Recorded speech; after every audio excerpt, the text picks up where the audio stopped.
What is up, everybody? Does anybody else Rod, you've been on a lot of these. When it gets to 10 seconds, do you get like a slight amount of anxiety on the countdown? Oh yeah, the whole time. Yeah. The whole 30, not just the last 10, the whole 30. I've improved. I'm now only the last 10 seconds. So. Oh man, what's that like? Well, welcome in, everybody. We have two, I guess, newer faces to most of you on the live. So we have Mundell on our team, and then Justin, who is one of our clients who's built an awesome business. And so we get to interview him.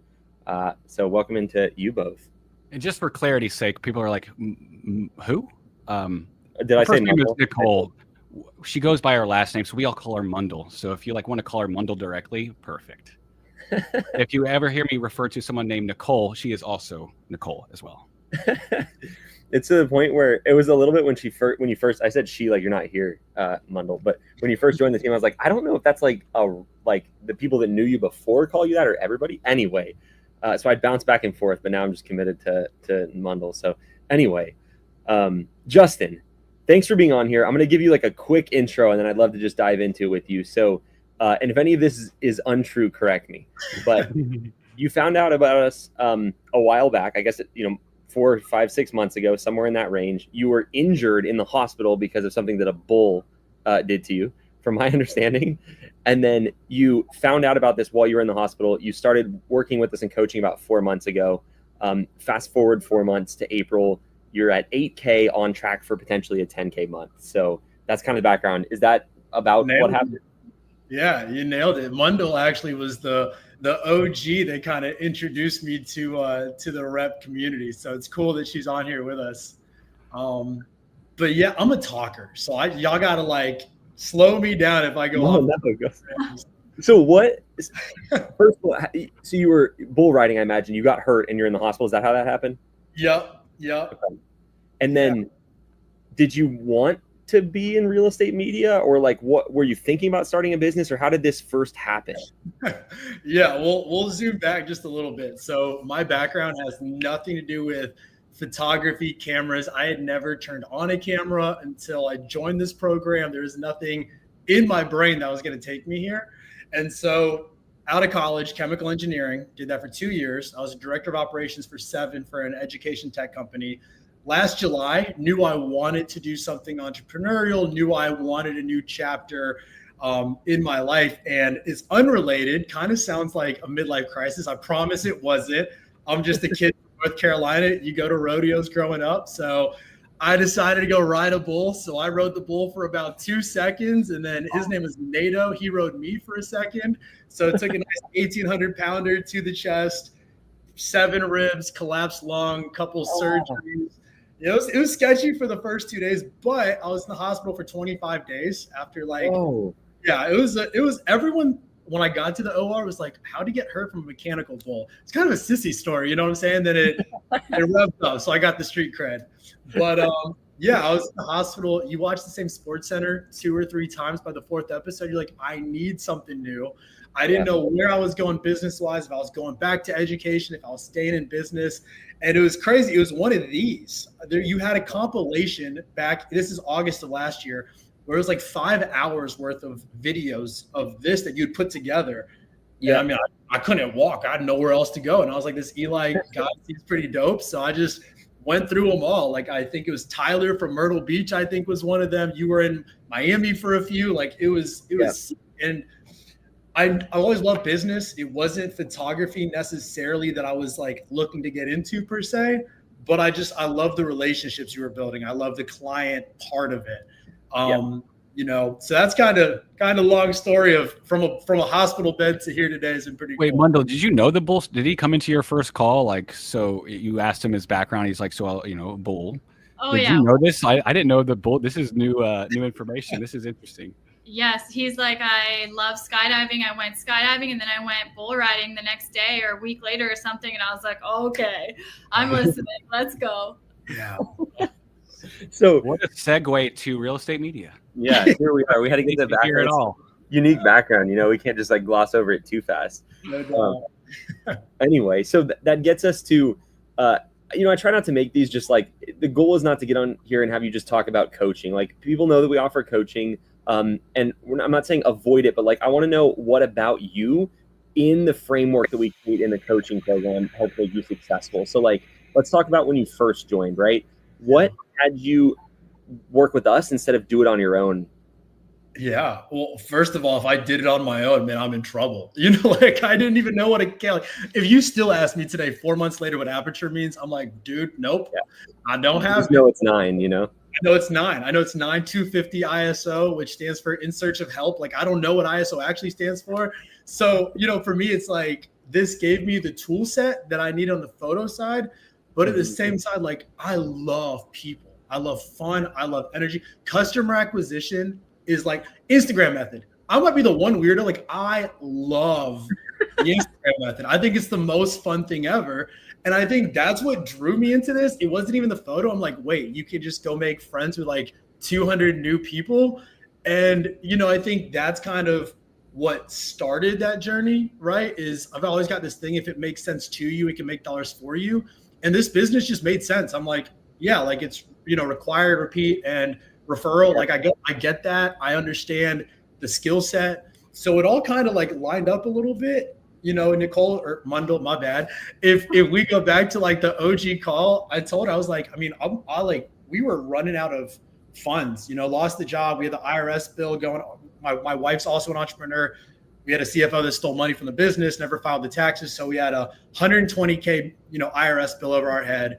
We're pulling retirement. We're rebuilding my wife's business. I didn't have insurance when I was in the hospital. So you have a $250,000 medical bill. So when I came to Mundell, like I have no choice but to make this work. I'm like, I will literally go bankrupt before the 6 months is up, So it was very much like a have to do it. And I think that's what excites. Like, again, like I love skydiving. I love the adventure. But the business side made sense. And then, dude, you get in with the community. I rep Team Karen for life. Like, Karen is my girl. And the people I've met on that team, like I was texting, Jeff and I texted Wilcox, Moeen, Phil Belfont, Ryan Johnson. Like I'm probably Cameron Northcutt was the first person I talked to. He actually lives in Kentucky where my wife's from. So we call all the time. I'm a talker. I'm gonna shut up. But the whole point being is like, it was made the business sense. And then the people was dope. I'm like, I'm having the time of my life, Yeah. I mean, thank you for that. First of all, I do enjoy that we get to have the community we do. And I agree that it's awesome, but obviously I'm a little biased in that sense. That being said, something you said is really important. And I think it's a common theme that we hear on these lives, which is yours is, a pretty strong example of it, of like, you had to make this work. Right. I guess what would your and I know it's kind of maybe a different question, but like, what would your advice be to someone who has more comfort and doesn't have to make this happen? Like, you don't want to tell them to make a deadline and like put themselves in a bad position, but I guess how important was that to you, and what would your advice be to someone? Yeah, make a deadline and be whatever you said, like rinse and repeat. That's it. I think everyone's different. I know Kevin, I think from Nashville Media Co. quit his job pretty early on. I think for me, I got paid. I was a director. It was super comfortable. I think I got complacent, which is actually what the main problem was. But I think for this, like, I don't know. In the grand scheme of things, if you live to be 80 or 90, right? Like 6 months can change everything for you. So I'm like, why wouldn't you go all in on it? I see people that are half in and half out. There's nothing wrong with it. It's just, I knew for me, I'm like, if I just nose to the grindstone this for like 6 months, my whole life will change. And 4 months later, my whole life has changed. Like, give me 2 more months, And so I don't think it's a necessity, but I do think, you got to count the cost. Like, are you actually willing to go all in? And I didn't really have a choice, but it's a fun game I sometimes play. If I didn't get injured and I still came across your videos while I still had that job, I just think like it made so much sense to me. Like every part of everything you talked about, like it didn't feel fake. I'm like, no, this is a real business and there's other people. And again, Mundell knows this. Like I was like, hey, give me 3 people that aren't part of like the REPP full-time team. So she connected with like 3 people who had been in the program. I called, and Cameron Northcutt from Lexington. I called, was like, hey man, like give me the rundown. Like, is this Eli guy for real? Like, what's the situation? And and that's what I told Mundell. I was like, anyone can come to me and I'll tell them, like, I'm so thankful and blessed. And it just, anyone watching this or like finds this in a hospital bed, I'm like, you got to make the jump. So I don't know. For me, I think I still would have done it regardless. I think for me, I had no choice. But even if I did, just learning about it, I'm like, this just, why wouldn't you? I don't know. That's me. Can I yeah, go for it. I was going to say on that note, I remember you saying to me, Justin, that you could go back to corporate. You were like, I have people knocking at my door. Like I could go back. I could stay comfortable. I just don't want to. That doesn't feel like soul filling for me. So I feel like to like devil's advocate, that is you could have done that because that was the easy, soft, comfortable way, but your like soul needed more. And I always thought that was really cool to see you kind of go that route instead, because I talked to lots of people that do kind of get stuck in that comfort. Can you talk on that a little bit? Like what was like so pulling into taking the jump? Yeah.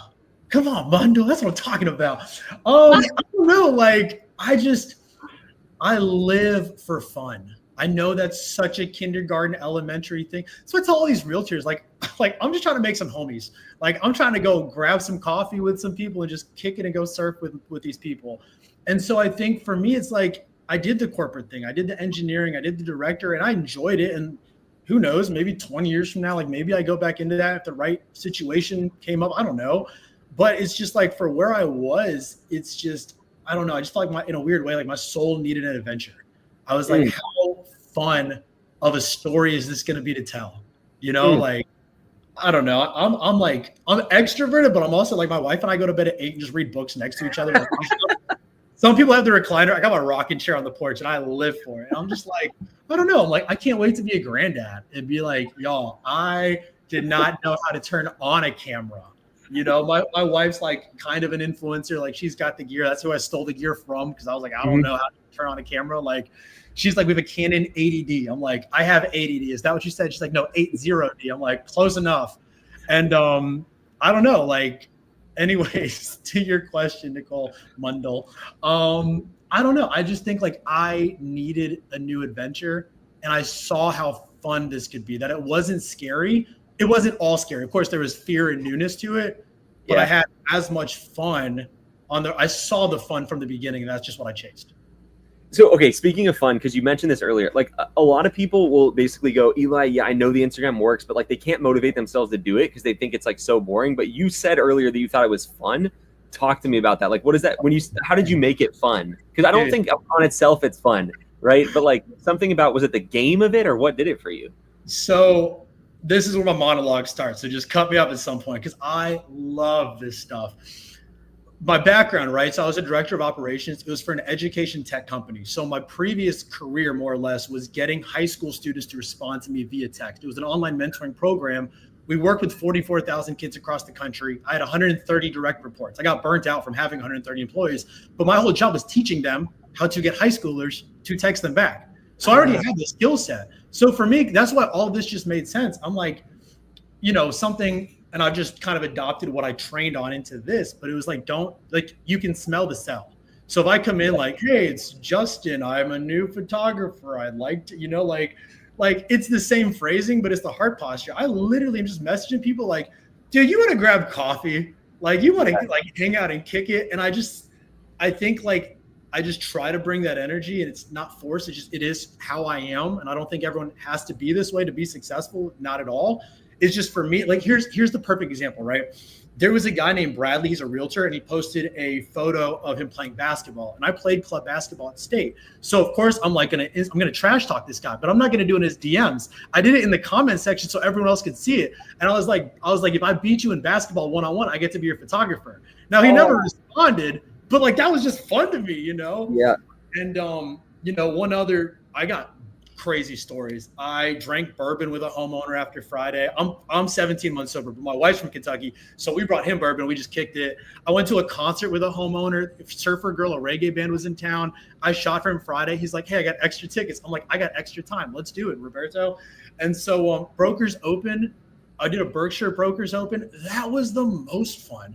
I probably dropped way more money than I dropped $700, but we had a party. My friend Harriet has a coffee cart. I was like, the girl Rhonda, who like helped me coordinate it, she's like, you know, if you could bring bagels or coffee, that'd be sick. I'm like, no, Rhonda, we finna have a party. It's a Tuesday. And so I literally roll up with my friend Harriet. She's got a coffee cart. My friend Danny owns Cakes by DC. She made Berkshire Hathaway cupcakes with the logo on it. And it was like, everyone gets a free first photo shoot with me, as a lot of people in rep do, because it works. But, it's like what I did is, it was a red velvet cupcake, and it was bomb cupcakes, and it was vanilla icing. So I was like, everyone here is going to bite in. Everyone's got vanilla icing. You get a free first photo shoot. But if you bite in and you get a blue frosting, I'm going to upgrade you to a pro package with Zillow Tour and Drunner, all this.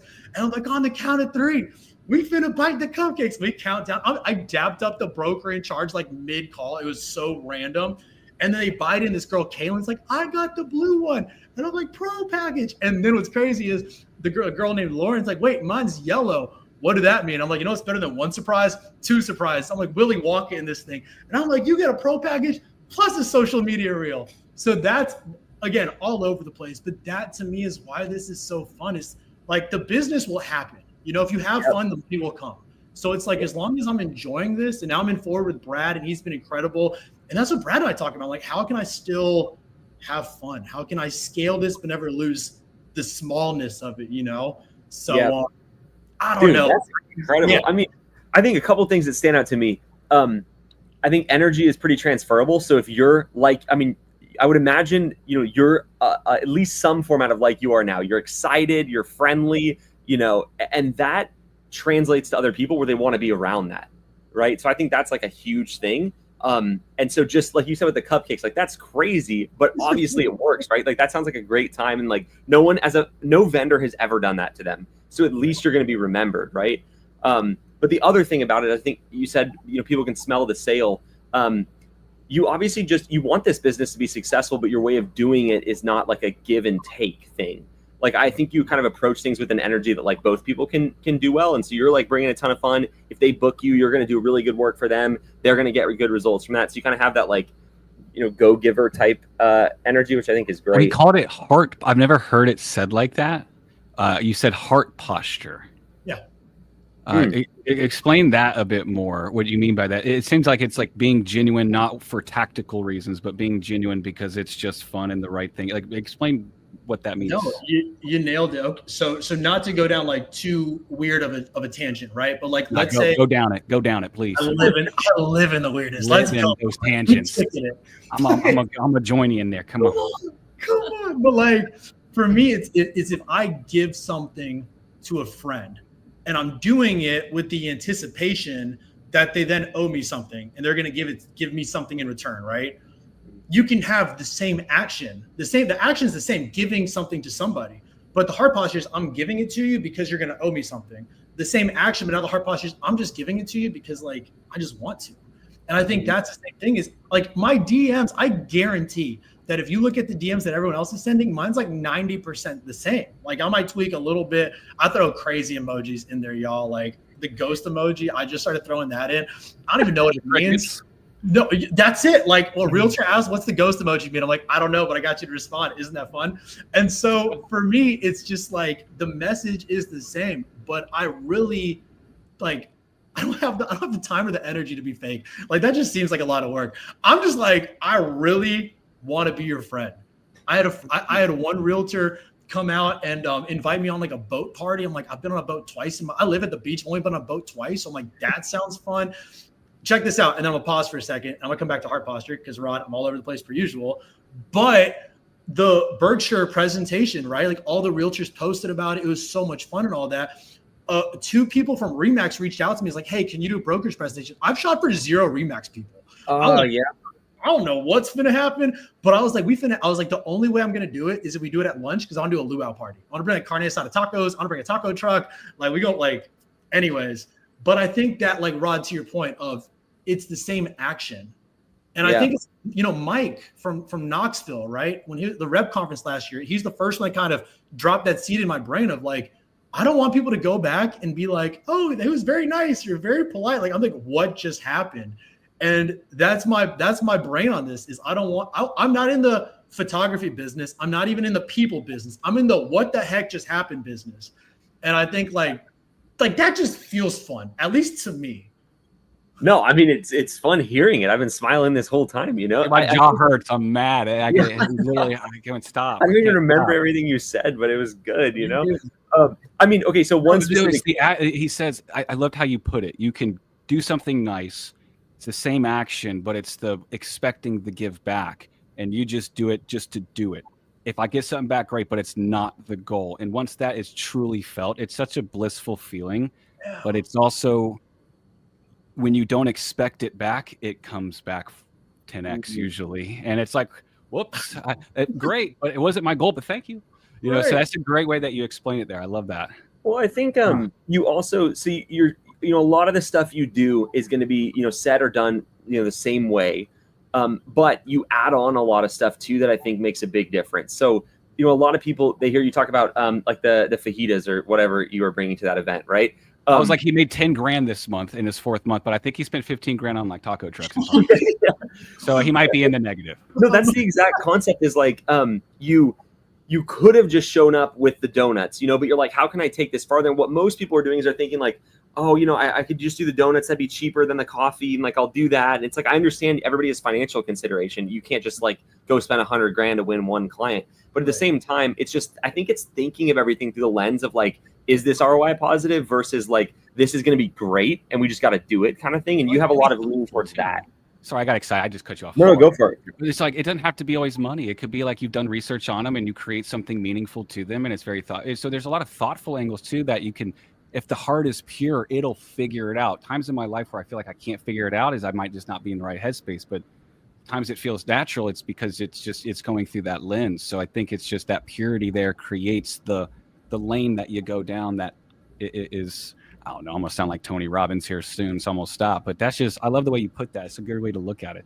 Yeah. Mundell, did you get these vibes from him in y'all's first call? Was it like you got on a call and you were immediately like, dude, you got to get in coaching right now? Like, what was that like? I have so much to say on that. I don't think we have enough time, but do it. Go. Justin, I told you this when we talked a couple weeks ago.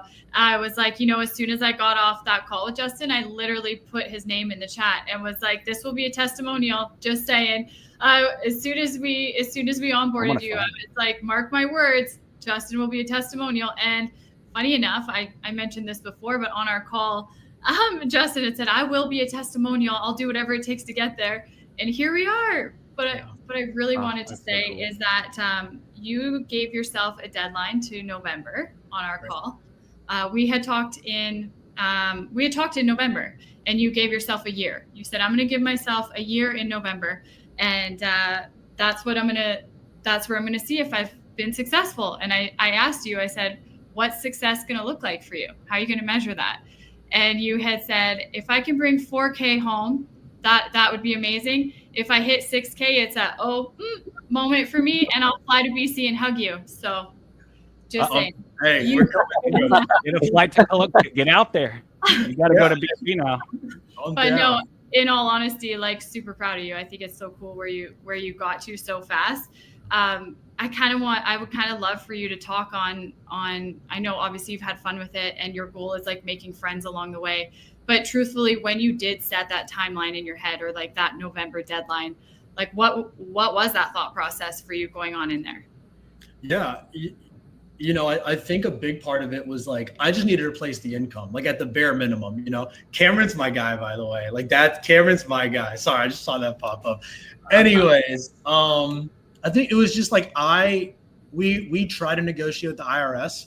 And it was like, you have 3 years to pay this off. And I'm like, well, I'll figure that out, and I've just always had that hustler mentality where I'm like, I will DoorDash, Uber, bartend, like we'll figure it out. I didn't want to go back to corporate necessarily, but I'm like, if I need to, we can, you know what I'm saying? For me, and I think this also goes, Eli, you kind of touched on this of like, you don't need to do spending $100,000 for one client, right? Like I at the same time, like, don't get me wrong, I'm very business oriented, it's numbers. My background's engineering, numbers matter. So it's like everything does have, you weigh it out. Right. And so for me, my thought process is this: if I can do 3 middle shoots a day, which is like my pro package, and there's 22 business days in a month, it's like, it's $23,000 a month in revenue, then you've got your costs and all of that. But I'm just like, if I drop $700 and 2 of them sign up, my money's back with 2 shoots. I'm like, that's a no brainer. I'm like, well, I'm gonna drop $1,500 next time if I need to. Cause it's just like that one, I did that presentation for an hour. I've had 6 shoots. That was 2 weeks ago. I have 6 new Berkshire clients from that. I already paid itself off. So that's where I'm like, I don't know, like the math just maths. I mean, so you are thinking about it in that sense, and you're thinking longer than I think most people do in terms of how long it takes to get that money back. You know, like you kind of understand it. I heard somebody, I forget who it was, they said real estate media. It was when I was not first getting started. You know, I was more so like trying to commit at that point because I grew really slowly. But anyway, they said something to the effect of real estate media is like printing money, and just them saying that like changed my thought of the business because I started thinking about it. I'm like, it's kind of true because like you get one client and they just keep paying you over and over. Right. And so it's like, well, what would you be willing to give for a client? I mean, we have clients that have paid us, you know, tens of thousands of dollars since they started with us, maybe over 100 by now, probably like from a single client. Right. And so it's like, how much would I pay to get that client? I mean, a lot. And so it's kind of that thing where it's like fishing a little bit though. You don't know who that client is going to be. So you have to treat everybody like that. And then when you do that, you all of a sudden get a ton of clients. And so I think that's a really interesting way to think about it that a lot of people don't say is like, you actually could pay, you know, a lot of money to get a client. It would be worth it. But like you said too, it's also how I knew I was going to like rep from the beginning. Go Giver is probably my like top 3 favorite books. My other one, if you guys haven't, anyone in this chat, DM me. We gonna talk about it. Yeah. But Will Guidara's Unreasonable Hospitality. That book changed everything for me. Yeah. It's just the dude gave away a hot dog. And it's like, you know what I'm saying? Like it was a $2 hot dog, but it blew up his business in the best way possible is what I'm trying to say. And so the same thing for me, I went to an open house with a girl named Bex. I've never shot for Bex yet, but at the open house, we held a baby together. Like a family came in, dropped off their baby. I was like, I don't know how to hold a baby, but this is a child and we'll figure it out together. And Bex then like took a photo of me on her story, like, hey, this is Justin, came to my open house. Like we had not really known each other. And then from that, I probably shot for 5 of her teammates. I haven't even shot for Bex yet. I haven't done Instagram Method in a month. And I love Instagram Method. But it's like, I don't have time because people just keep calling me. A builder reached out today in Calabash, which is an hour on the South Carolina border. And they're like, hey, we found you. I'm like, how? This feels fishy, but take my money. Let's with it. And it's like, it's just happening, which I'm very thankful for. And I'm very blessed. And I don't take it lightly. Like I'm so grateful. But I'm also like, I like the Instagram Method. So now I hired a photographer. My wife has 7 employees. So I'm taking one of them to help me on the delivery side. We could talk on that. Like I'm so adamant about a team. Like that is what also got me most excited about this is, I don't know. I'm even scared to say this because I know that we're recording this. So once you say it, it's out there forever. But like I've run the numbers. And I've got an average order value in mind. I want to pay my photographer 6 figures. Like it matters. Like it actually works. Mm-hmm. And we're not there yet. You know what I mean? Like I'm paying her like $25 an hour. Like there's a lot from here to get to there. But I'm like, but I see it, you know? And I personally, I don't say this for anything I do. I don't recommend it to anyone else because I'm just a freaking chaotic ball at all the times. But I'm having a ball. But like I never wanted a VA personally just because like, I don't know. There's a lot of people from my church. Like there's a stay-at-home mom at our church that I just like have such a heart for her. And I'm like, hey, like a VA $6 an hour. I'm like, if I paid you 14, you want to do this with me? And it's more fun to me because then I'm like, we can go like my photographer, Michaela, me and Hannah. I'm like, let's go get burgers after work or something. And a VA in the Philippines. Also, like I'm Filipino, so like I'll probably just hire my cousin one day. Who knows?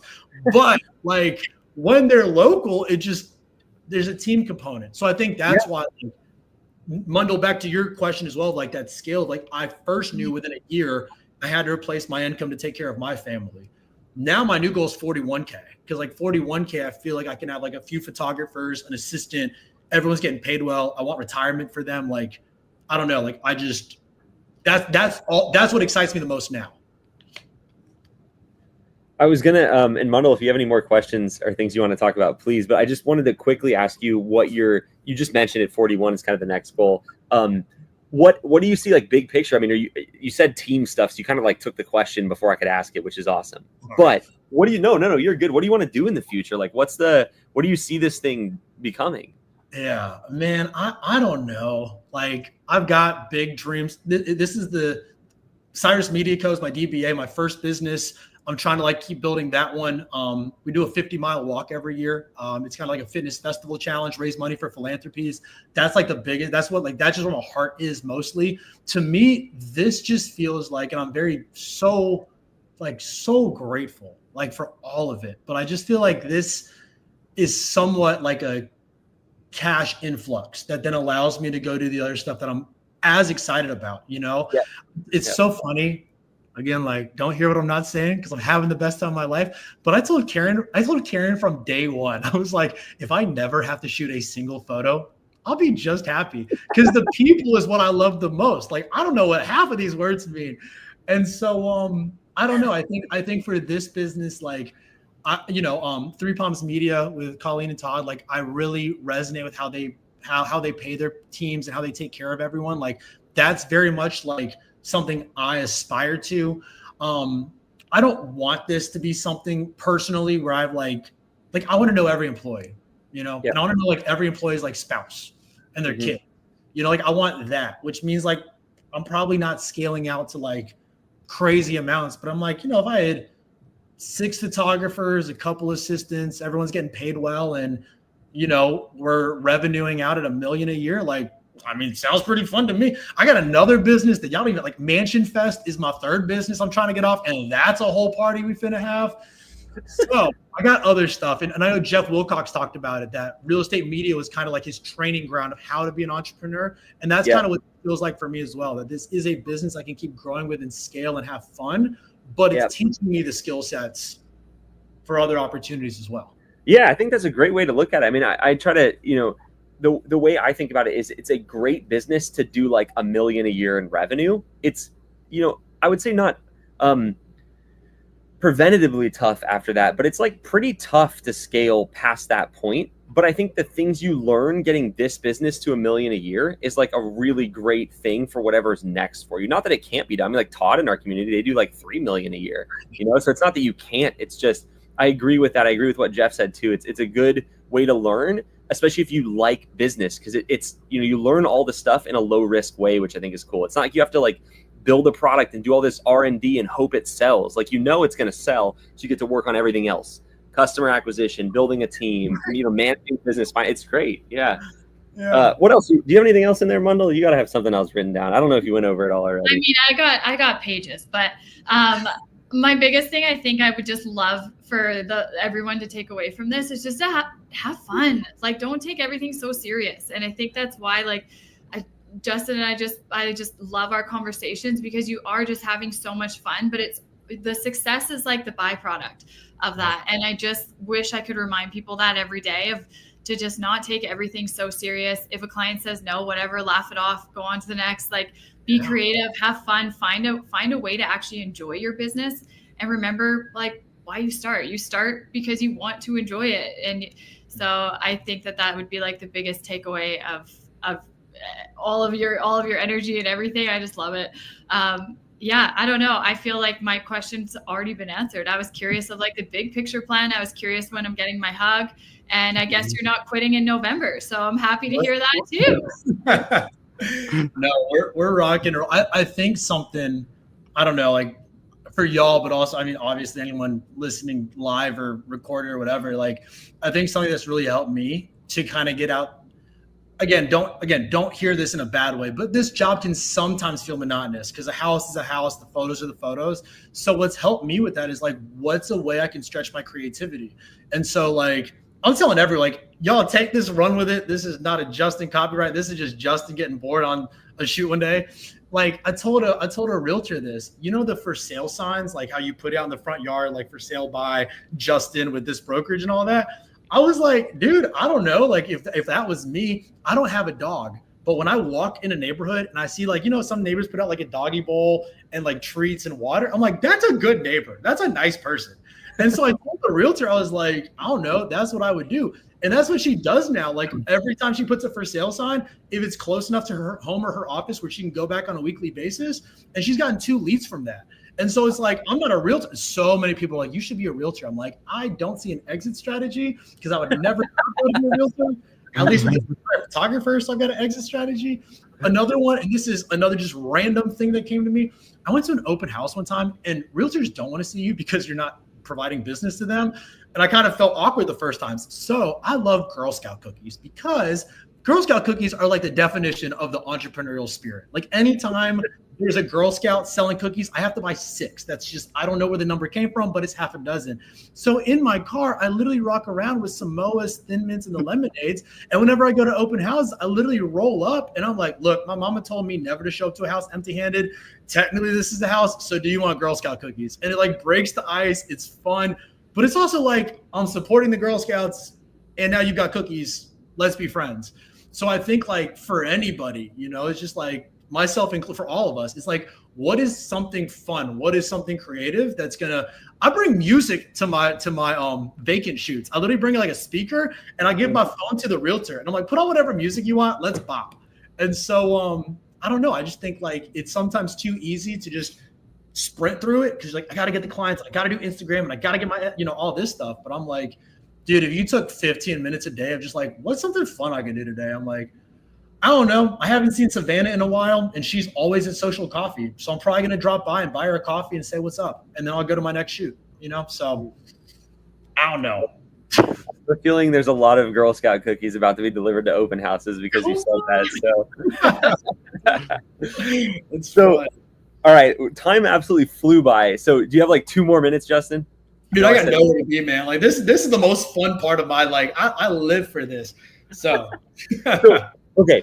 So for somebody that's just thinking about getting started, you've talked a lot about, you know, having fun and how important that is. So feel free to say that again, but like, what would be your takeaway that you want people to have from, you know, listening to you and, you know, people that I think a lot of people are scared when they start their business, right? And so I think fun is a good thing to help, you know, it's like an antidote for that almost. But like, yeah, what's your advice to someone who's wanting to get started? They're kind of scared. They want to make this happen. Like, take it from there.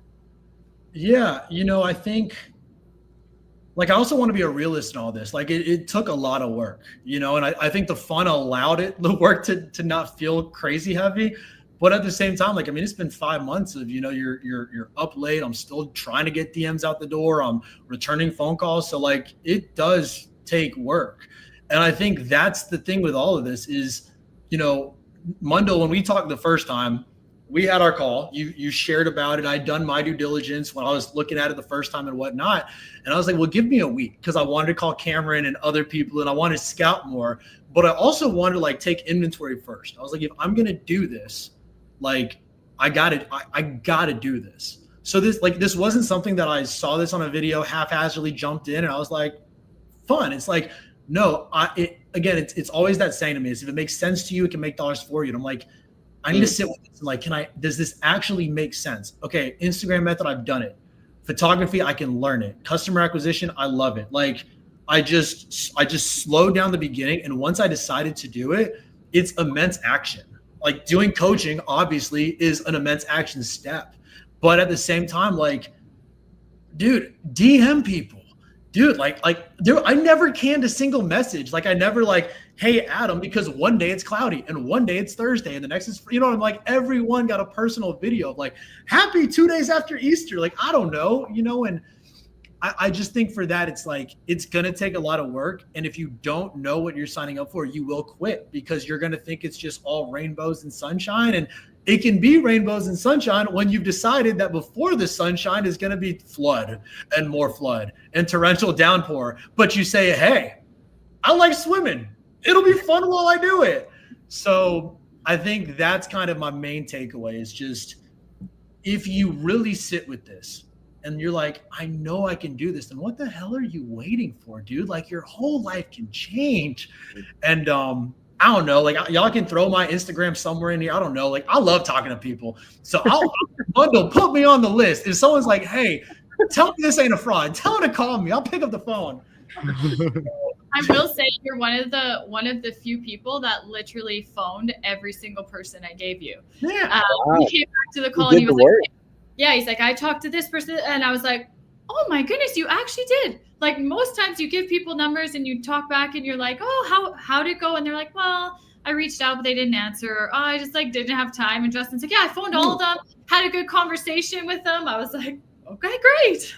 Well, and on top of this, and again, Rod, this goes back to kind of that heart posture thing. And I'm not saying you have to do this. And for me, please, for the love of God, don't actually do this if you DM me.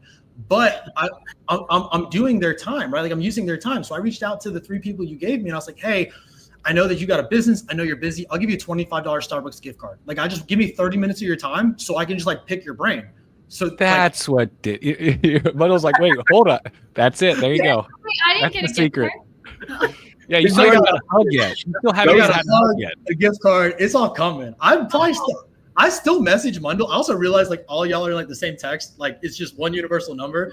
But I'm like, it's Nicole Mundle in my phone. So I was like, yo, Mundle, happy Easter. Hope you're doing good, you know? And I love it. Yeah. No, can I ask y'all one question before I go? Just go for it. Yeah, this would be for all of y'all. So I'm gonna just Mundle, you're to the right of me. So I'm gonna just go with you first and we'll wrap however. But I'm like, what's been the most fun part of REPP for y'all? Whether it's like the business, like what has been like that was fun. I think for me, it's like I talk to so many people all day, every day. And for me, it's getting to actually hear that their life has changed or they have hit that goal or they went on that vacation or they got out of their own way. Like obviously being on the front end, we hear so many people that are just kind of in their own way and you want to just like reach through the screen and be like, just jump. Like you want this, you'll do so great.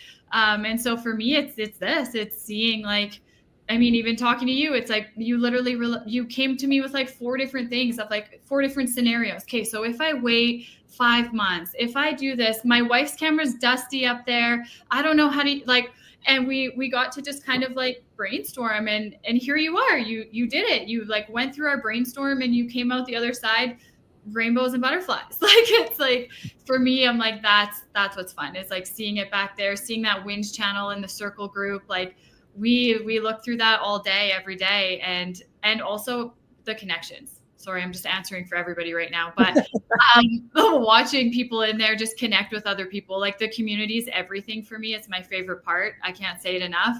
I talk about it mostly too much on all my calls, but it's because it's true. It's like, it's people like you, and you get to talk to people that also are in the same industry doing the same things. So they're going through the same fields or they're going through the same torrential downpours. And I just love watching everybody connect and come together. So that's my long answer for absolutely everybody. What you have, Rod? You got something in there. I mean, I can just say what Mundle said, but for me, no, it's more like just money, power, just total world domination, and just, no, it's what she said. It's for me, it's the moment of which you talk to some, like just what Mundle said, literally what she said, but it's when you talk to somebody, damn it, it's literally what she said. But it's when you talk to somebody and you hear these deep desires that they want for their life, and there's that fear that it's going to happen. And like, we could tell now at this point, like when someone comes into the call, it's like, you're fitting it. You should be back there, and then to have the fears, and then to be like, and just to know it'll happen if you actually go and put in the work and put in the sweat, and then to see their names in the wins channel later, seeing what they're accomplishing, and then seeing other people being supportive of that person. And then just to have a good time, because they put a lot of trust in us, to move forward with coaching and to do this, and the time and the money and all of that. Mm-hmm. So it's meaningful to see them.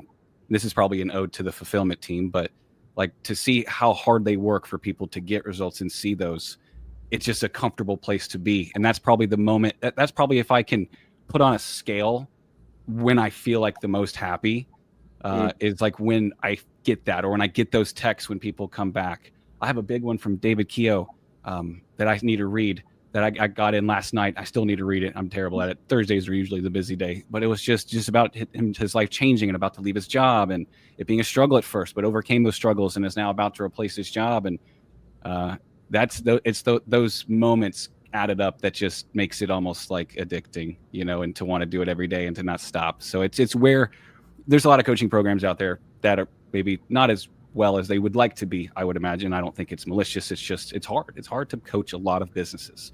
It's hard to be one business. It's hard to coach a lot. You know, so where I provide coaching is extraordinarily important to me, that I am not leading people to their doom, but to lead people to posting wins and texting me later that this just changed their life. So literally word for word what Mundell said, people like you, Justin, that come in and really hit it hard. But just, there was a note from Karen February 10th in our Slack that's like, who enrolled Justin? Like, and it was just shouting out how like every call you go on, everyone's smiling like we have been the entire time. And it's just not that to see what you've accomplished, but the inspiration that you're giving people now, including myself and everybody else, commenting and listening, and just our students. That means a lot to me, that the people I put back there are around people like you. So I'm gonna get emotional if I keep going, but thank you, man. Yeah, Eli's turn. Yeah. Well, I was gonna kind of go off what you said, Rod, too. There's someone listening right now that's in a similar situation to you were, right? To you, Justin. Like maybe they're, maybe it's not as dramatic as like literally laying in a hospital bed, right? But like they're gonna do something because you were willing to come on here. And so I really appreciate that. And I'll say, just for me to answer the question specifically, we got an email, and this, this isn't like a one-time thing, but there's one I'm remembering very recently. Someone sent an email basically saying that they had, they now had, what was like a $40K a month business. It was some massive business, Rod. And anyway, I don't know if you remember the name specifically, but they said that it was like 6 years ago, we gave them access to an event or something for free. I forget what it was, because they couldn't afford it. And they were grateful, and they had sent the original email of us saying that. And I was like, I didn't write this email. It said thanks Eli at the end, and then I realized it was Aaron at that point. And so where I'm going with this is like, it's cool to build a team of people who just say the things that Rod and Nicole just said and mean it. And so I think for me, that's been the most fun part to see. And he didn't have to use my name. I don't know why he gave me the credit, Aaron, when he wrote the email, but it was just like a cool full circle thing to see someone on the team be super generous and someone get a cool result. So thanks for asking us a question. That was different. Oh, I got a bunch of them, but we'll do it another time. But what I was gonna say is, you have to. I don't know if you're gonna be in rep for our at Vegas for our rep event this year, but if anything, you got to be like the first speaker up to get that room moving, Justin. That's what I can say. I have nothing. It's this. I have gratitude. Like, I'm so grateful that Mundell was like I know your whole team is great, but like Mundell was the first person I talked to, and like just made it feel so real. It's talking to Cameron, reaching out to, I DM Colleen from the hospital bed. I'm pretty sure. I was like, hey, saw you on a rep thing. I'm in a hospital. I sent a selfie. I was like, you got to feel bad for me. Like, sympathy points, please talk to me. And it's just like it freaking works. And it's not even necessarily like this business has to work. It's just like, when you're around people that are encouraging you and you see their success, it's almost like I don't want to let them down. Like, Cameron gave me 30 minutes of his time. So it's like, I tell Cameron every time we talk, I'm like, dude, I'm literally where I am because you gave me the confidence to say yes to Mundell, and it started with Eli and Aaron and Rod and all y'all finding the people you have. And so again, like, y'all throw my DM, throw my Instagram, wherever, like, I'll talk to everybody. Y'all come to Wilmington, guys. What is it? Cyrus Media Co. Is it Cyrus just at Cyrus Media Co? Yes, sir. That's easy to remember. You're either about to get a ton of DMs or a ton of like 400 people. I'm about to text that to real quick. I got y'all, but I don't know. I just like Mundell. I'm coming out. We're gonna kick it. It's gonna happen. I'm definitely planning to be there in Vegas. I love me some poker, so I'm in Vegas. Listen, I'm gonna reach out. We're gonna get you to give I think a little. I'm not even going to call it a warm-up talk. You're just going to give a talk. It's just going to happen to be when everybody's tired, so you can wake them up. It needs to be planted strategically throughout at the points where, Matt, scientifically people get tired. Yeah. Just input Cyrus right in. Just inject them right in. I was going to say, do we need an MC still? Let's go. Yeah. Oh, yeah, that too. Yeah. Don't give me a mic. Y'all be in trouble if y'all give me a mic. Is all I'm saying. Okay, we can like announce the next thing, and he's just going, oh yeah. He's still going. He's like, one more thing. The whole conference. Anyway, Justin, I really appreciate you jumping on here, and for not just your time but your energy. I'm sure, like I said, there's somebody that's going to do something different than they would have before they watch this, and I think that's really cool. So I appreciate you, and it's going to be exciting to keep watching you grow. So thanks for being on here. Yeah. Appreciate y'all. Catch up with y'all soon. Okay. See ya. Bye. Hello, everybody. Rod, did you see how perfectly I timed the end of that other music with the countdown? I've been trying to do that for so long. Anyway, welcome in, everybody. Hope your day is going well. We have Mr. Bo with us today. As you can tell from the title, built an incredible business uncomfortably quickly. So that's the exciting news. Bo, welcome in. Glad to have you in here. Yeah, I'm so honored to be here. I was telling Eli right before this, I remember when I used to tune into these live streams, I was always the one commenting, hoping to get on the screen, but it's crazy being on this side of things, and I'm just honored to be here.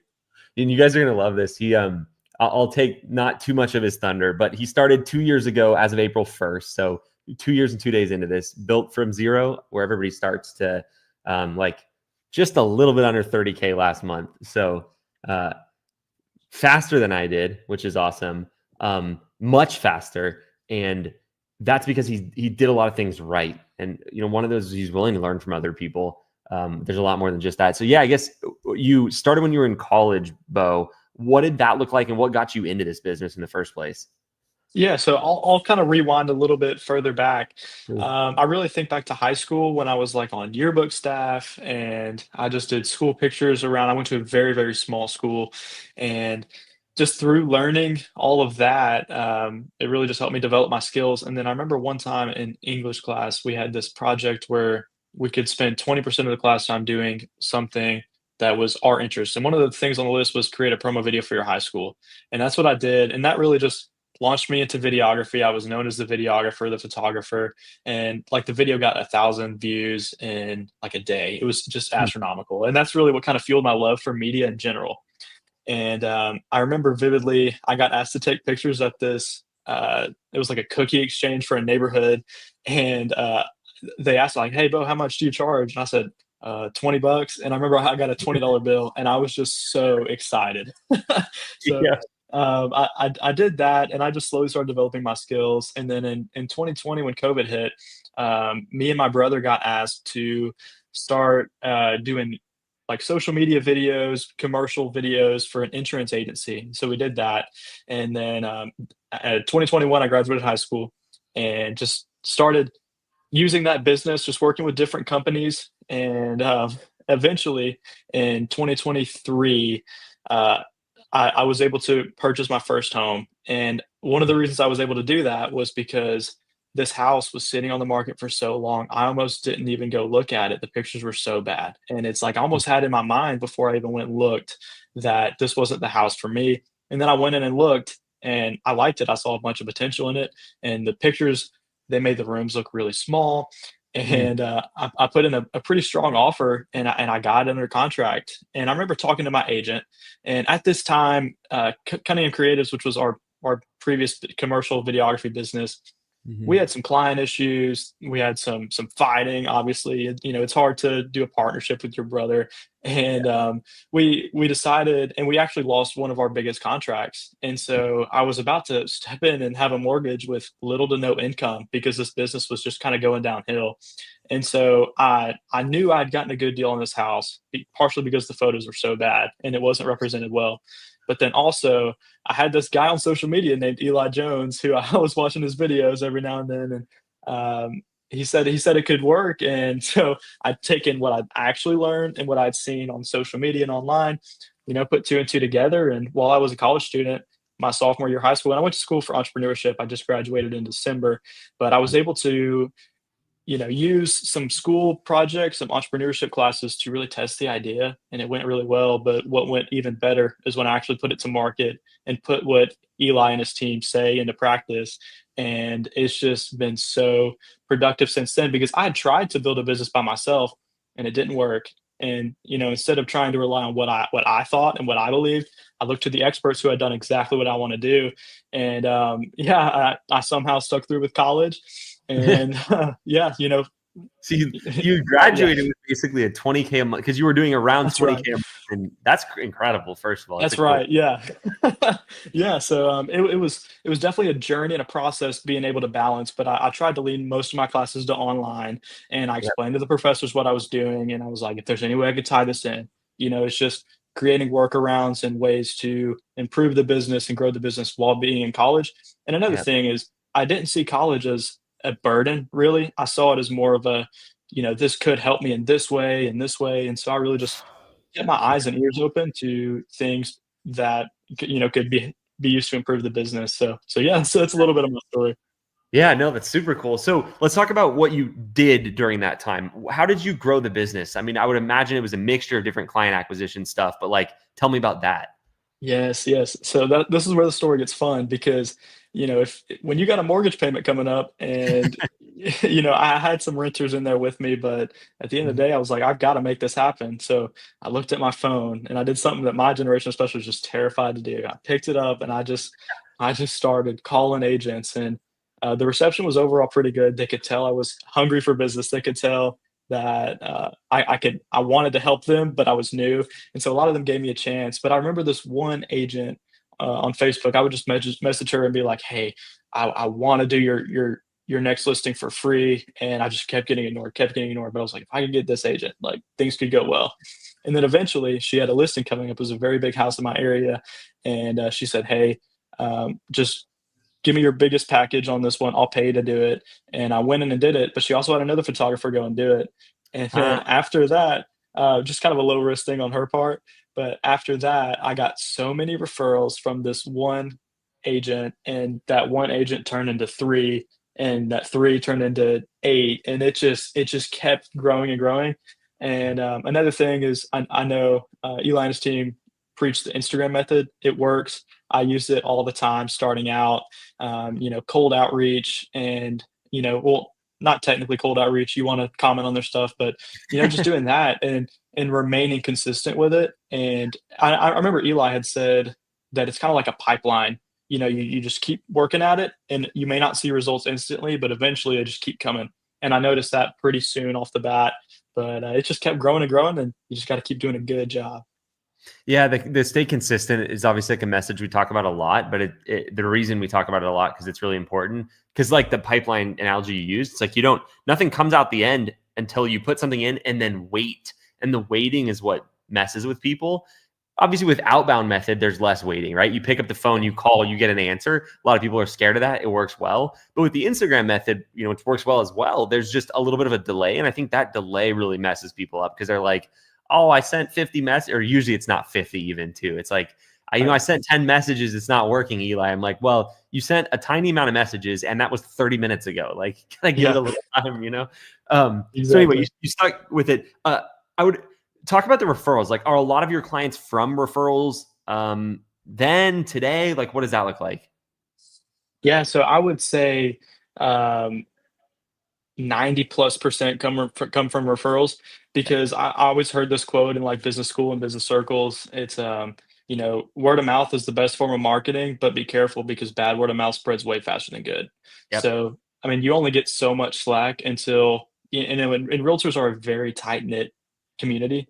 I feel like that's true in every area, and if you could get in good with a couple, then everybody knows that you're the guy who's going to get the job done, who's going to be consistent, and eventually now when I'm kind of transitioning to creating a team, it's even more important to not let what I've been able to build by myself go to waste. But I would say uh, at the beginning it was probably 60-70% referrals, and now it's over 90%, I would say. That's like the best part about this business, right? Because nobody likes client acquisition, Yeah, really. I mean, yeah. it's not like you wake up and you're like, oh, I want to make some calls today, but you'll do it. The nice part is it's not forever. You know what I mean? Like you get that. I use this snowball rolling down a hill analogy. Like you got to get it going, but once it gets going, same with Norman and Young, right? We get like 30 new clients a month, and we do very little outbound marketing at all. And so that's like a nice thing about this business is you can do that. So speaking of that, how do you get referrals, right? It's good customer service and it's like something that people want to tell others about in the good way. Um, you and I probably align with customer service, but like, I hate to ask the question, do you go above and beyond? Because it's like such a leading question, but like, tell me about, I guess, how you treat customers and how that's grown your business. Yeah, yeah. Treating customers with respect is everything. Mhm. And people can see right through you if you're not authentic. I tell agents, I say, I shoot every house like it's my own. And Mm, because I want it to sell, I want their listing to sell because I want them to be successful deep down and I want to be a part of their success. I want to help them win. And yeah. you could say that all you want, but until you genuinely believe it and your actions start to dictate that, that's when you really see the difference. So like I think back to when Eli said back when I was starting out, I heard Eli say about painting the shed. And I was like, okay, how many sheds can I paint? I started to look for opportunities to go above and beyond. And, they came, and, That's if I huge. need Like to, when others are yeah, scared that something like that's gonna happen, you're like, where are they? I'm that's looking right. for Yeah. them. Yeah, that's a great. That's huge. Yeah. Yeah. So I would constantly look for those opportunities. And if I needed to go back for something, I would never think about charging. I still don't. And it's Yep. just, if I need to go back and reshoot this room, or maybe the curtain didn't look right, or the blinds weren't the way they wanted, I'm going to go back instantly, and I'm going to get the job done right. And eventually that you start to stack up evidence, and people tell each other stories about, man, Bo did this, or Bo's team did this. And then your reputation's just built up, and it's phenomenal to see. Especially, it's hard to see 3-6 months in, but Yeah. 2 years in, and people are still telling stories about when I first started, and I've just kept the same mindset ever since. Yeah. Yeah. And because you mentioned the delay again, I think delays in anything mess people up, right? Because they start thinking it's not working or something like that. It's interesting because the trap that people get into, right, is they like go back out and they're very friendly at the start, and they reshoot whatever they messed up, or the agent messed up, or whatever it was. It doesn't matter whose fault it was. But over time, they start thinking, man, think about all that money I'm leaving on the table, right? And they start having these thoughts of like, maybe I should charge $10 or $50 for that. And it's like, you could, but you don't want $50 today to prevent thousands of dollars in the future. So it's just getting that slightly longer term mentality. And it's funny to say long-term mentality because you built an incredible business in 2 years. That's not a long time, right? Right. And so it's even like a long time. People can't even wait 2 months for things. And so it's like putting that in place now. One of the things you mentioned before we went live is we were just, how's your day going? That kind of stuff. We jumped on, and you were like, I mean, you can see the weather's not so great, so I had to reschedule a bunch, but it's great because I got a little bit of a break. Like that's exactly what you'd said to me, right? Before we were live. Yeah, I was thinking about exactly. that as you were talking about customer service. I'm like, I've heard so many times where photographers are kind of irritated at agents when they have to cancel because it's weather or whatever. And it's like, I know that you weren't irritated when you talked to your clients. You weren't 100%. like, you know what I mean? It's just little stuff that results in the compounded referrals. I love that you took that, and Rod mentioned, I just want to bring it up as well. When I say, like, when I make not a joke, but, I talk about painting the shed. A lot of people are kind of like what you said, Rod. They're like, that's not my job. I don't know if I want to do that. They're kind of like scared of the extra work they're going to have to do. Whereas you, Bo, were like, how many sheds can I paint? And I think that's a really interesting distinction between a lot of people, right? Because it makes sense. I mean, you don't want to do extra work, like, and you prefer to make as much money as possible with as little work as possible. But part of the way you do that is by doing the extra stuff. So I just think that's a cool thing to highlight. Absolutely. Rod, any specific questions or areas you want to jump in? I've got some more as well, but all that reminds me of the Go Giver book. Shout out Go Giver. Yeah, it's a good one. So it's the red one. They're all great though. The whole assortment. But no, I'll put it in the chat for everybody. It's I don't Go know what Giver. to ask. I didn't think about that. Hold on. No, you're good. I mean, I always like to know like the hard times. Yeah. I like to know, is it, we talk about, I mean, you hitting, where you're at, what, $30,000 a month right now, 2 years after starting. That's incredible, by the way. I know that probably wasn't easy. Yeah. Right. So what was some of like in the beginning, like what's been hard, what's been tough, what tested you? Were there times where you're like, I'm done? Like what were some moments like that you had to persevere through? Yeah, so I feel like a lot of that has to do with just knowing it's going to happen from the get-go. Go in expecting, like, I heard this quote one time, and it was like 2% of the population of any area is like mentally insane but undiagnosed. And so you can run into that in real estate. And just being prepared for those clients who aren't going to treat you right, who aren't going to make it easy on you or try to nickel and dime you. And typically just knowing that that's going to happen, it makes it a lot easier when it comes. But apart from that, tough times in the business is, I would say, starting out, just not knowing whether or not it was going to work was very difficult. There's the quote, if you believe you can or you believe you can't, you're probably right. And I really had to focus on, I believed I could be here.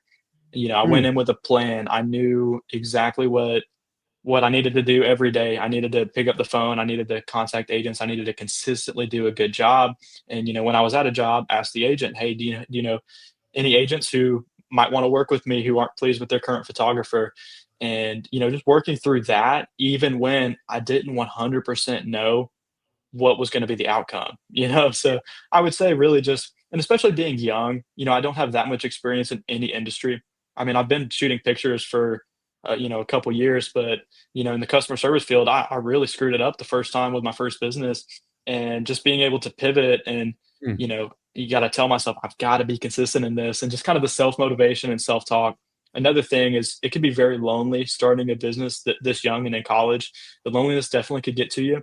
And having a really strong community around you. I mean, me personally, I've I kind of have this community around me that supports me and cares for me and is willing to give me advice and who's there that I can talk to. And I'd say if you're starting a business, I mean, lean into your resources, lean into your people, because it could get lonely. And then this community as a whole has just been such a huge help. So I would say primarily loneliness and just not knowing what's going to happen is kind of scary, and it can be a challenge. Yeah, I mean, two things that everybody talks about at some point are both of those. The first one goes back to the delay thing. Like that, again, a case where it can mess you up, because you're like, nobody wants to do all this work with no payoff, or with, like the thought of there being no payoff. And that thought, I think, prevents a lot of people from the payoff. And that's kind of like this weird, like, matrix thing where you're like, wait a second, it's like that actually is going to be what stops you versus the thing not working. And so that's the case. And then the loneliness thing, I think, is true for a lot of people too, because you have people that want to support you but don't understand what you're going through because they've never started a business, or they've never been in real estate media, so they don't know specifically. You have local people who understand, but then they're competitors. I still think you should meet them, but it's still like a little different because you're like, I don't necessarily know if I want to tell how bad my business is to someone who's my direct competitor. Yeah. And then who else is it, right? And so it's like you're always struggling to find someone. And so you can have, like, obviously local community that doesn't know and they can be helpful to you, but yeah, I mean, just having an online community is great. We were talking about that before we went live too. It's like, obviously doing these lives is part of our business at REPP, but like they're also something we do because I wish I would have had this, because I could have listened to it when I was in the car and going. And so just however you can get community, I think I agree with, certainly. Let's talk about the latest question that came in, because it was basically exactly what I was just. Yeah, like that's what he was alluding to earlier, was just deflecting imposter syndrome. It was trying to come in. You're like, nah, right? Yeah. And that can that's a consistency killer right there. If the brain doesn't think something is going to happen or someone has the ability to do something, it will work against you real quick. Right? It's hard to go against that when you don't think it's going to happen. So yeah, how did you was it delusion? Well, how do you combat imposter syndrome officially? Yeah. So, I always think back to the Alex Hormozy quote. It's, confidence is being built by having a stack of undeniable proof that you are who you say you are, and, outwork your self-doubt. So whenever I started feeling doubts of, are these people just using me because I'm young, or my picture's good, or is this really going to work long term? It's just, well, let me work hard and let me build more evidence. And I remember in March of 2024, I hit my first 10K month. And then that same month, I entered a business plan competition with my college with a $10,000 grand prize. And I entered it just kind of, putting the plan to paper, and it was just a cool thing for academics. And I ended up winning. So me and my fiance, Allie, were on the same team. And so that just seeing on an academic level that this business plan works, and that even on it, academics and real world can be very different. So seeing that, okay, it could work. And then from then on out, I really haven't dealt with imposter syndrome, apart from probably, building a team and transitioning from star player to coach. It's just, that part is probably where it's hit me most now, because it's just by myself. Oh, I've got this. But being able to put my trust in other people, it's very, very difficult. And, that's a big reason why I got involved in coaching.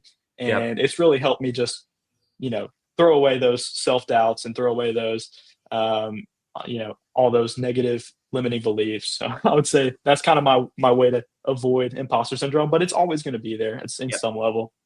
Yeah, no, I love how you talked about how it came up again now that you're hiring too. Funny, earlier today, I was making a video on making your first hire, basically, and what that goes through. And I talked about imposter syndrome in it as like, it's something you probably haven't felt in a while, but you're going to start feeling it again. And then that's a good thing, because the way I think about imposter syndrome is it's kind of like radar. Like when you feel it, it's like a good sign that you're like aiming in the right direction. Because it's something new. Like you don't get imposter syndrome. You get imposter syndrome when you're an imposter, right? like when you Yeah. haven't done something. And so someone asked me that like on a couple lives ago, and I was like, I mean, you are an imposter, but that's okay, right? Like you haven't done this before. And so it's like anytime you do something you haven't done before, that's a start of doing something new. And that's what hiring is. So it's just funny you brought that up specifically, because that was a big one for me too. I'm like, Yeah. what am I think doing? it's like, oh, this might be an intense example, but it's like if you're starting to think you can't do something, or you're not going to be able to be that person, imagine someone that you love deeply in this world, and imagine walking up to that person and telling those things straight to their face about something that they're excited about. Would you ever do that? No. Yeah. Why do we do it to ourselves? Yeah. Right. So it's almost like a self-love is kind of thrown into the equation there, and learn how to sign a self-love. I'm not going to talk to someone I love like that. Why am I talking to myself like that? And I don't think imposter syndrome ever goes away. You just deflect it, like you've done really well with Bo. I mean, there's people that from every stage of building a business that will still feel that imposter syndrome. It's just they don't let it creep in as much, but it's always there too. So yeah, you obviously deflected that so well, so quick. If I heard straight, it sounded like within a year you got to a 10 grand month. I did. Within Yep. a year. Yep. Right That's around a year. And pretty yeah, awesome. So very nice. So yeah, wow. Okay. Now I'm getting excited. Yeah, I was gonna say, whether it was self-love or a good punch in the nose, like you got to get yourself out of the self-love or a punch, one of the two. Yeah.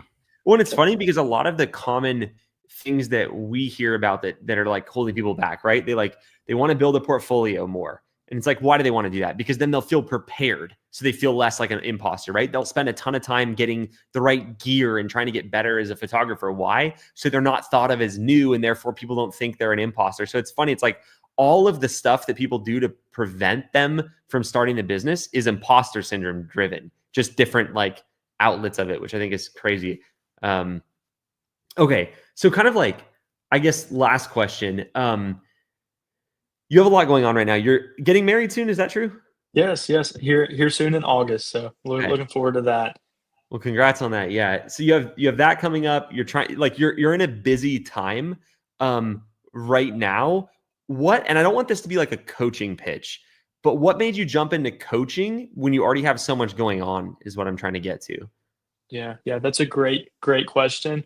And it really came down to one day I was watching, this was late last year, and I was driving up to visit my parents, and I was listening to a live stream, and Eli said this. He said, "Yeah, whenever you're in that 20K range, 20K a month range, and you're starting to hire, you said you really can't afford to mess this up." And I was like, that really stuck with me. I was like, you know what? He's so right. And I was in such a vulnerable spot. I've built this great business, and I had personally seen competitors in my area where they would start to scale and their business would just start to fall apart. And I was like, well, I've trusted the experts on the free content and the public content. That trust and that confidence has been built up with, the rep team and Eli and everything he teaches. Well, let's see, let's dive in and let's see where I could take this thing really. And it's just given me so much clarity and peace just moving forward in the business, knowing that the business, it could be whatever I want it to be. And so it doesn't always have to be something that I'm just working at and working at and working at. I know Eli, I mean, Norman and Young operates without you. That's to the point. I still like to be involved in it, but one day I might just want to be an owner in it and let it do its thing while I venture out to other things. And just being able to see that, and for example, like my why. If you don't have your why in check, you're going to struggle in any sort of business or career. And it's just, I wanted a life where I didn't have to worry about finances. I wanted a life where my future wife doesn't have to work outside of the home. And just I saw at that point, I was like, this is the right logical next step for me to get to that future. And it was a very thought provoking step, but I made the jump, and I could not be more glad that I did. So the whys are obviously strong whys. I mean, people have different whys, but they're usually always along those lines of like, I want to be able to take care of the people that I want to take care of, and not be, without sounding too cliche, not be like burdened by finances, which even when you have a business that goes well, you still have financial consideration. It's not like it's just Right. easy, but you have a little bit more freedom because you have resources. How important were those whys when you built it genuinely? Like, was that on your mind a lot? Or are you just like, I love building a business, and that would push you through the hard times? Or how was that for you?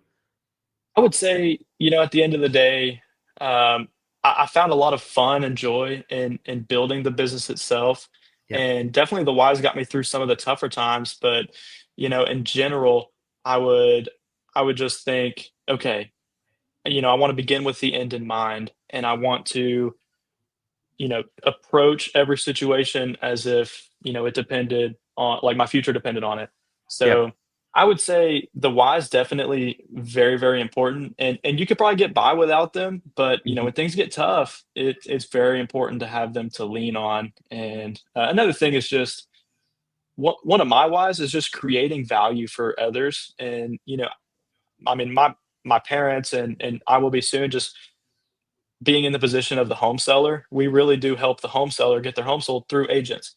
And, if we could help a bunch of agents, just disconnecting value versus how much income you earn will eventually help you earn more income. Because if you could separate the two, then you just want to create as much value as much value as you possibly can. And it goes back to the quote: if you do the right things for the right reasons, the money will come.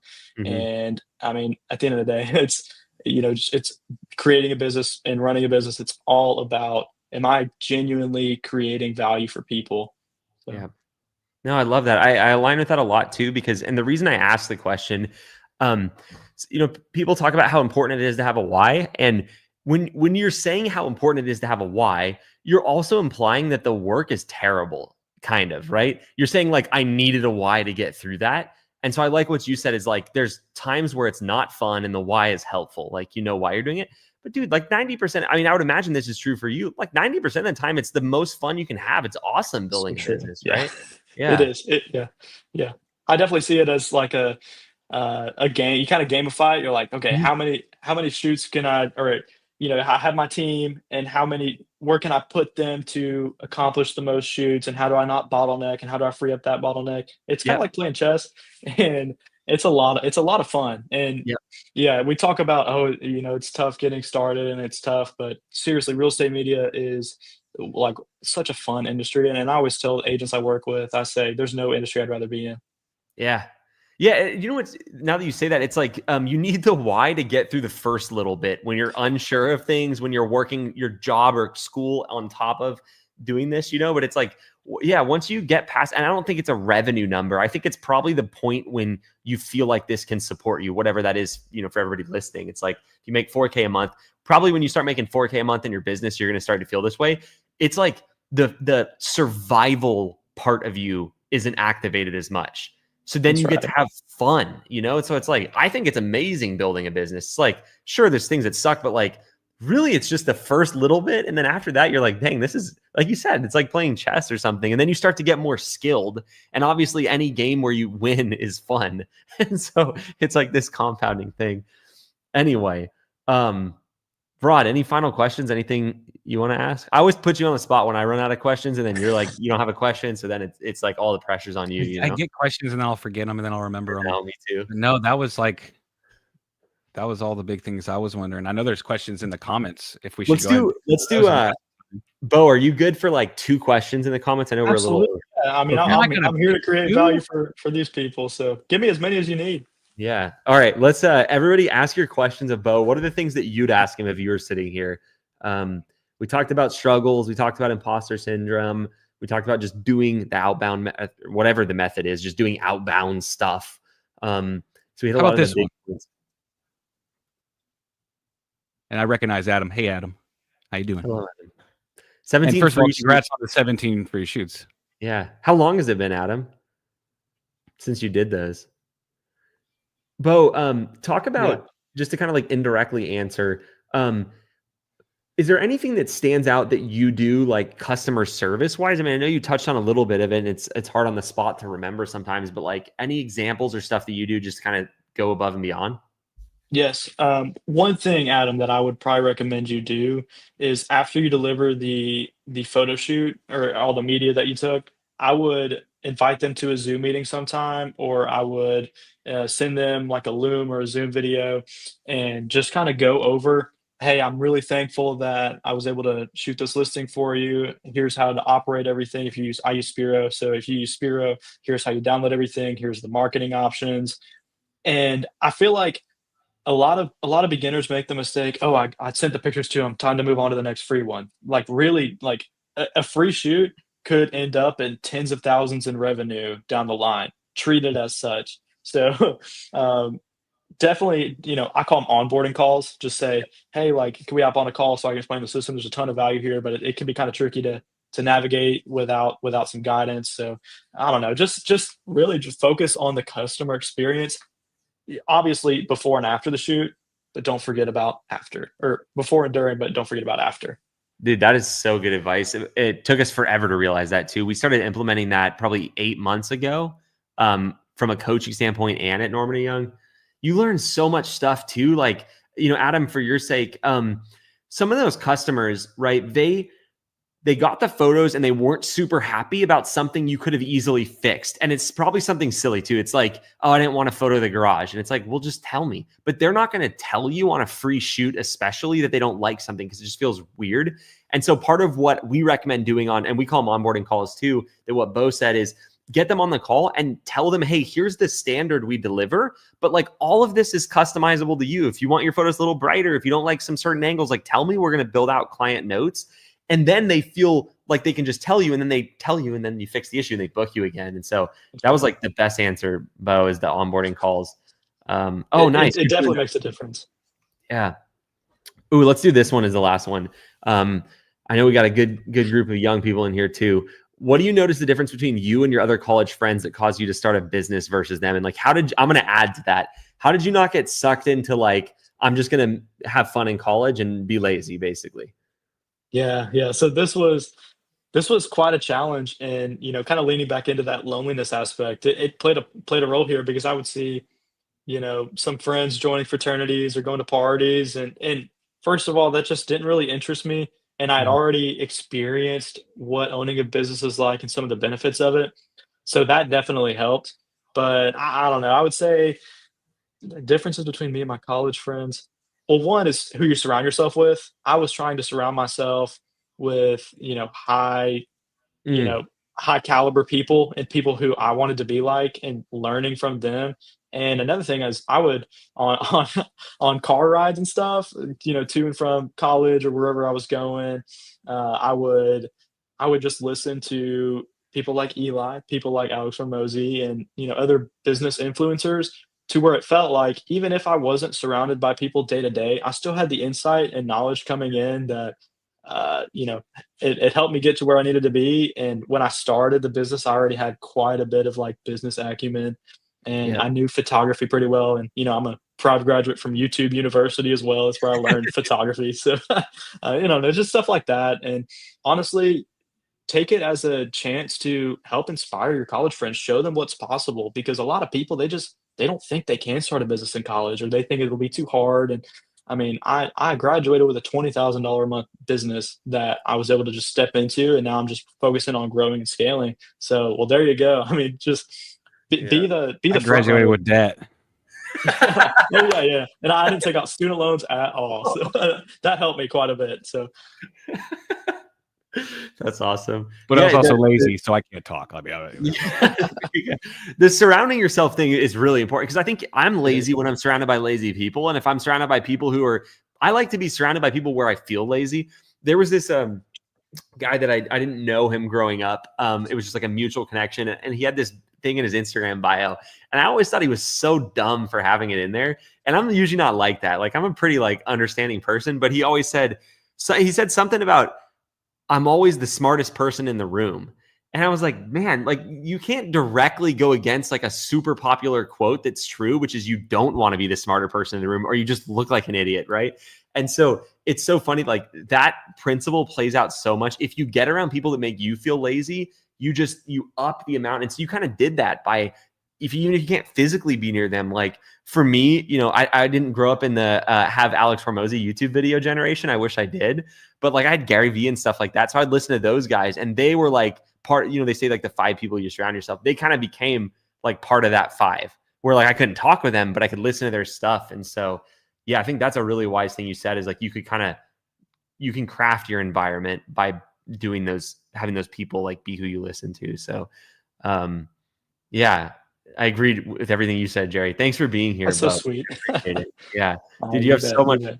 The fact that you're doing that kind of revenue, the way, not to just shine you on unnecessarily, but like you talk in a more mature way than your age would normally reflect. Like you have a lot of good stuff coming. So thanks for being on here and Absolutely. keep at it. Yeah. Yeah. It's an honor to be here. Thank you, Eli. Thank you, Rod. Thank you, the whole Rep team for what you guys do.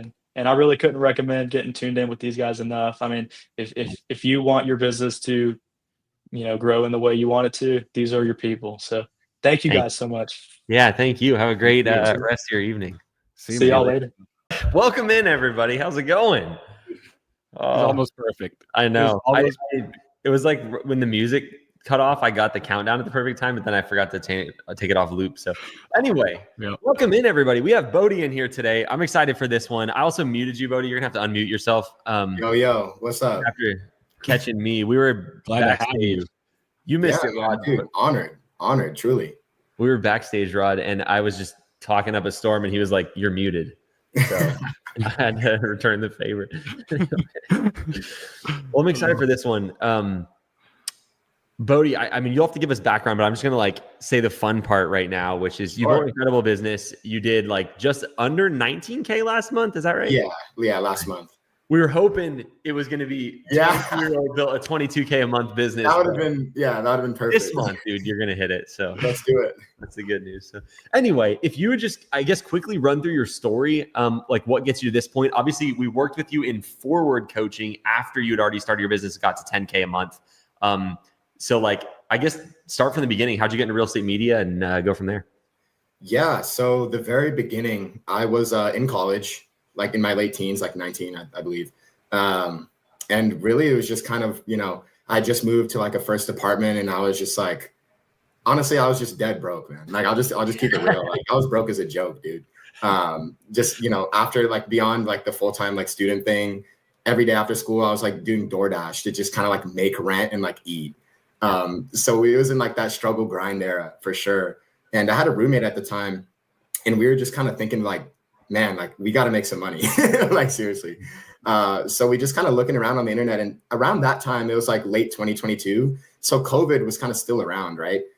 So Matterport was this new big thing that was going on. So we discovered Matterport, and immediately upon discovering that, we're like, oh man, this is going to be it. So then we went to, we ordered the Insta360. We went to Walmart, got a tripod, and it was just kind of anything that we could do to just kind of get things started.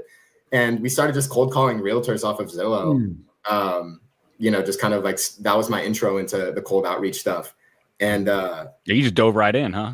Yeah, man, we just jumped in. We needed it. That's a good roommate right there. Oh yeah, no, fire roommate for sure. But yeah, so we just started cold calling, and then upon that we realized that Matterport was a small portion of this broader real estate media industry. And that same roommate happened to have a camera from 2011, this crop sensor. So we were like, oh, we got a camera, let's do this. So, we back on the cold call stuff, we'd call realtors and, just be like, hey, we're real estate photographers, let us shoot your home. And we didn't even offer a free shoot, we didn't even know about that. We were just yeah, if you're interested in the service, let's get together and make something happen. So yeah, those were the early days. That roommate, who's still my great friend, but that partnership, as sort of scrappy partnerships do, that kind of fizzled out. So I ended up starting just my own fully owned and operated LLC with just me. And then it's just been a grind from there. Joined coaching in October of 2024. I was already doing I had a pretty solid business at that time, or just a nice baseline to sort of get into coaching. I had no VAs. I didn't really know too much about Instagram method. So yeah, since then, definitely changed a lot of my systems and processes. Yeah, I bet. It's funny because we obviously work with a lot of people from day one, and then we work with a good number of people that start around your point, which is they got to 10K a month, or 15 or whatever the number is. And they're I don't know anything, turns out. And so you have to come in and systematize the business. And that's what really allows it to scale. What, So to get to the 10K, how long was that for you? It was a couple of years, I guess? Yeah, so it was a couple of years. I think I remember I might have had I did. I had a call with you actually when you were first starting REPP. I'm not sure if you remember. It was probably in the early days of REPP. I think it was you and Aaron kind of like in a basement or something like that. I don't know. Yeah, I don't know the right. but yeah, you guys like kind of like gave me some consulting a little bit on like what I could do and like maybe get into coaching. I was still like super busy with school, so I wasn't quite ready to make that, you know, financial sacrifice for coaching and also the time stuff. So I was like, well, like, you know, once I graduate for sure, I'm going to hop into coaching, but let's just kind of see what I can do on my own first. So that was the process for that. Yeah, I gotcha. And so I guess we'll kind of break down the different stages. So 0 to 10K, like what is the biggest, I guess upside, like what's the biggest thing you learned during that period that you want to pass on to somebody? And what's the biggest mistake you made? And those could be the same thing. Yeah, no, that's a great question. So firstly, I'd say to anyone that's like just starting, like let's say from 0, there are a number of decisions that you think matter, but don't. For example, your name. Don't spend more than a day on your name. I know that's something that you teach as well. Your name doesn't matter. They're going to know you as like you. My clients, like when you're first starting, they know me as Bodhi. Oh, we're going to call Bodhi for photography. So that's one of those decisions. Another one is the gear. Again, I started on a 2011 crop sensor. Like I think bracketing back then was probably like new. Like that was like the hot new. It was, yeah. You know what I mean? So yeah, just like a lot of those decisions that you would make in order to first kind of start, just throw yourself in there. I would say that it's more expensive in terms of time as well as money to sort of plot on those decisions rather than just jump in and then fix the mistakes. You know, you're a lot better off just like jumping in and fixing mistakes. So I think just from a mindset standpoint, that would be some advice I would give. In terms of my biggest mistake, I would say, gosh, you know what's really huge in that period is just getting clients. Like you got to get grease in the machine for sure. So I would just say, yeah, just staying consistent with your outreach. You know, for a while there, I was kind of coasting on referrals, which, you know, referrals are probably the best way that you can get clients, just in terms of like the cost of acquisition is 0 and like stuff like that. But when you don't have referrals, like you have to go and get it yourself, right? So yeah, I think just like the biggest mistake I made from 0 to 10 and why it took me longer is because I wasn't consistent with my outreach. So I just say like, you know, any chance you get, follow those Instagram pages, do the Instagram method. Back then I wasn't so familiar with it because I wasn't in coaching, but I definitely could have been more consistent with cold calling as well. That's really well said. And it's funny because it's like, I mean, you said it, but when you're first starting, you have no clients, you can't coast on referrals. So you're required to go put it. But it's like, as soon as you start getting, especially when it's, you know, in your situation, you're coming from a situation where you didn't have a lot of money. So that first $3,000 month is like, we made it. We made it, you know? So that makes it so you don't do any, you're like, I don't need to push anything. Like this is here, you know? Yeah. And so that's always the regret is like, it's my regret. I think it's a lot of people that don't really push it is like, you start to think, what if I would have kept the outreach going? What would I be at now? Yeah, exactly. And that's the hard one. I mean, you still built a great business either way, but it's funny you said that because it's just like, no, for sure. 100%. Yeah. And jumping to the future a little bit. So you're doing, I mean, this month you'll probably hit the 22K at 22. That'd be nice, for sure. So we got to hit that. But like you mentioned something to me before we were live about how you're really enjoying the delegation process. So what are your goals for the business and what are you doing right now to sort of start the process of scaling? Yeah, no, absolutely. So in terms of scaling, I mean, I actually just onboarded my first photographer this week. So there's that. In terms of the enjoyment factor, I found myself a little bit burnt out with the shooting aspect, just because I've been doing it solo for so long, that like, you know, I guess it was important for me to sort of maintain like the long-term vision for the business. And, you know, scaling was just always a part of that. So it feels like really nice to, I guess, not to be too trite, but go from sort of player to coach in that regard. Just enlightening the employees, you know, whether it's a VA or a photographer on the process, it's just been quite fulfilling because I think as I'm scaling, I'm recognizing, I guess, the impact that I could make or that my business can make on somebody and provide like a super cool opportunity. I mean, when you think about it, just the job within itself, you know, at my business, we call them creative media specialists, right? So, you know, having that photography job where you get to go and see super cool properties and get paid, you know, quite handsomely for it and not have to deal with any of like the stress of the clients and all of that, because, you know, we try to be the buffer for that and not let that trickle down so much into like that employee. So yeah, I think that like it makes for like a pretty cool opportunity, and it just feels amazing to be able to like provide that super cool job, you know? Are you worried about having that photographer meet your clients in like that handoff process, or how does that feel to you? Because you obviously built the business, your clients trust you. What has been your thought process on that? Yeah, so I would say no, I'm not worried about it, just because again, it goes back to having that long-term vision for the business. I heard you say, I think it was you that said, and I love the way that you put it, there's a natural redistribution of clients that align with the company's new values as you scale, right? Yeah. So my new values are creating that business that's a legitimate business with employees. And I know that's my goal. So, you know, while I hope that my clients continue to trust my process and are able to, you know, be okay with me delegating, you know, if I lose some in the process, then that's actually a solid indicator that I'm on the right track. So no, not worried. Yeah. I mean, your mindset is like super well locked down compared to the size of your business, which is a compliment. And so I think a lot of people, they get very, you know, you've put in the time. I mean, you've put in 3 years or almost 3 years, I guess. Yeah, building this business. It's, you know, something that's changed your perspective and your life a lot. You're making good money now, that kind of stuff. Most people, because of the impact that it has on them, get really worried about it. And so the last sentence you said, as I think like, that's like the one liner that really matters, is like, you may lose some clients in the process, but it's required to do this to get to your goals. Yeah. So I just wanted to repeat that, because that's most of the time Sure. isn't something people say until they've like gotten 5 employees deep and realized, you know, that that's the way to think about it. So I think that's a really like interesting perspective to already have. What is your goal for the business? Like, what are you trying to have happen? Really at this point, you know, in terms of like making an exit from it, I probably wouldn't want to sell the business down the line. I think I'd like to just sort of remain an owner, maybe look at a profit and loss, approve some like big strategic goals, and just kind of like let the daily operations occur without me. I think maybe once I get to the point where I can get like a dedicated salesperson down the line, that would be great. Like, you know, as far as the timeline for that, I don't exactly have one, just because I know it's down the road. But, you know, in terms of, you know, what is my true vision for the business, just to try to build something with some enterprise value, get rid of like this sort of key man risk, you know, like of me being involved in it, and just kind of let it run without me. That's my goal. You either read a lot or watch a lot of YouTube videos or podcasts, because you use like the words that most people with a 20K a month business don't use yet. I mean, I certainly didn't.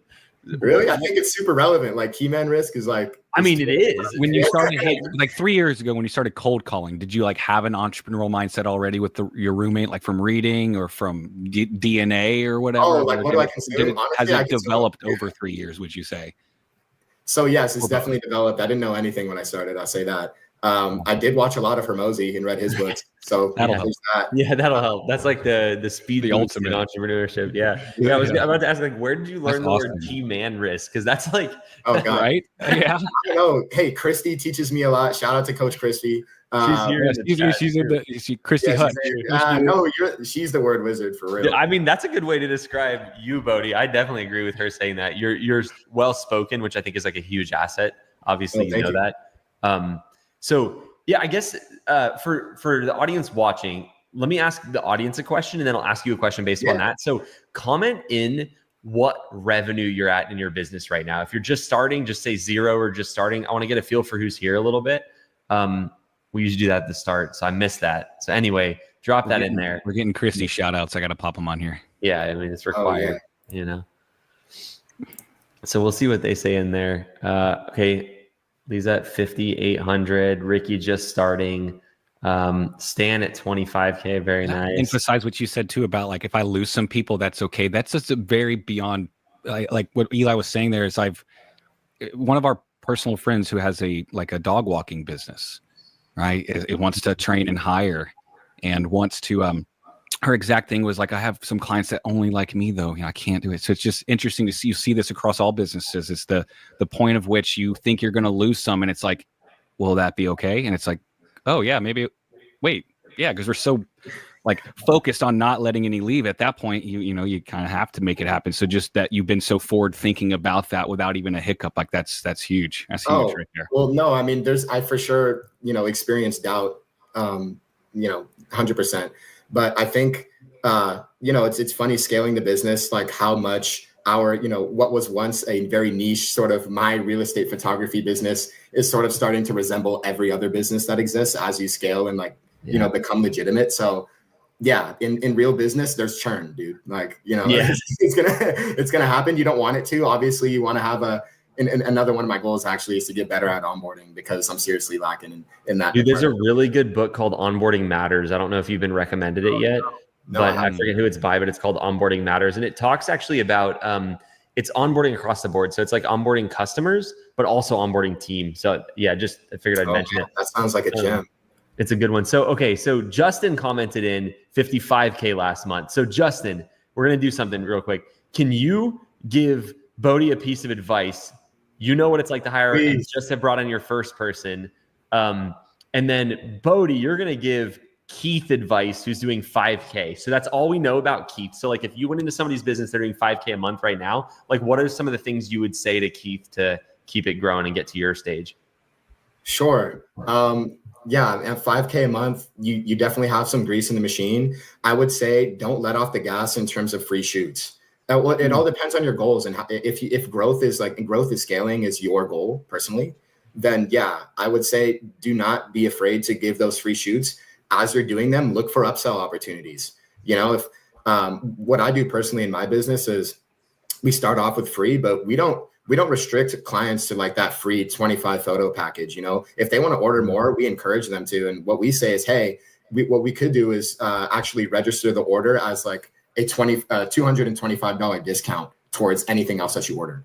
Right. So, and make sure to enunciate 225, like make it sound big, what I mean? like really sell it. And, but yeah, man, just like upselling, client acquisition for sure. As long as you have your basic systems in place, like, don't have, a Dropbox and then a payment processor and then like condense it, get on Spiro, like, come on, man, join the team. But yeah, like have a base system at 5K. I'm sure you already do. So I would just say like, yeah, don't let off the gas. You're going to encounter some clients who are actually not beneficial to your business and your business goals. So it's important to not, let's say a client is upset about something in the process, whether it's the photos themselves or something, and they're asking you to do something that's custom that may be a little bit beyond the limits of like what your business is built for. Don't change your entire business for that one client. You know what I mean? That's like a big one that I had to learn for sure. Like you run your business and the clients that align with those values are going to be the clients that take you to 10K, 20K, 30K, whatever. Yeah. So that'd be my advice. That was really good, especially especially all of it, huh? But the client acquisition, yes. The last thing you said, Jared on my team always talks about it. He's really good with making. Sometimes when you're thinking about something, it's easy to get in problem solving mode, and then I think Jared's really good a lot of times at being like, "Is this a problem we need to solve?" And so he basically has this phrase, which is like, "Don't make a 99% change for 1% of your clients," and that's basically. And he says that, and every time like someone says that to me, like I understand it, and I'm immediately like, you're right. Like any problem can be solved, just you get paid in accordance with the problems you do solve. And it's like if you solve a problem there's two things that are true. If you solve a problem for a small percentage of your client base, it doesn't do anything for you. But sometimes trying to fix for 1% of your client base messes up the rest of your client base's needs. And that's the real danger. Mm-hmm. That like your business for what your business is already. Yes. Right? Yes. And it's there's going to be, I'm learning this now, and really just all throughout the business at all stages, like there's going to be fires that are burning. It's not worth it to put all of them out. It's worth it to put the biggest one out. Right. Yeah. So for me, for a while, that was hiring, right? That fire was burning. And obviously that's the highest leverage task. So as I'm scaling, you just notice like there's a bunch of holes in the business, what's really going to move the needle? You choose that one. And then once that one is done, you reassess and look for the next biggest one. And then you tackle that. Don't try to spread yourself thin and tackle them all at once. It's probably just not going to be efficient. Maybe you'll end up like rush hiring someone or just making that, so it's like, just focus on one thing at a time. And you'd be surprised how much more productive you are once you do that. Like give something your full energy and focus until it's done. That's the thing that takes another thing you're saying that takes a long time for most people, myself included, to learn, because there's always fires, like you said. And it's tempting to want to work on everything at once, but the fastest growth comes from when you work on the one thing. Like we say it in terms of bottleneck, it's like what's restricting the flow the most. And so I love that advice. Justin dropped the advice for you, which is you have to truly enjoy who you work with. You have to like your employees if they're a friend, because you have to put your trust in your shooters, customer service over everything. So yeah. And it's easy to fall into like this, especially when you're like maxed out solo shooting. It's easy to like start resenting the business a bit, resenting your clients. And for me, it's just a matter of putting gratitude first. I guess that's a little bit easier for me, just from coming from, not having any money to like now having money. So it's like, I'm super happy to put out some fires for my clients. And so that's one aspect of it. But the other one is just like humanizing your clients. It's easy to just kind of be in Spiro and just see them as like names and phone numbers and your open phone and all that. But it's, we're privileged to be able to help somebody's business with our business, right? It's not like, what we're selling, the services we're selling aren't like someone's nice to have. It's like, it'd be nice to have some ice cream. Like no one needs ice cream, but these like, these realtors, they need our services for, to feed their families and to provide for their teams. So it's an honor to be able to do that. And, selling these, sometimes multi-million-dollar properties, like, yeah, man, enjoy that shit, like, for sure. No, agreed 100%. What gave you I know you you told your story already with the Matterport thing, but like, most people are way too scared to pick up the phone and start cold calling, especially when they don't know anything about what they're doing, which was you at that point. So like, 100%. How did that happen? Like, what gave you the confidence, I guess, to just start? Did you cold call first and figure it out second? Is that how that worked? Yeah, dude, I like, it was so fun. I remember actually picking up the phone for the first time. Yeah, dude, I remember it clear as day. And it was like, I was like shaking. Literally, you did it. Oh my God. Yeah. So yeah, I was literally shaking and I was like, hi, my name is Bodie, and like that kind of thing. Yeah.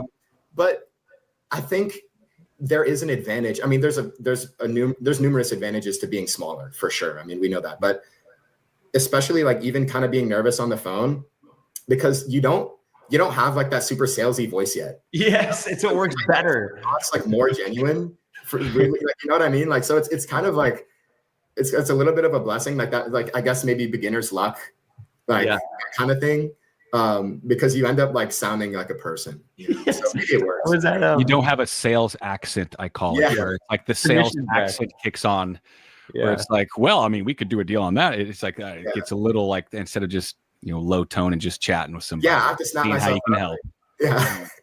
I was at a video workshop in Nashville a couple of weeks ago that Kevin hosted, and there's a kid, really, I mean, awesome guy named August, and we were talking kind of out. Kevin was doing his workshop and we were in the laundry room. We were talking, and I convinced him to do his first cold call right then.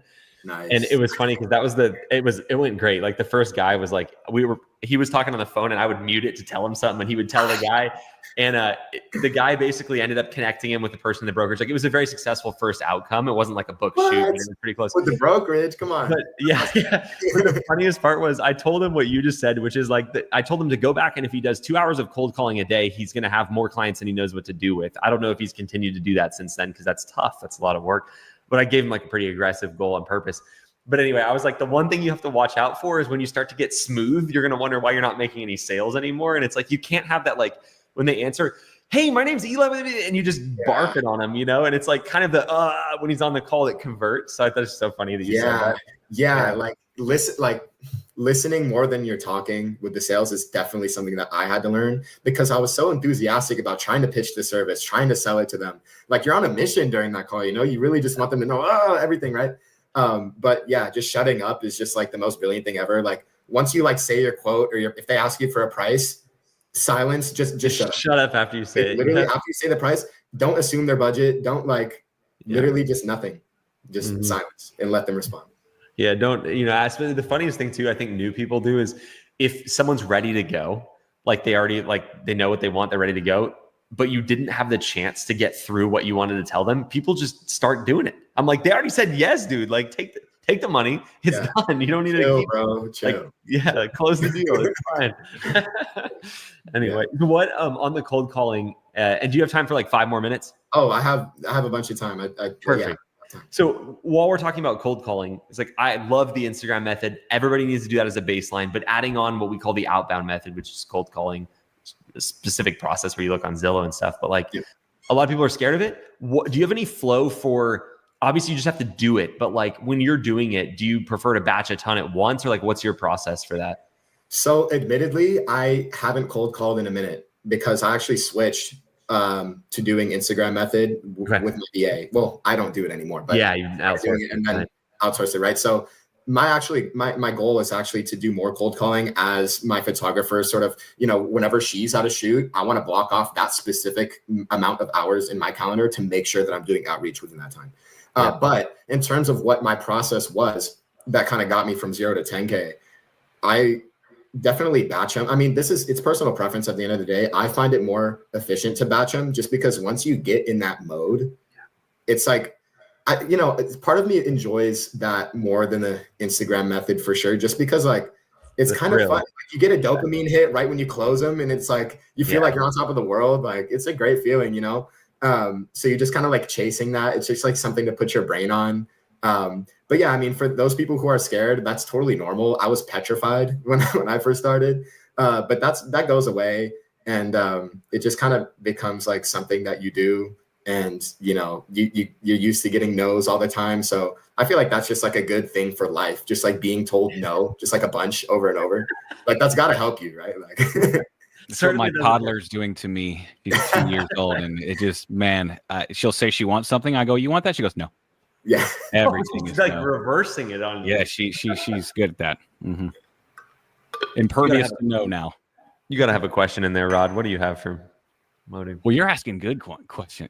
You keep going. You're asking really good questions. I don't want to disrupt the flow. Well, my other question was, and I don't mean this to be like a direct coaching pitch, but like why'd you get into coaching if you were already doing 10K? Like what was your process genuinely there? So my process genuinely was sort of a one-on-one aspect, just in terms of like even the free content that you provide was like, for me enough to get to 10, to be honest. So there's that, which thank you, by the way. But, there was like the one-on-one coaching aspect that was like, okay, well, just being able to give somebody a play-by-play and then having them sort of, parse that and then give you like the nuggets of wisdom is just like, you can't even put a price on that, honestly. So there's that aspect of it. Really just a systems thing too, like just like getting VAs in place. That's like a learning curve in itself. Being able to onboard somebody into your team is just never something that I had any experience with.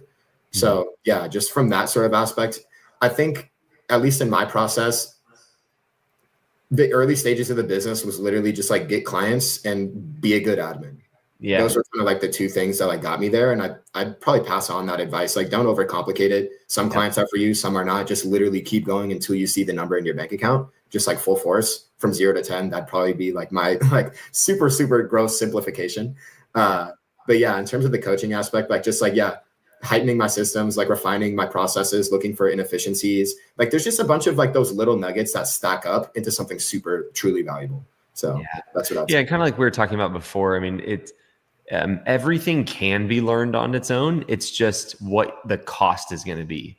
And so like we were talking about, it's anytime you can learn from somebody else, it's faster. For example, we were talking with somebody in our community and we were talking about how funny it was that it's like questions they ask are such a simple answer, but when you answer somebody after having made a mistake for like 2 years and then figured it out, it's just like funny how much value you can give somebody in one answer of like, just don't do this. Like even with HDR for me, like I didn't know that was like if someone just been like shoot 3 brackets and get it blended, I would have been like, 2 years of trying to figure it. And it's so funny. And so I think that's a big value, like at any stage is really just, you get a lot of speed. That's why for me, I'm a big, obviously like I sell coaching. And so a lot of times I think people are probably like, of course, Eli would say that.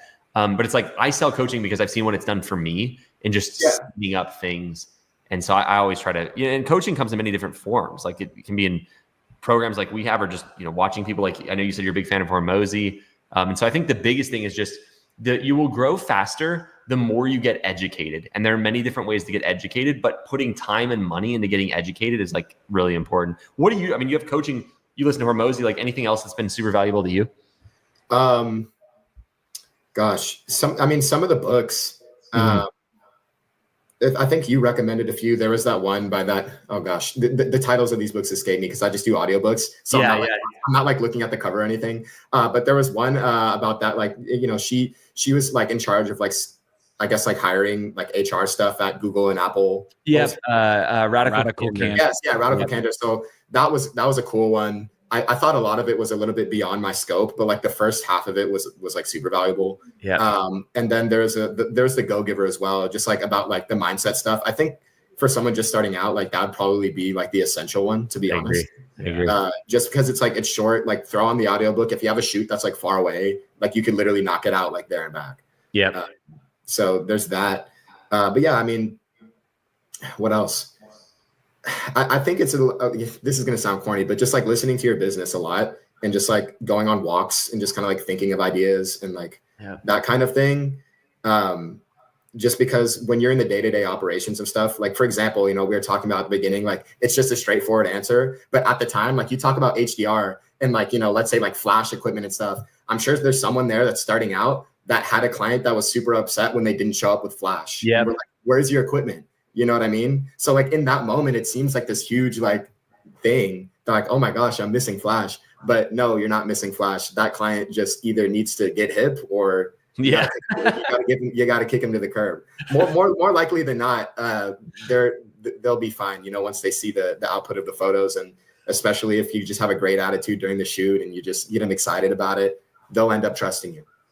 Yeah, and it's hard when you have that happen because then you start second guessing every part of your business, and you're like, maybe I do need flash. I mean, that's what happened to me. I started using flash for a while, like years ago, and it was just like, man, it's so nice to not have to. I mean, the more you said it really well, but it's like walking and just listening to your business gives you perspective and time to think about whether it's just like when you're focused on a one client issue, it kind of feels like it's your whole client base that thinks that, and so the perspective is really good. You know, you'll hear something I repeat a lot because when I thought about it this way, it was like, oh, of course. But people will say they have really good ideas when they're driving or when they're in the shower or when they're on a walk. And I'm like, dude, if I got good ideas in the shower, I'm going to start showering 2 hours a day. Like you really though. Yeah. You've worked in psychology. Like for me, it's the walks with the audiobook. Sometimes I stop listening to the audiobook, but it's something with like the auditory stimulation, like seeing new stuff. I have like crazy, like I went on a run yesterday. I went too far and now I'm sore as can be. But anyway, I had like 5 miles to be fair. Yeah. I mean, it was too long for a guy like me, but anyway, dude, there was like 3 things. I got out my phone and I like set a reminder because I was like, I never would have thought of this if I was at home at my desk doing something I normally do. And so, I love your advice there. Yeah. Yeah. The best ideas for me is like when I'm working out in the morning and then it's like I'm just distracted from the workout the whole time, just recording my ideas down so I don't forget them in 7 seconds. Right. So double-edged sword. The worst thing you can do for productivity is sit at your freaking desk with notes open and try to think of some ideas. It's like asking for writer's block. Yes. But so many people do that when they're first starting their business. They sit down and they're like, I'm going to get to work. And it's like, on what? Yeah. Like, I don't know. I'm like, well, you're not going to find the answer at your desk. I promise you that. So anyway, I guess just to end it, and I appreciate your time so far, but I feel like you already dropped like 100 good pieces of advice. But for somebody that is scared to start this business, but they really want to do it, like what's the one step you'd tell them to do like right after this live? Like something, it can be big or small. What should they do? Right after the live, I mean, if you don't have that LLC created, just do that. For sure, and the reason why is because it's a financial commitment. So once you make that financial commitment, however small or big that is to you, it's going to motivate you to just actually follow through, right? So I'd say if it's something you really want to do, it's a little bit detached because you're not actually talking to any realtors, you're not doing anything. So just get the LLC started. You already put some money into it, like you're going to want to make it back, right? So that's really good advice, and it's not scary. It's actually really chill. Yeah, it goes from like you start to subconsciously treat it like the business it is, not the thing that we're just doing. It's like, okay, you know, that investment, like you said, and then plus the act of doing something to make it now identify more as a business, and like, okay, it's getting serious. It's like those little things will start to add up. So that's good advice right there, man. It feels good. Like, dude, you have an LLC. Like, not everyone can say that. All you had to do was pay some fee or whatever, you know? You're now a business owner. You're now a business owner. Hop in. Like, and I think one of the bigger killers of businesses that could have been in this industry are people who are like 1 foot in. They're kind of like, oh, I'm going to try it. It's like, no, you're not trying. Like, you're doing it. Like, there's not like this, I'm going to like lean back and put my toe in the water kind of thing. And so I think that's what you said is good advice. Like, it gets people like, okay, I have the business now, but it's not, I was, like when I asked that question, I was like, what would I say if someone asked me that? And I was thinking probably go call somebody just to get the fear out of the way. But I think that's too much. Like that's too scary for a lot of people as like a first thing. So I love your advice on like, just go do that. Yeah, because now you have to, like, you're kind of forcing yourself, like, that's why I like it. I like things that like force me to kind of put my head down and do it. It's like the burn the boats thing. It's like, well, here we are. We have no choice. So. Just jump in, dude. Yeah. Well, thank you for your time. This has been awesome. I'm excited to thank you. See you grow. Oh, I wish the thumbnail would have worked out, but next time it'll be. I'm trying to think of the next one. I was gonna say 44K a month at 44, but that's way too long. 20 years. Come on, Eli. I thought you believed in me, dude. About 100K at 23, 100K a month. So, there we go. There you go. Anyway, have a good rest of your evening. Thank you very much, dude. Glad to have you on here. So we'll talk soon. Yep. See you later. All I can say is I'm excited for this one. Welcome in, David and Melissa. Good to have you both. Hello. Glad to be here. I was trying to think what to say at the start. And I was thinking back to like when you guys are on the group calls, and what I decided to say is basically every time you guys get on and tell me what's going on, it's always 10K more than I expected it to be, which is a good thing to be known for. So anyway. Us too. I see you get on and it's like either you in the car, David, or Melissa, and you guys are usually on different screens and you're both smiling big. So I'm like, oh no, what happened this time? The bigger the smile, the more nervous we are. It just means we're growing. Yeah, that's good. I guess if you don't mind, Rod and I were talking because we know about your story from the time we started working with you guys and forward after you'd already started a real estate media business. But I guess take it a little back before that, and we'll just dive into your story. And then we got some questions prepared. So go for it. Yeah, cool. Love it. You want to kick it off for me? Go for it. Okay. So I was in real estate before real estate photography, and I sold real estate for like 6 years. So it was kind of like a natural segue, because we already kind of knew the industry. So 6 years of selling real estate, I started burning out super, super, super hard, for a multitude of reasons. But a lot of times, like, you'll put in a lot of work and like you don't get paid, right? Like the house doesn't sell, they decide X, Y, or Z, right? Mm-hmm. So at one point we had a photographer who was telling us like how many shoots he was doing. He wasn't like giving us numbers, but he was telling us how much he was doing. I'm like, I'm kind of looking for a change. You say you're doing 8 shoots a week. Let me run some basic numbers here. And I'm like, I think we can make this work. So I started out just, we bought all we were watching your YouTube videos like crazy. And then I was like, okay, Eli's got a gear list for us. Let's buy this. I was listing a ton of houses at the time, 40, 50 houses a year. So like for the first 6 months, I was just kind of shooting my own listings, which really helped because like I messed it up. Like the only one who could be mad is me.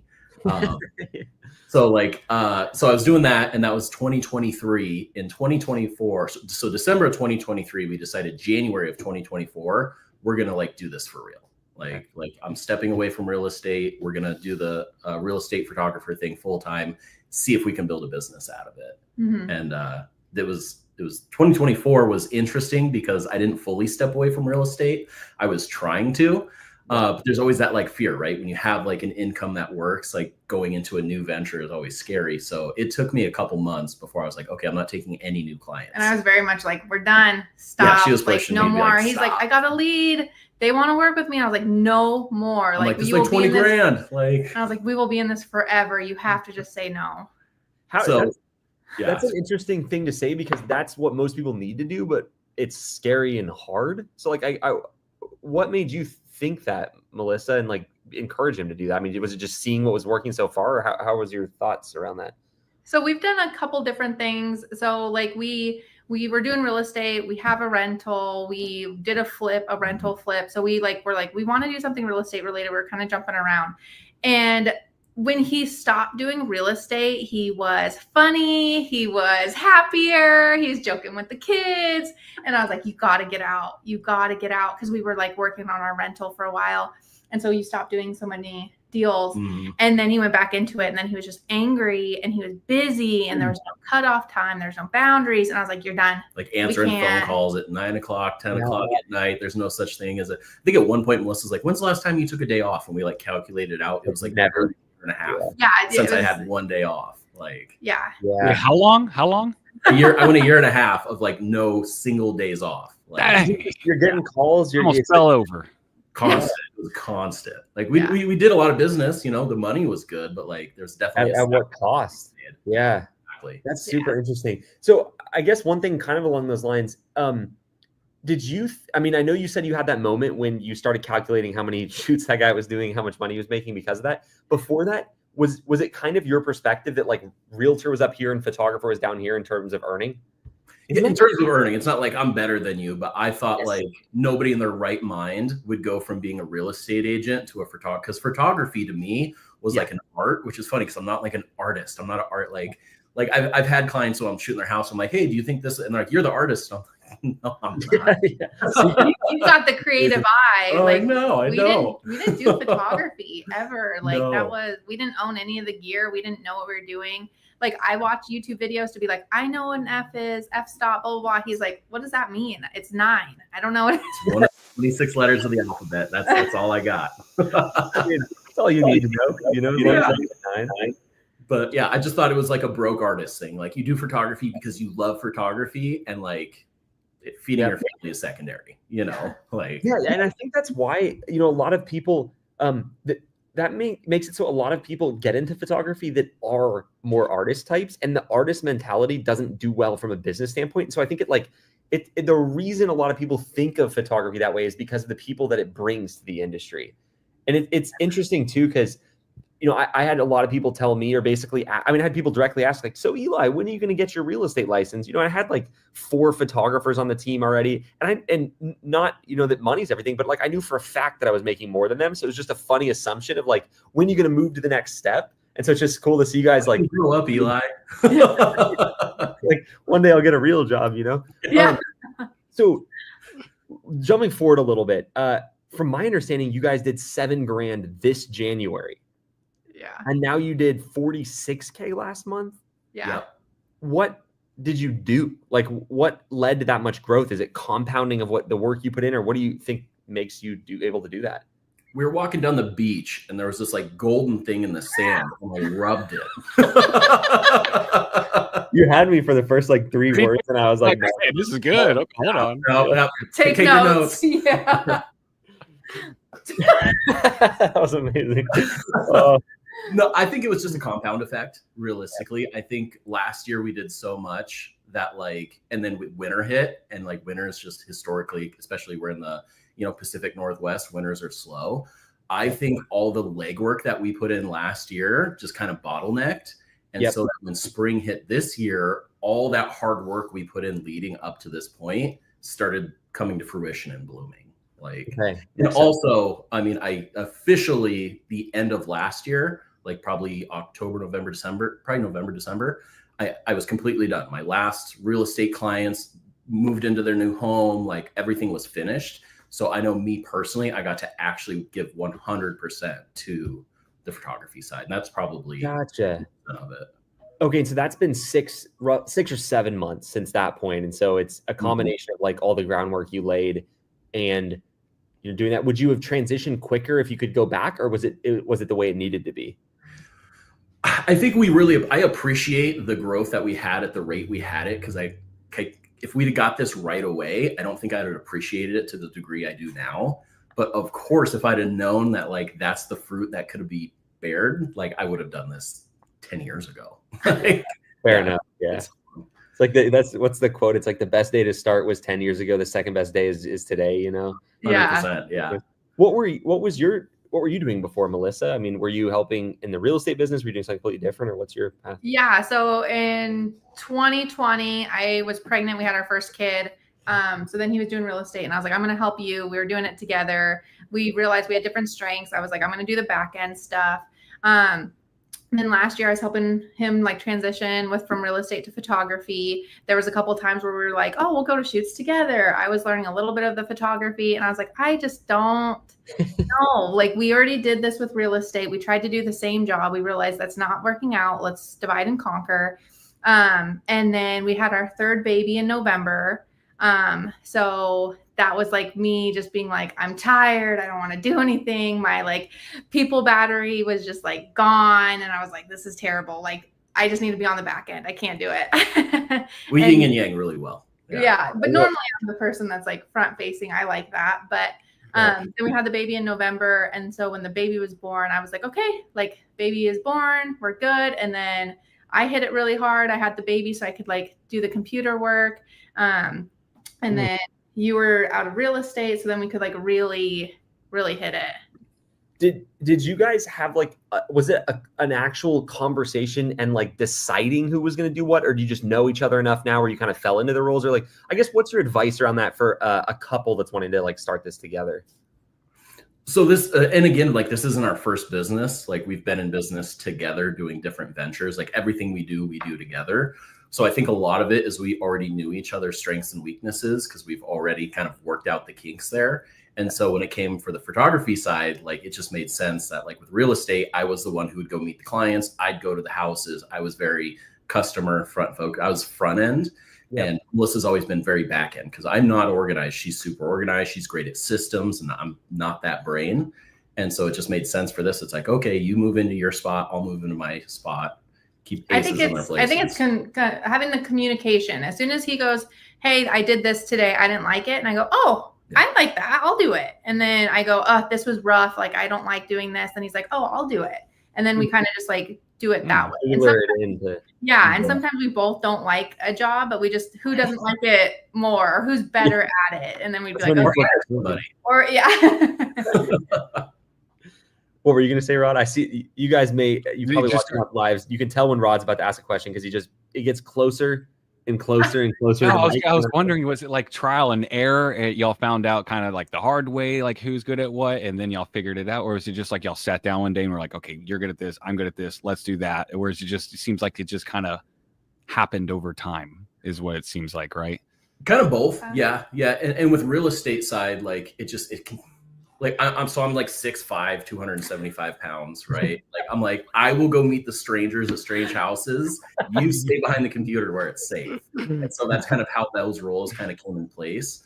But like I've always just kind of excelled at my thing. She's excelled at hers. So yeah, it was and I guess specifically kind of happened. Nice. I mean, I know you guys have a team now and we'll get into that, which is awesome because you didn't have a team in January. No. A lot of things have happened. And you have a new baby on top of the other two. Oh my goodness. You've had a busy year. But what does the actual breakdown look like now? Like what are your different roles and what do you each do in the business? Go ahead. So for my end, I'm back operations, that type of thing. So like I manage all of the VAs. If we hire somebody, like I'll jump on the call with you and I'm like, cause I'm the one that's at home. So I'm like, these are my questions. These are our struggles. This is what we're doing. Tell me the advice. And then if you're like, you hire somebody, I create the job description. I'm the one that's on the computer. All that kind of thing. Like if it has to do with the computer or technology, I feel like I'm taking that over. I'm just at home.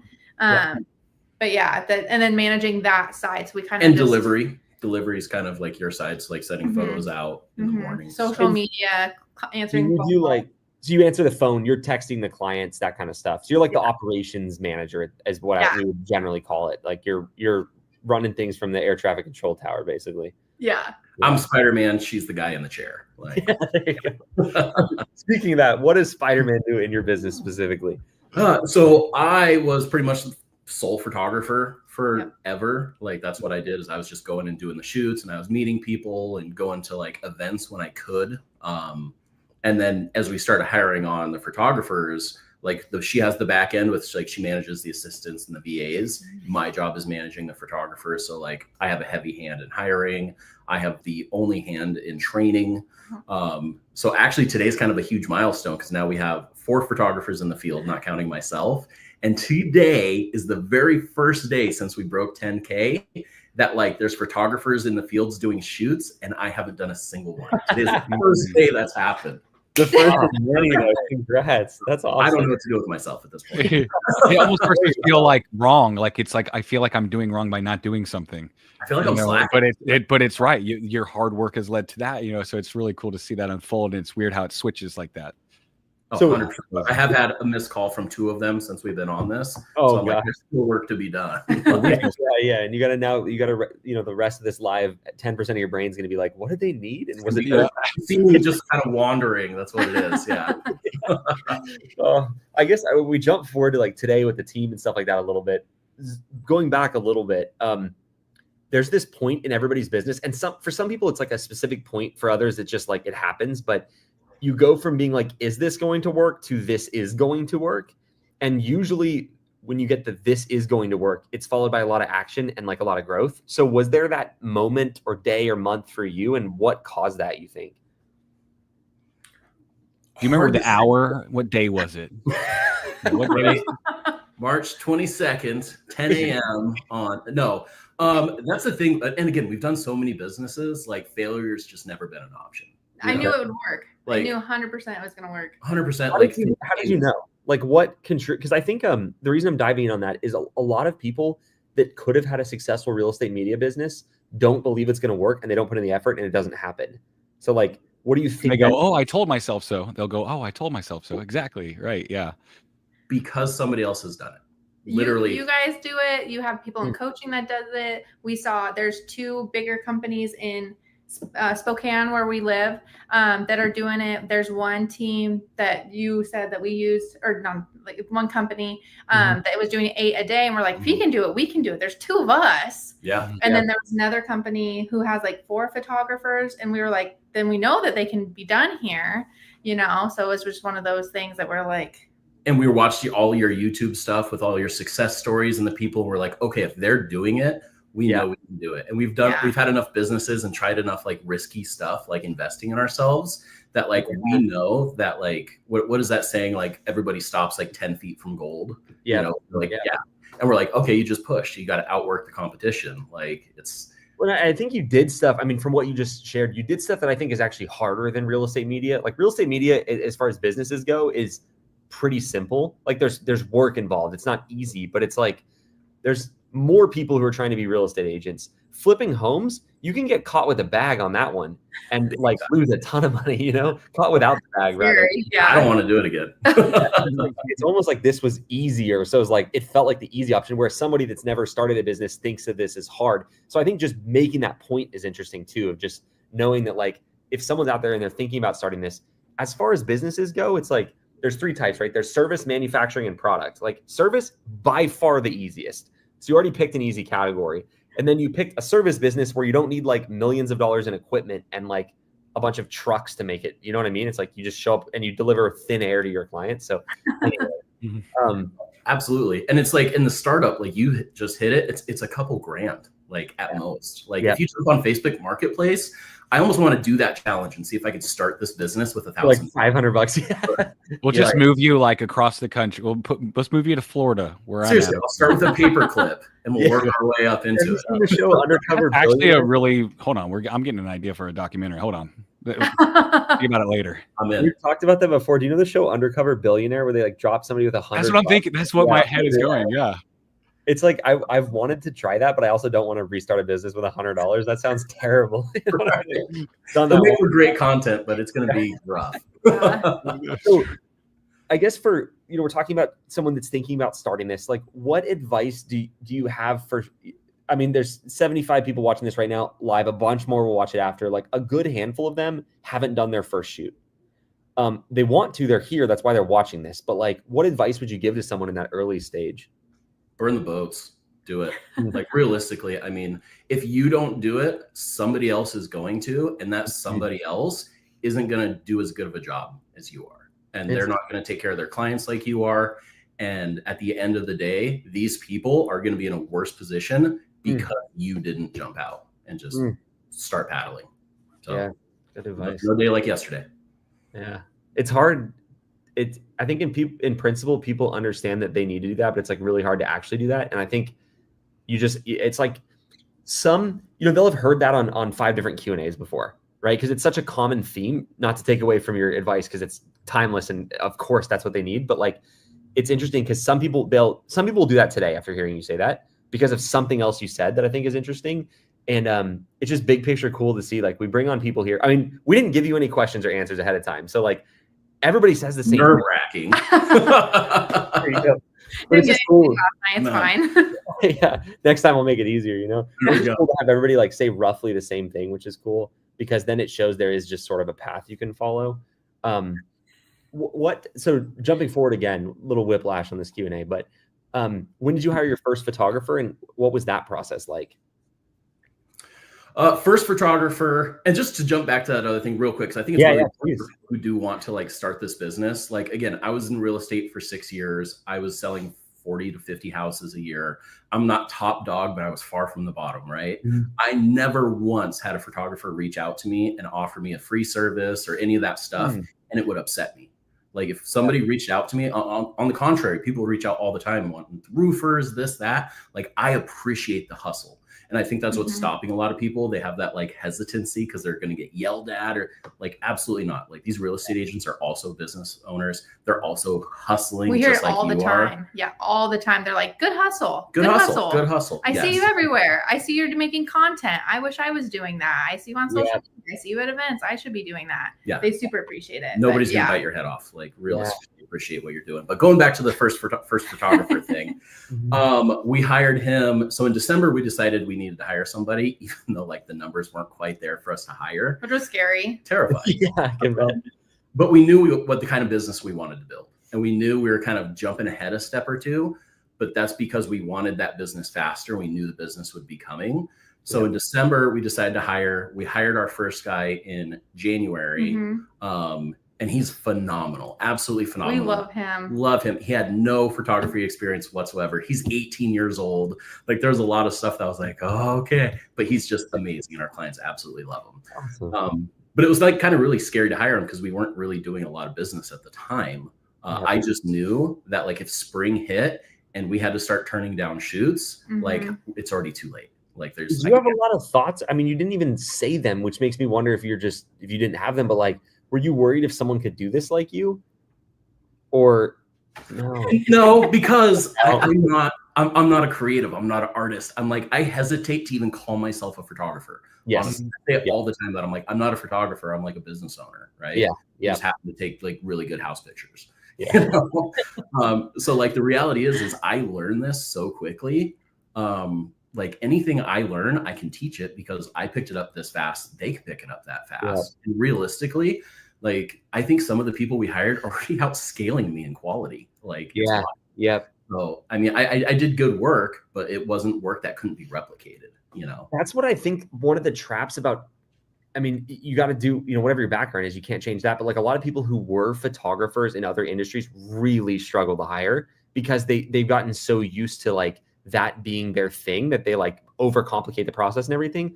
And it's funny too, because I think you guys did, I mean, you in this case specifically, David, did a good job avoiding this because sometimes people who, they don't start as photographers, you know, they join the business with no photography experience. 6 months in, they're the pickiest person I've ever met with photos. And I'm like, I don't know what happened. We got to unlearn some of this, you know? So I just think it's interesting to hear you say, no, not really. Because most people are like so scared to send a photographer out to a shoot. It's not them. Well, and coming from real estate, I know because I still have my real estate brain all the time, my real estate agent brain. Like the stuff we're looking at as like photographers, they didn't even notice. Like, oh, you know, this isn't like, and they're like, I don't like that coffee cup that's hanging on the wall. It's like, that's like, you know, so like, I mean, I think it's really easy to just get in the weeds with that, you know? It's funny too, because it's, you can be told that many times and still not realize it. Like if I look at Norman and Young photos, there's things I want to correct all the time. And I'm like the least picky guy when it comes to that stuff, but it's so funny too. And I've told the story a lot, but we had this agent one time that was like, she was mad at the photos, basically like 10 shoots in. She said they were awful and give her a call. So I obviously researched the photos before I gave her a call because I didn't want to walk into that trap. And so I had this list of all this stuff that I was like, okay, you know, this is probably what we should fix. I agree. Nothing on my list was in her list. Like her list, there was literally a hole in the wall in the you know, bathroom. There was like dog poop in the yard. It was crazy. And it's like agents and what they're looking at are so different than what we're looking at as photographers. Just a good lesson. I'm glad you brought that up. Oh, absolutely. So I mean, obviously you guys started the business. You watched my YouTube videos. Why did you get into coaching versus keep doing it on yourself or on your own kind of? In real estate, we actually had paid for a coach previously. And so Multiple. and different courses and different, videos and all the things. So I feel like when we saw yours, we were like, cool, like let's learn from somebody else. We've done it before. So we did have different like expectations because we've done different coaching things and everybody's different how they like do it. But that's why we saw that. We were like, okay, like I'm a firm believer if somebody's already there where you want to be, why not pay them money to show you how to get there? Like we've like Melissa said, we've paid for coaching. I don't know if you know who like Ryan Serhant is, but he never put out a single course that I didn't buy. I'm probably thousands and thousands of dollars deep there. Like it just makes sense. Like, you were doing it. We were watching your YouTube video. There was so much value already just in those free YouTube videos that I was like, it's got to be amazing on the inside of this coaching. I just got to get in there. And it is like one thing we talk about like the most that we've gotten from it is that like there's mistakes that we haven't made, because there's a difference between like being intelligent and being wise, right? Like wise is being able to see, or intelligent is making a mistake and not doing it again, but wise is seeing somebody else make a mistake and not making it right. And so you guys help make us wise, because you're like, here's the thing, like don't even think about it, this is what you do. And we've gotten really good at being like, okay, we're not going to think about it, that's what we're going to do. And so I can't even count, there's probably 8 million mistakes we could have made along the way that we didn't make at all, because you guys you're like, hey, no, just do it like this. And we're like, okay, you seem like you know what you're talking about. Yeah. And it works. Should we hire? And you're like, yeah. And I was like, all right. Okay. And that's why I ask you all the time. I'm like, if money wasn't an issue, how many people would you hire? This many. And I'm like, all right. Also, one of the skill sets, and I appreciate the kind words about the program in general, but one of the skill sets that you both have is you just know what to ask like very well. It's like when you ask a question, it's just a good question. Yeah. I was telling him that I was like, sometimes you get on the call and you're like, you have to ask. If you don't ask, like you don't get what you need. Yeah. So that's helped a lot. It's just asking the right questions for sure. It's funny too with just like coaching and knowledge in general. Like I have a little bit harder time talking about it because I sell it too. So people are like, oh, of course Eli's going to say that. But it's like, I sell it because of how impactful it is to me in the different things. And so I agree with what you said. I mean, I spend far too much money on coaching, but it's always worth it. It's just like even if you get something, it's always you know what's funny? I've had the opportunity to do like a couple little like mastermind things. I mean, they were freaking expensive, but like they weren't long. And I went in with what I wanted to get. It was like, I got something completely different. One thing that like changed the business multiple times. Once that started happening enough, I was like, all right, I kind of figured this out, And so it's just interesting. And so I guess with the real estate business, I'm just curious about that a little bit. Did it take you a while, or have you always just been someone that was like, I'm going to, pay for knowledge? Oh man, I don't know. I really don't know when we started paying for stuff. Like I've gotten like a gajillion degrees from YouTube University, right? Yeah. And I think when I just come across people that I like, that I'm like, okay, I'm already getting stuff. When I find out that they have something that's paid, like I'm like, okay, let's deep dive. Let's see what else is in there.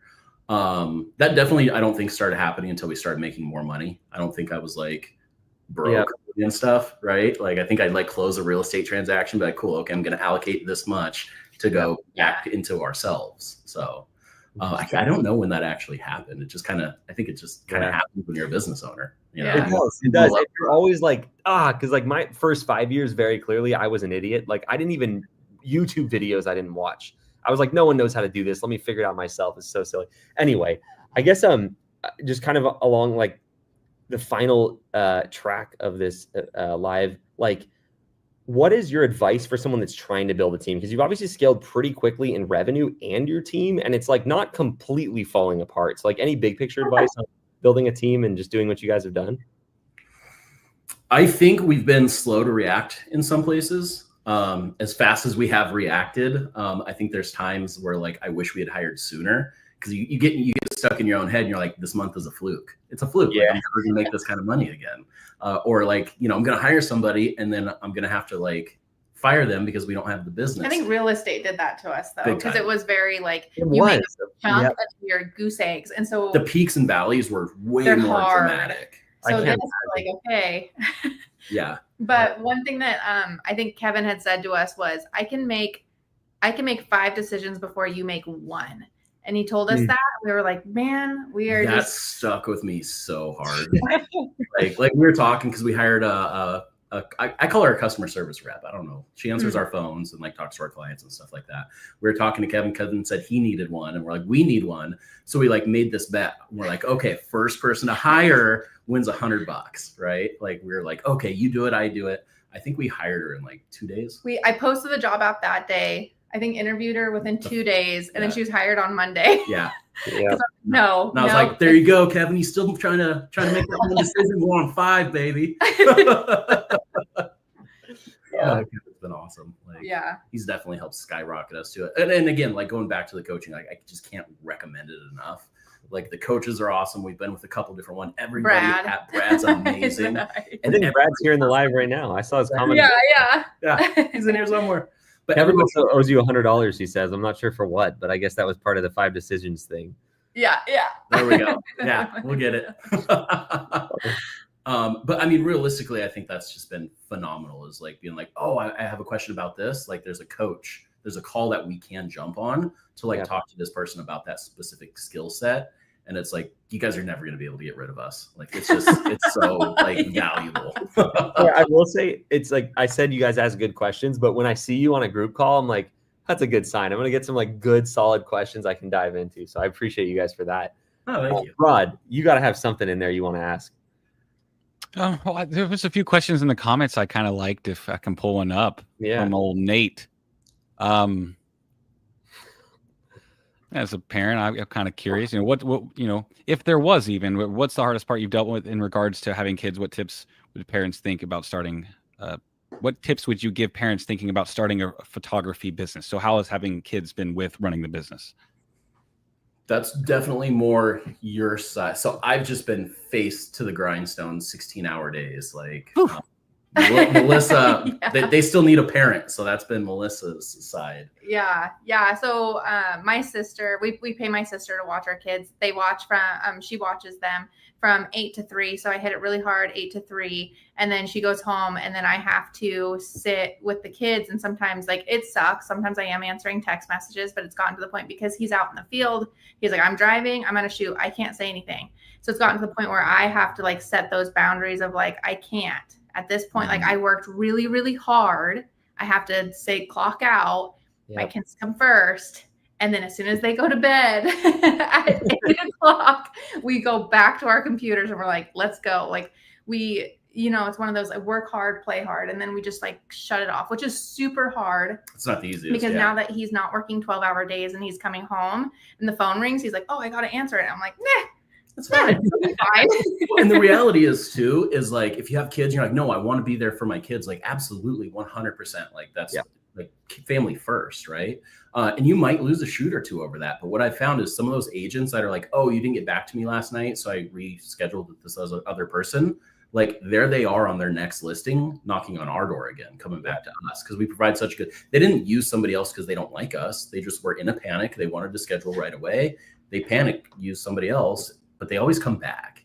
Like, so I think that people are like, oh, my business is just going to crash and burn. And it's like, there's like a boomerang that just, it does. It's not that bad. Yeah. It doesn't happen that often. It doesn't really happen like that. Yeah. It's just the fear of it. Like you said, they think it's like, oh, their business hit a peak and it's going to start going down. But it's really like, that's what you've earned by building a business is the right to not answer that call, and to be okay with losing a few dollars, because the idea is that there's always more shoots and always more clients. And so, you can always make another dollar. You just get to decide at what point you're excited about the dollars you're making and willing to like use some for something, right? Which is like, I think of that as like spending money. That's the whole point of making it, is you can spend it in different ways. So you said something too, Eli, during one of the like group coaching calls where you're like, oh, you have to spend, like, think about it and I don't know if you said it this way, but in my mind, those little phone games, like you make money and you fill the bucket, right? And then you empty that money bucket to build a bigger bucket. Right. When you put it in that perspective, I'm like, that's what we're doing. We're just building and it made so much more sense. And I'm like, okay, well, we want these people to be taken care of, but like, we can't answer that phone call. What do? We hire a customer service rep. Okay. There's this problem over here. What do? We build a bigger bucket. Like, like if there's problems, like there's always a solution. Like you just have to invest in it a little harder.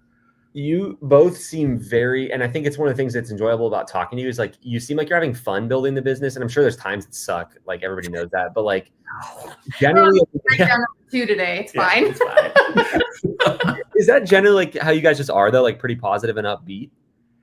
I think so. Yeah. Mostly. I mean, that's not to say we don't have bad days. You know, Sure. there's not days like cry in the shower. Like, everybody does that. It's our morning routine. Exactly. But I think you kind of have. It's great. It's great. Come on down. Yeah. Great business to run. Yeah. But no, just kind of having a positive attitude. And again, we've been through so many hurdles with other businesses and like legitimately just been down and out. And it's like we always like God is good and we always bounce back. Like we've never actually like had to go live with her parents and not fed her. Things always tend to work out. And that really helps like minimize that stress where I'm like, this seems really hard today, but in like 2 weeks, I'm not even going to remember this. I think that he says to me, because I'll be like, for example, I was hanging out with the kids. I missed a text message from an agent. And then when I responded, she's like, oh, I booked with somebody else. And I was like, the world's ending. Yeah. And he's like, worst case scenario, she doesn't use us. And I go, yeah. And he's like, that already happened. Like, what else? And I was like, I guess that's it. That's it. You know, and I think we always think about that I'm like, oh, what if this happens? And he's like, worst case scenario, this company goes under, we move in with your parents. And I'm like, that would suck. Yeah. That would suck. And we've built businesses before, we'll do it again. We're like, oh, okay. That like when you contextualize something like that, that's really helpful. I do that too a lot where you just think of the backup plan and most of the time it's not even that bad. Yeah. It's like, we don't want to do it, but it's like, all right, we get to restart. It's kind of fun. You know, you have that, I don't know, it's a different attitude on it, which I think a lot of people are just very fear-based when they build a business.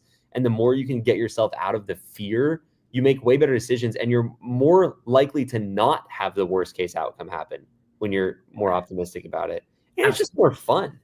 Yeah. It's like you don't make as many bad decisions because when you're making those decisions based on fear, they're terrible. You're almost always going to make the wrong decision or at least not the best decision you could have. You know? Yeah, and it's like, you know, if you're walking like down the street and you start focusing on something, like you start walking towards it, it's like that's what happens when you're thinking very fear-based. Like you end up making the stuff you didn't want to have happen.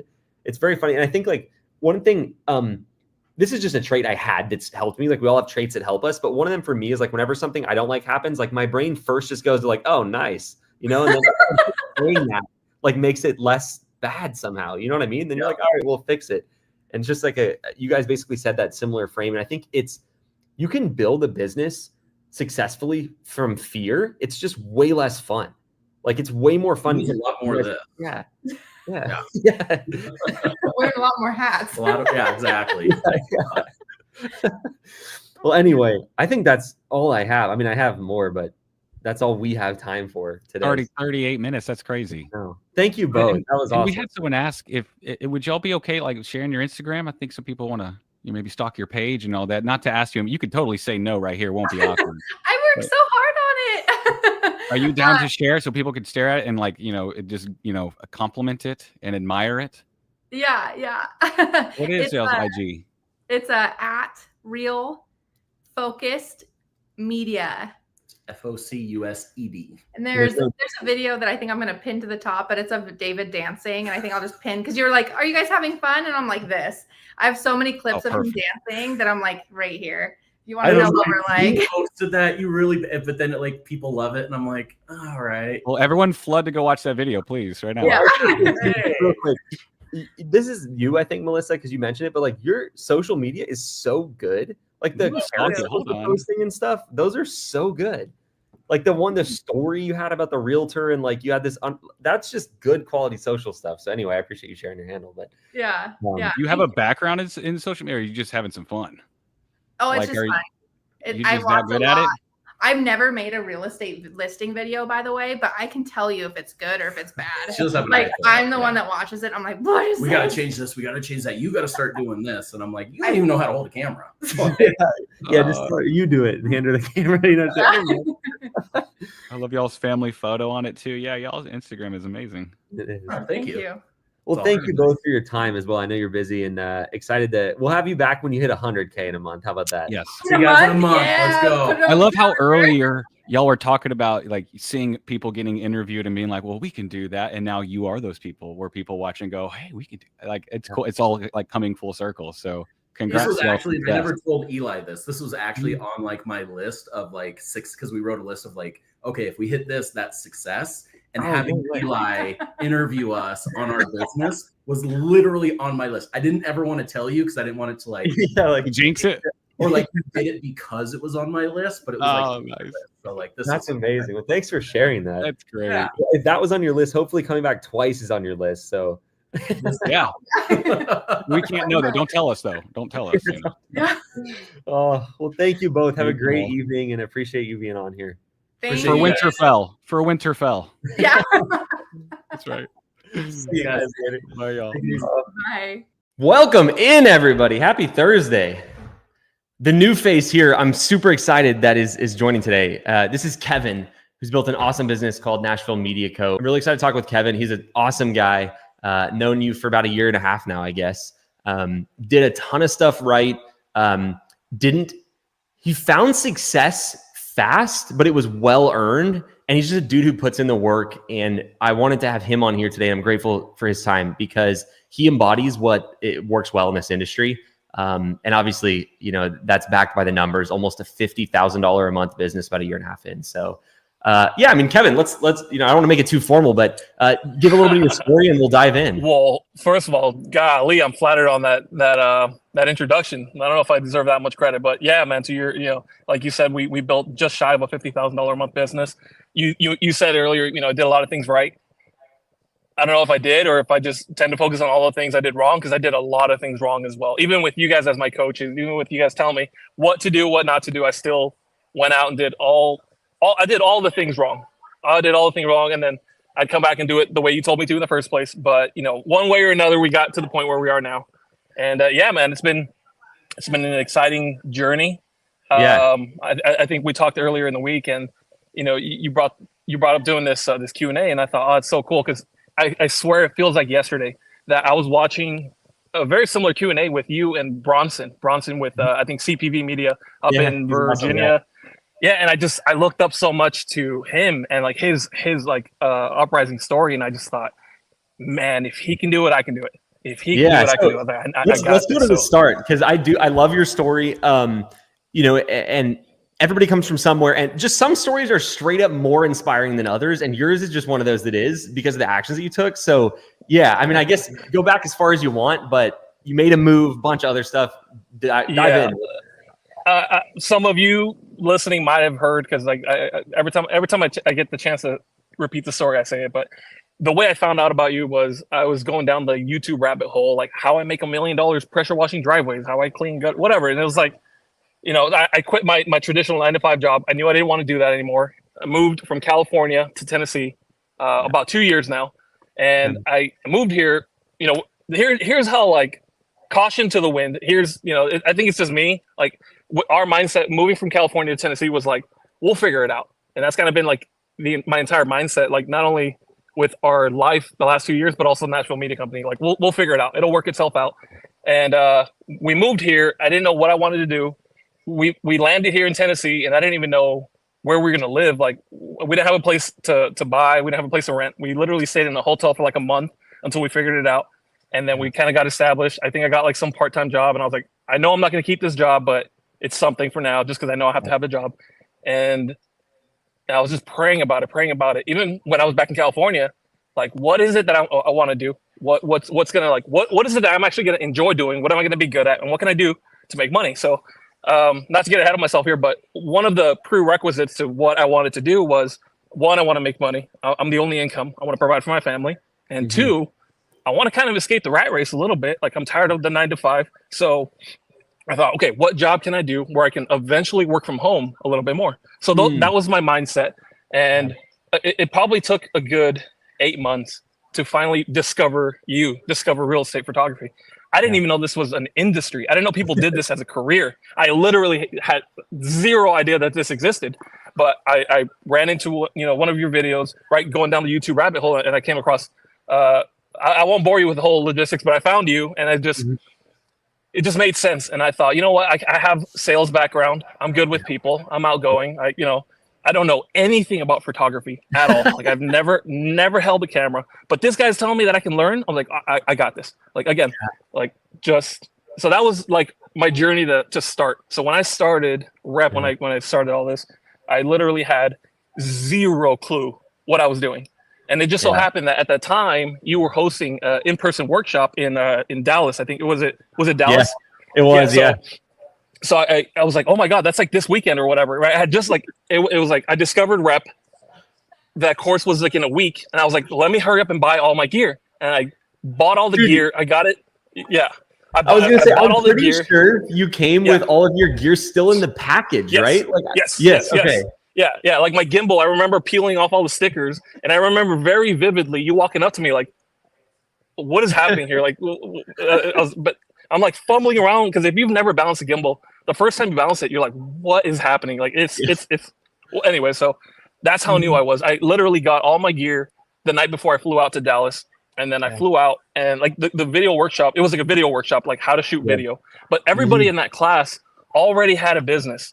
They already had an established real estate photography business. And they're all looking at me like, who's this guy? And I'm like, I'm here to learn, man. I don't know.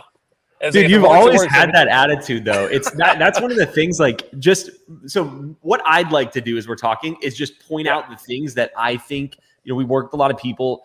Some grow faster than others. Some never grow, right? And so it's like, what's the difference and what are the factors? And one thing I see as a limiting belief that people have, that because they believe it, they take action based upon it, and it really screws them up, is that they don't have any connections in the area. They don't know anything about photography. It's like Kevin's the perfect person to talk about this because he moved to a new place literally across the country and was not a photographer before you came into this. And I actually think that's an asset because you had nothing around you and you had a lot to lose, but you had not a lot to lose at the same time in a way that was the only option was forward.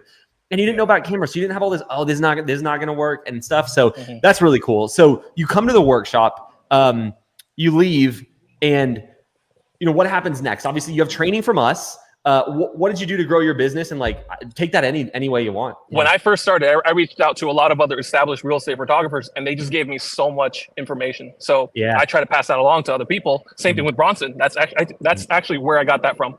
Or Chris Powell. Chris Powell told me that. I go, hey, Chris Powell in Seattle.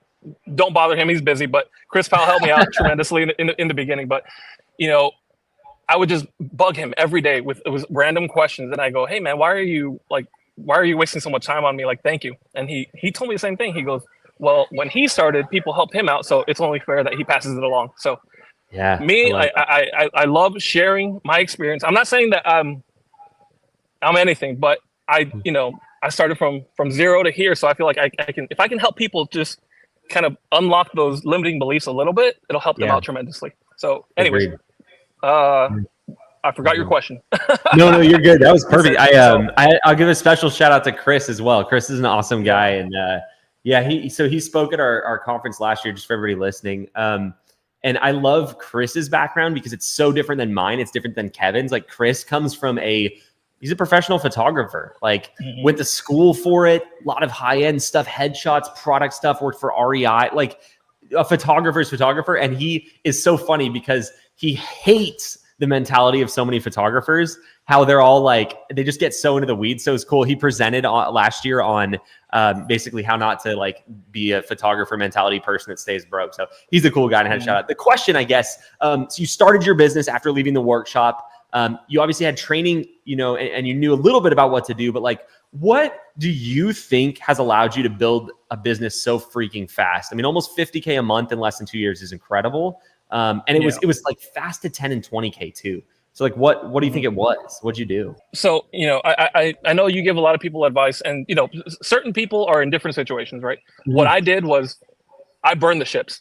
I said, hey, this opportunity here meets all my requirements. I want this. I want to make this much, and I want to have like freedom. Or I want to be able to work towards not, So when I found out that I can make any kind of money doing this, I said I'm all in. So for me, I quit the job I had. I said, this is what I'm doing. Yeah. I just knew whatever it is that I was going to do, and I was going to succeed in it. And I thought I can make this work. So for me personally, I went all in. Other people, they kind of ease into it. They make this more of a part-time thing, and you can definitely do that. But me, with my mentality, where I was, my mindset was, I'm all in. I'm all in. I want to build this as quickly as humanly possible. So, I kind of dabbled in, what information I saw out there, and I, kind of looked around. I went on the groups. I asked the questions. I talked to Chris. I talked to you, and I kind of like, set up the business within the first month. And then, you know, I got to know you guys a lot better, and I thought, okay, again, I'm even more sold on this. How do I double down? Coaching, right? Yeah, I put in the work, but man, you guys really took the guesswork out of it. And like I said, I mentioned earlier, I did a lot of things wrong, but man, you guys were really, really there pushing me to do the right things. And anyway, Well, I think I was gonna say, you like everybody does a lot of stuff wrong. I think one thing that really, and correct me if I'm wrong on this, but I think from my perspective, a lot of your success is that you just did a lot.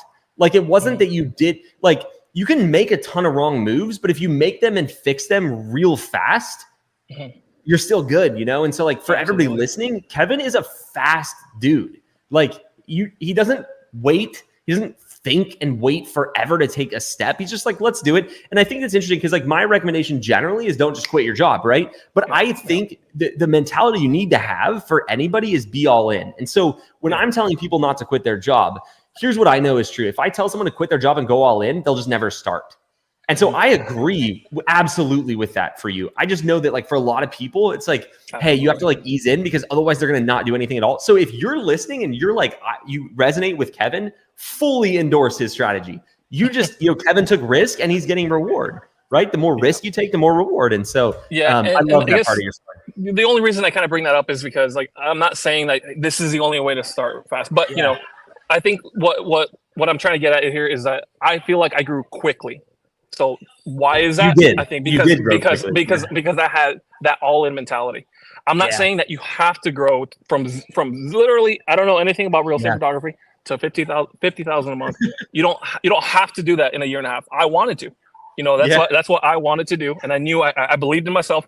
One, because other people had done it. You guys believed in me, and I thought, well, let's go.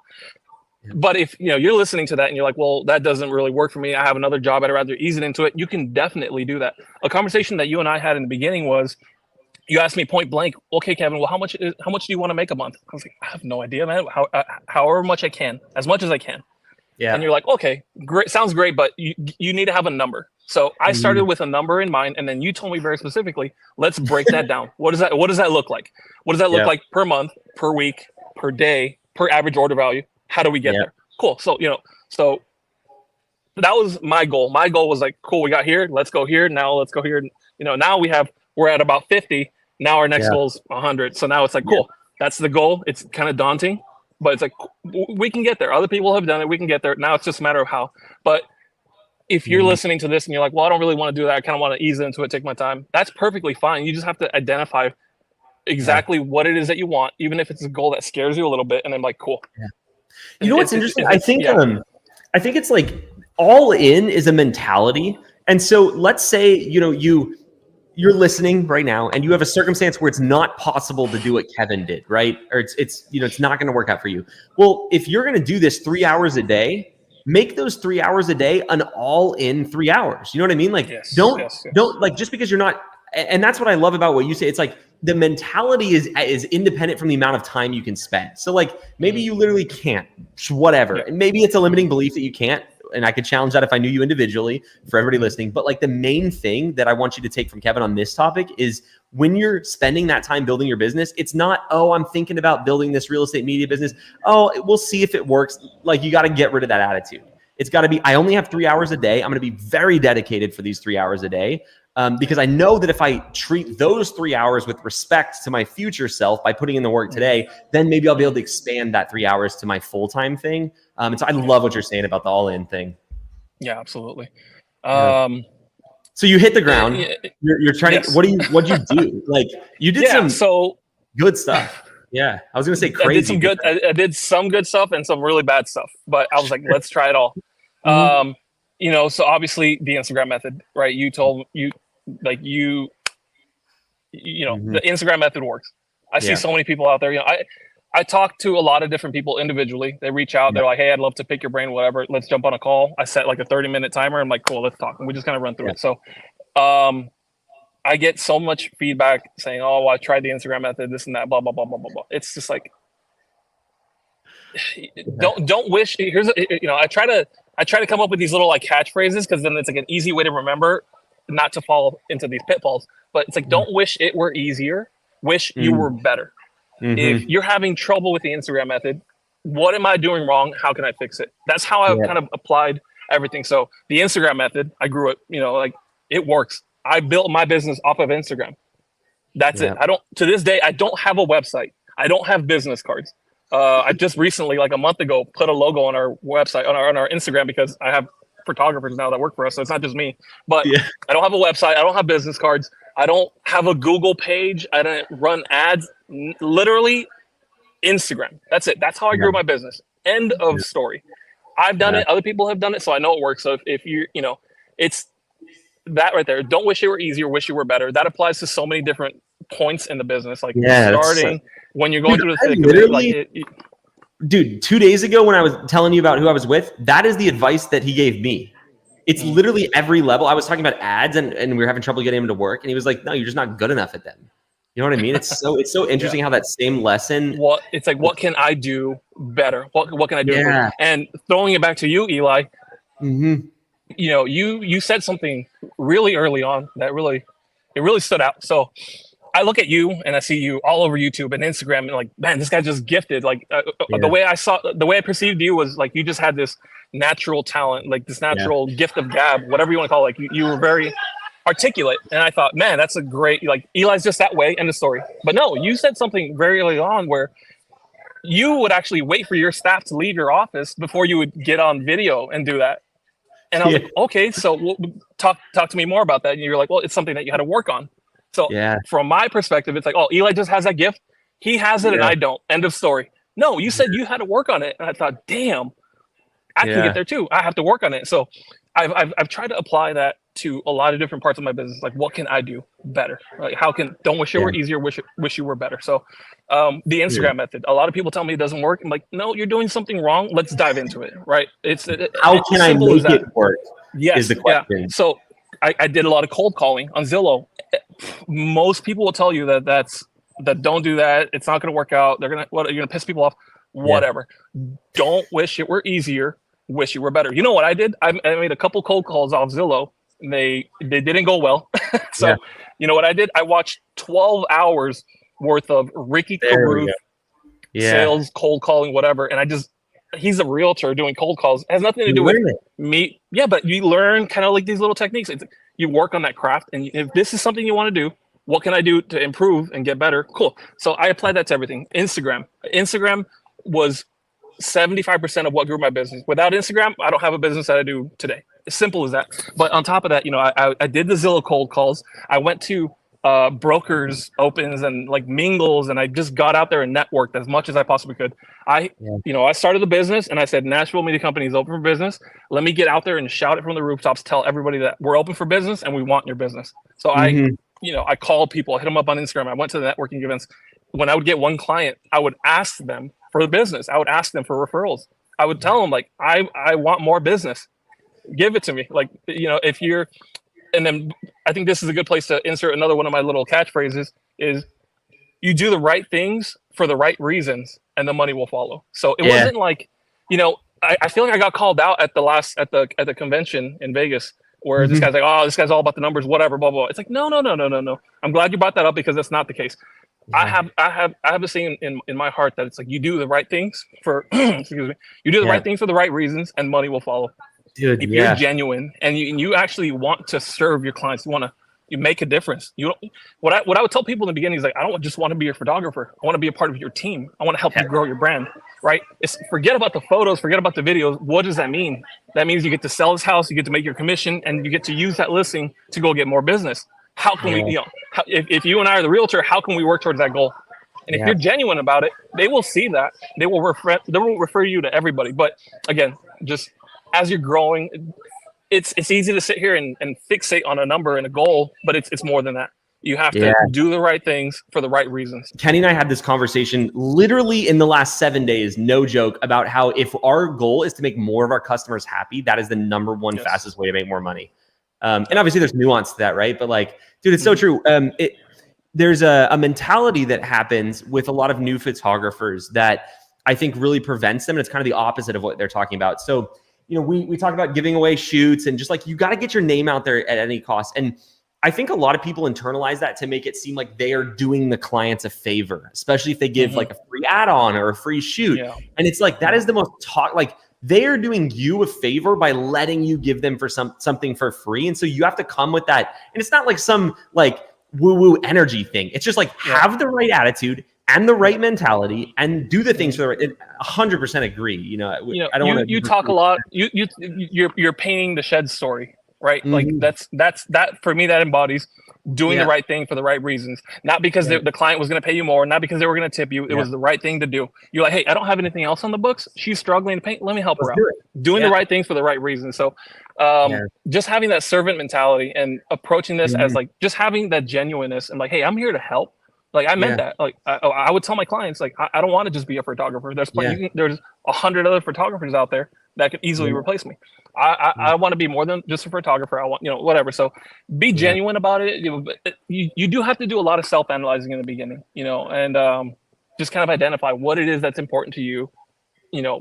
What are your core values? Wear those on your sleeve, because at the end of the day, we're doing business with people. So many I feel like I had an advantage by coming into this business without having any photography experience. I feel like I had a huge advantage. That's you kind do. Of like, I came into like, I can win people over. I have a sales background a little bit. I say that very loosely. I didn't really have like, but I felt like we're in the people business. At the end of the day, they could care less about the business. Photos. 100%. Yeah. So people get fixated on the photos and the settings and the camera and the goal, the numbers. Forget about that. We're in the people business. Yeah. Kevin, could you? Yeah. How true is this? You could delete your Instagram and never do a single piece of outreach again, and your business is going to continue to grow like crazy. How does that? Yes. It feels pretty true. Yeah. 100%. 100%.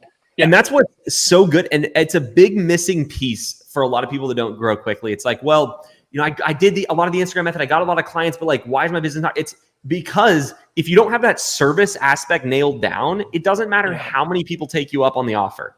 You have to, the power in this business is not the first shoot, right? It's that they're going to keep using you every time they have a listing. If you serve them, if they feel like they're on your team. And then Kevin also said this, and this is true with everybody who grows a business, especially over 50K a month, is so much of your future growth is going to be referral based. And so if you're missing those referrals because you don't build your business correctly to get referrals, you're never going to grow. And it's like, well, how do you get referrals? Well, it goes back to the baseline of like, what are you doing? You're in the service business, serve everybody as best you can. And they'll like you more and they'll want you to win, and you're going to help them win by giving them good media. It's like, I think the biggest thing that people have misunderstanding about, and maybe you could speak to this, Kevin, but like business is not a game of win or lose. Like you're not competing with anybody, you're competing with yourself, but you're not at odds with your clients. If you charge them more, they didn't lose, right? They didn't lose. Like you charge them more to give them more value. It's like this, it all moves in the same direction. So you're not at odds with your clients. You're not trying to win. You're working with them to make it so everybody wins. And I think that's the difference between business and sports a little bit. Yeah, that's another thing. That's another thing that I see a lot, like just talking to a lot of people in the community, if you want to call it that. But just people have like this mindset of like it's us versus them. Like no, forget it. Like no, it's not. I'll give you guys this example.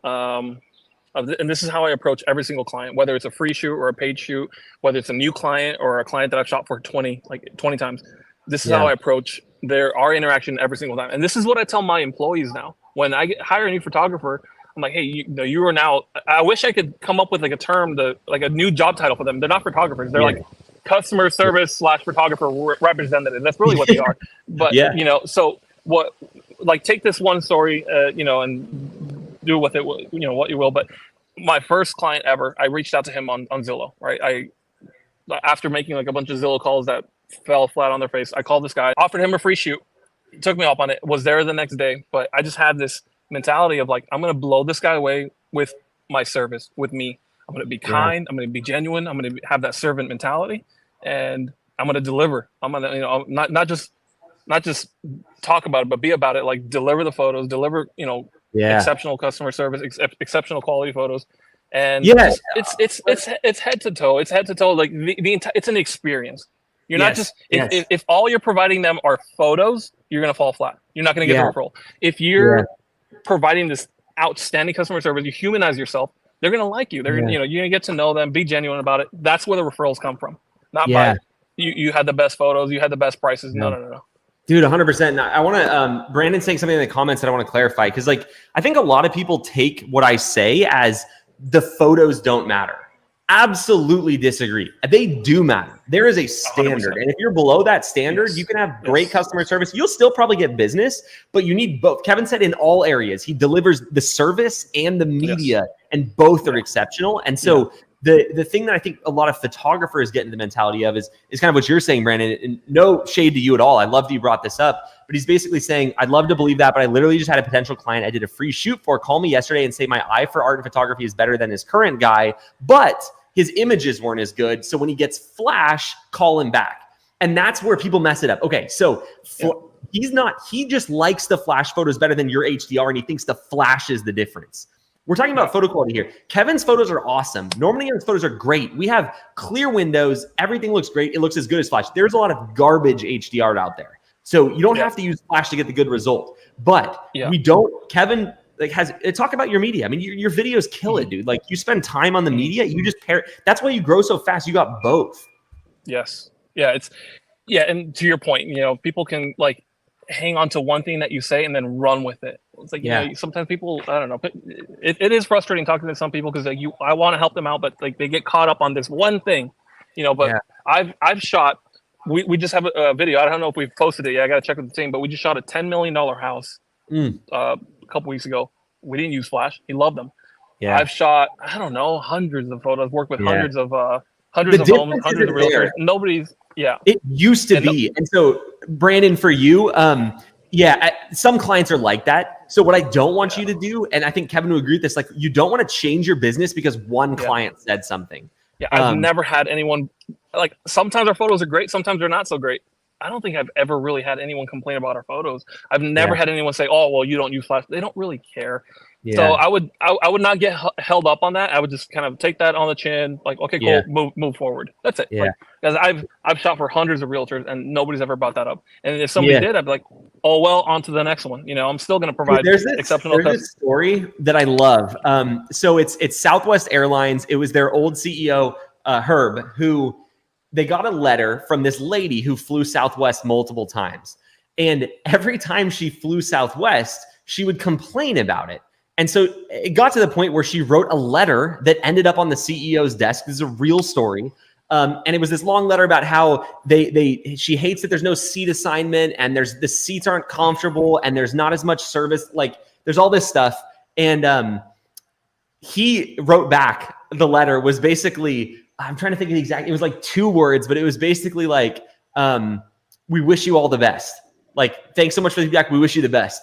And the important lesson there was that he was not going to change what worked so well for so many people at Southwest because one person didn't like it. You know, he was willing to say, hey, like, I know this model works. And so I have to be willing to lose this client to be the business that all of my other clients want. And I forget the exact words. It was so good when he said it. And I was like, man, that's true. And so there's a phrase that Jared, who I think most people in here have met, he's the COO of REPP right now. And he's good at the operations side of things. And the quote he always says is, you don't change your business for a 1% complaint. Like you don't change the business for 99% of people because 1% of people said something. And it's just like an interesting lesson to learn. The bigger you get these loud people. So anyway, you grow in your business, you put in the work. What are some of like the bigger, how long did it take you to get to 10K? I hate when people ask me because I never remember the specifics. Do you know like roughly when your first 10K month was? So, okay. I had it written down. My laptop died, but I remember this. So it took us 5 months to get to $9,000. Okay. And then on month number 6, we hit 15. And I attribute that to Tim. Shout out here, Tim and Colleen from 3 Palms Media. Amazing. So I remember, like looking at the group, they posted a win in the group where it was like, you guys, we just hit 15,000. And I was like, I was obviously, first of all, I was extremely proud of them. I could tell how much it meant to them. But 2, the competitive side of me was like, oh, if they can do it, I can do it. If they can do it, I can do it. So on month number 6, and actually this will caveat cool into my next story, to my next shout out. But month number 6, I was like laser focused on $15,000 that month. I was like, if they can do it, I can do it. If I can get anywhere near that, and that's what happened. So month number 5, we did 9,000. Month number 6, we went to 15. Just because they posted that they did it, and I was like, I want that too. Simple as that. Also, just like quick side note, shout out. Colleen and Tim are like the most awesome people, and we got them to be guest coaches in coaching now. So they host a weekly call, and like I'm stoked about it. They're such good people. So they're amazing. Yeah, you guys got to stay in competition until you're both doing a couple $100,000 a month. So yes, anyway. Yeah, and I think you do have to have a little bit of that competitive nature inside of you for sure. 100%. But it's not like it's easy to fall into that like what is it? What did they say? Comparison is the thief of joy. Yeah. Like, you don't want to fall into that because then you start throwing yourself a pity party. But you do want to be a little bit competitive. I think it's healthy. My next shout out is the gentleman who came through REPP that I met during our road to $15,000. Month number 6, I was introduced through REPP to this gentleman by the name of Michael Namath with Elevated Media in Knoxville. When we met, that's where I was in my business. 6 months in, working on 15,000. He found out about REPP. We got connected. We got to talking. At the time, he was living in Illinois. We made plans. He drove down here. I think it was like an 8-hour drive. And he's like, "Hey man, I'm gonna come learn from you." I'm like, "I don't know if you want to do that, man. Like, I'm still trying to figure it out on my own." But okay. So he drove down here, and I must have told him this like 1,000 times during that trip. I was like, "Hey man, take everything I say with a grain of salt because I don't really know what I'm doing here yet." But I'll show you what I can. So I kept repeating that, but shout out to him because he lit this fire inside of me because, you're sitting here giving me a little bit of praise and thank you. I appreciate that. But this guy blew me out the water. You two are like the fastest growth of all time. It's insane. Yeah. Mike. But it's so funny. I won't give out his numbers, but they're substantial. Let's leave it at that. But he went from, and I'm sure he's comfortable with me mentioning this part, when he came down and learned from me, it was more of like us learning together, but he had a lot of the same doubts that I hear other people talk about, like, what about the competition? I don't know he didn't know anything about cameras either. He didn't have any photography experience. So that's why he resonated with me. And that's why he felt the need to drive down here. It's like, well, Kevin moved from California to Tennessee. He was about to move from Illinois to Tennessee as well. So he's like, well, if this guy figured it out, let me come learn from him. So, he's another guy that doesn't mess, dude. He gets after it. That's like the common thing, dude. He is. He's an animal. But it's funny that in the beginning when he came down here, he had a lot of the same like limiting beliefs. He had a lot of the same doubts. Actually, he just told me a story like a few weeks ago where he said the first time he shot a house after buying all his gear, after enrolling for coaching, he shot his first house and he thought, "Oh no, what have I done?" And he almost he told me that he almost called you and was like, "Hey man, I need my money back." Like, I'm in way over my head. Fast forward to now, he's a year in and he's just crushing it. Crushing it. Yeah. But it's just so funny to look back. This is like almost a year ago. Same person, isn't it? Like we all have our different stuff, but like everybody has the same fears, most of the same fears, the same challenges. And I love what you said at the start. It's really easy to think that someone has something that you don't have that allows them to do that. And they may have situations, that make it easier for them. They may have learned the stuff they needed to in the past. And so they grow faster now because they have a skill set, but that's all stuff that's, an acquired trait at some point. And I used to think the same thing. And it is a nasty thing to get too much in your head because it makes it true where you just won't be able to do the things you want. It's like when I started my business, I felt the same. People look at me now and it's like, oh, like, of course he can do it. It's Eli. But it's so funny because I look at people that are above me. I was one of the guys that was at the event I was mentioning to you, Kevin, was a 33-year-old guy whose business is doing $3 million a month net. I didn't even know those businesses were possible. He's a big player now. He's making a lot of money, $30 million a year. And it's just like, man, like my first thought is like, I don't know what he has that I don't have. And it's like nothing. He just has done stuff well and kept at it. And he's learned things that I haven't. And it's just so funny how at every level it's true. Like, do you remember, and maybe not for you, but I just remember thinking that like 10K a month was impossible. Like I thought it was impossible. Well, that was the goal that you and I set in the beginning. You were like, how much were you making at your last job? Right. You asked me how much I wanted to make, and I really had no idea. I didn't know what I didn't know. So that was the number that we threw out there. We're like, I don't know, let's start at 10,000. And yeah, it did seem a little bit daunting. Like again, I didn't know anyone here in Tennessee, in Nashville. I didn't know, I didn't have any family, any friends, any connections. We quite literally moved here blind. So when you're sitting here telling me we can build this out to 10,000, I was like, I think we're like, I don't know, how long is that going to take me to do? Like, is it going to take me a year to get there? I had no idea. It seemed like such an outlandish number because I had no idea what I was doing. We hit it in month number 6. It just happened like that. Dude, it's so interesting how the perspective messes people up of not believing that. Like, I think that's why I took so dang long to grow. Like, everybody grows faster than me. You just see me 12 years into it. And so I think a lot of my slow growth at the start was because I thought like, I very vividly, clearly can remember thinking that $4K a month was an almost impossible amount of money to earn. And just I didn't have context. Like I didn't know anybody who had their own business making $4,000 a month. So I thought it was huge. And it's like 10 and then 50 and then 100. Like I remember we talked about 100 and I remember you being like, when we talked about it, And it's like, now I think we kind of taste it.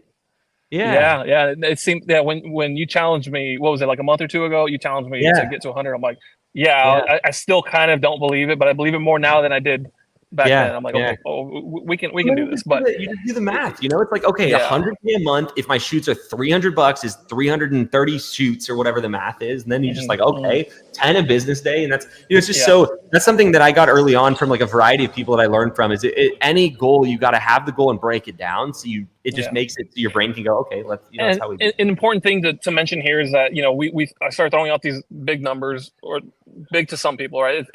That word is relative, but I'm sitting here saying that we're just shy of 50,000 a month. Other people are about 100,000 a month, whatever it is, right? Yeah. Somebody might be listening to this and like, what are you talking about? I'm having trouble getting past 2,000 a month. Yeah.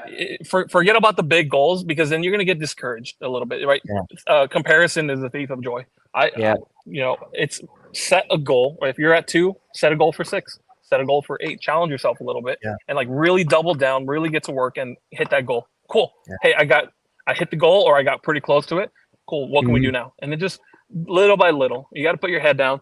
There's another quote that I'm gonna butcher, but people oftentimes I know what you're going for. Go, you say it for me because I'm gonna butcher it. It's people they overestimate what they can get done in a year and underestimate what they can do in a decade or like any time frame. And dude, I love that quote. I'm glad you brought that up. Yeah, it's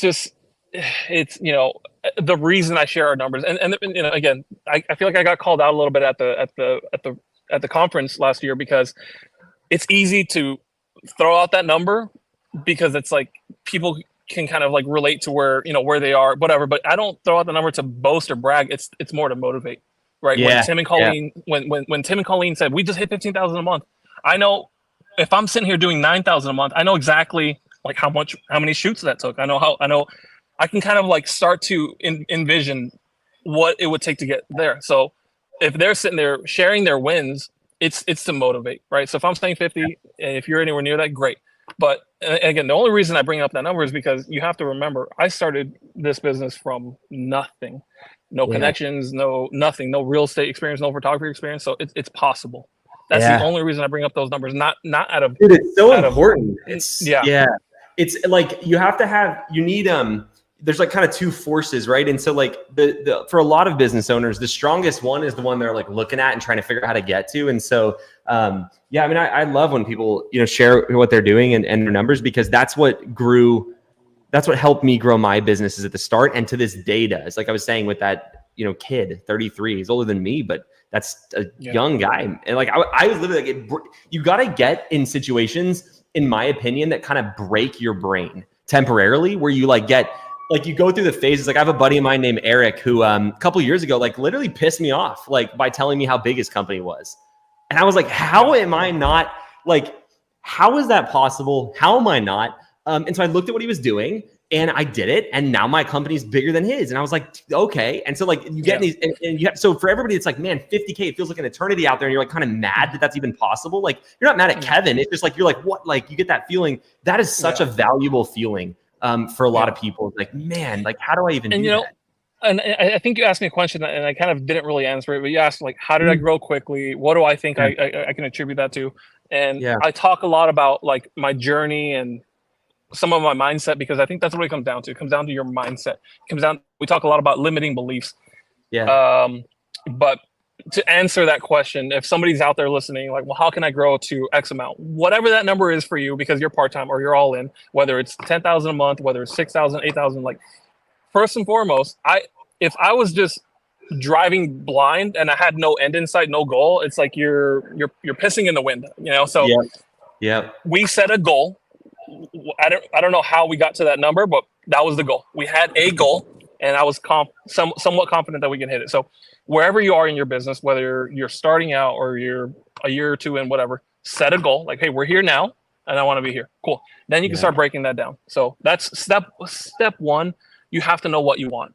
You have to know, what does your perfect life look like a year from now? How much am I making? What does my personal life look like? For me, I want to make a lot of money, but I also want to be able to see my kids, you know, so that's important to me.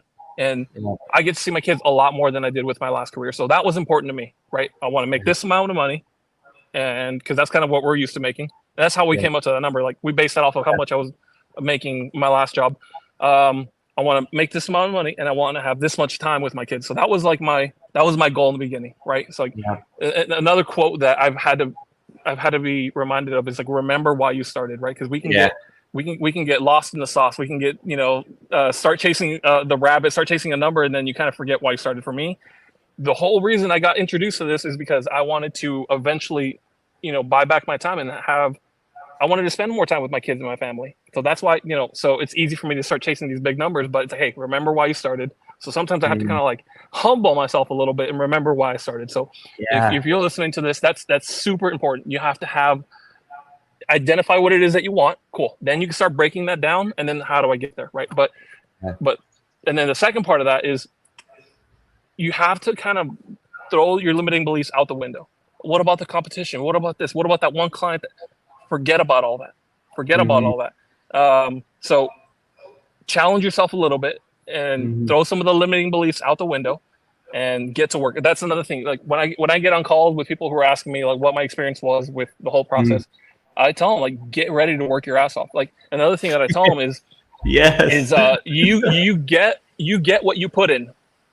Simple as that. I bust my ass off, you know, to get to where I'm at, and lots of late nights, lot of hard work. But what I tell people a lot is like, you get what you put in. Dude. Right? If you're just that's everything right there. It's all anything that's positioned as otherwise is fake. You know what I mean? Like there's just not there's the only shortcuts are by learning from the mistakes of others. You still got to do the work. You know what I mean? Like there's no button you're going to press that's going to get you there. And a lot of people, it's really sad because a lot of people spend so much time going from, oh, this didn't work for me. I was talking to a guy, I don't know if we've released the video yet, so I'm like to stay off a little bit, but he was like, he went from trying to do like crypto stuff to like Amazon, like all of the big like secret money-making opportunities that are pitched online, and they didn't work. And it's like, what a lot of people do wrong is they bounce from idea to idea to idea. And it's depth of experience is where you make money. And you can get depth of experience by doing a little bit for a long time or a lot for a little bit of time. And so like your approach, Kevin, and like the reason you have a $50K a month business is because you did what a lot of people take 5 years to do in a year. And so it wasn't a shortcut, you know, it was like, it was, you didn't spend any time looking for a shortcut. You spent all the time going, okay, here's the path. Let me go down that path as fast as I can possibly do it. And that's what I like about your all in mentality. It's like, there's no secrets. There's no hidden stuff. Yeah, you don't want to like do stupid stuff, but like once you know the path, you just got to do more of it. And I think a lot of people mess that up. I think what a lot of people do that makes it really hard to grow is they don't, I'm trying to think how to like sum this up in the proper way, but they basically don't actually do the things that are needed to grow their business. They spend a lot of time thinking about the things that they could do. And so that's one thing that I just like really like about you. And I know we've talked about this a lot, but like you just did the stuff. It wasn't like, oh, this worked. What else can I do? You're like, well, this worked. Let me just do a ton more of it. And I think that's something that is the key. one of the buzzwords that I've been hearing going through like Instagram and all this, like these motivational videos that you see on Instagram or YouTube, but one of the buzzwords that I've been hearing a lot lately is like discipline. And like, don't be afraid of failure. And I definitely had a lot of failures, but you learn from them. Instead of just kind of like putting yourself down over the failure, then kind of take a step back, like, okay, how can I make sure that never happens again? How can I make sure I don't piss off the client or forget this issue or whatever the mistake is? How can I avoid that and then learn from it, right? So there's definitely been a lot of failures. Go ahead. Okay, so this is like a thing too, that the way I think about it is the last year and a half you've done a lot of work, right? How much easier is it than always being like, I should do this, I could have done, like like a lot of people, are trying to avoid the hard work, which actually just gives you a harder life.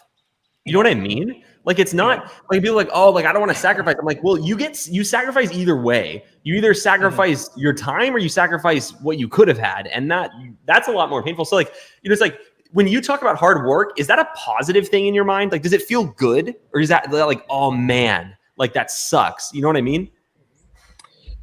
Yeah. It's rewarding. It's hard work, a lot of late nights, but man, it's rewarding to build something from scratch. And like, that's me. I'm the owner. To be able to say I'm the owner of Nashville Media Company, it's so much more rewarding. So for me, that motivates me. Like, I don't mind putting in the hard work. That's what it is. I don't mind the work. Versus I did mind working for somebody else. I did mind for somebody else and not being there with my kids. I did mind that. Here, running my own company, making as much as I do, being able to be there with my family, putting in the work, I don't mind. So, and again, it's like, we throw out these big numbers, but if that's not you, if you're like, I'm more comfortable here, then that's fine. Like, whatever it is that you're, if you're like, hey, I just want to do 1 or 2 shoots a day, make $500 a day, and that's it, call it a day, and you're fine there. That's perfectly fine. That's good money. I think my last job, I'd make like $280 a day or 450, 440 if it was overtime. And for me, like, that was good money. Here, doing this, when I was shooting by myself, I can go out and make $1,000 take home after all the editors are paid for, and it is so easy. So it is what you make it. It can be hard work, or you can get to a certain point and then just kind of coast a little bit. Me, I am pretty ambitious. I have these ambitious goals, so that's why I'm pushing so hard. I went all in, so I wanted to grow quickly, so I put in the work. But not everybody's going to want to do that. If you want to be a little bit, slow, a little bit of a slower growth, and that's not your path, that's fine. If you're more comfortable, like, well, I just want to start here, make this much, and then do that for like a year, that's fine. But you still have to like identify that goal, break it down, and then work towards it. There is still going to be quite a bit of work as far as like the Instagram method and going out, getting your drone license. Like, that's work, outreach. Like, I was like a crackhead on Instagram doing outreach. Like, it's work. So, but again, I didn't mind the hard work because I was happy. I love what I do. So, and anybody that feels especially called out by this, I did mean to call you out. People come to these lives.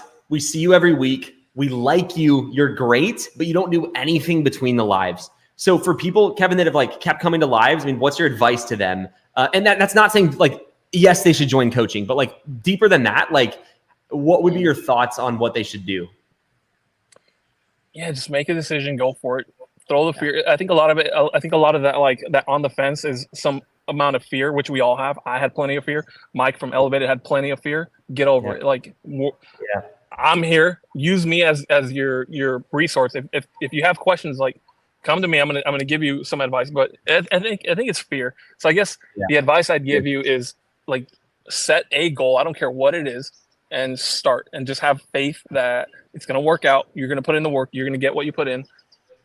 There's plenty of other people. Like, don't take it from me. I'm nobody special. There's plenty of other people out there making way more money than I am that probably did it faster. So, and the only reason I share that is for you to know that it's possible. So identify what it is that you want and just take a step towards it. Honestly, whatever it is, whether it's real estate photography or another industry, but set a goal, get after it, and get ready to enjoy the process, put in the work, and just, I don't care what it is, like, get after it. You have to have that is so valuable, having that.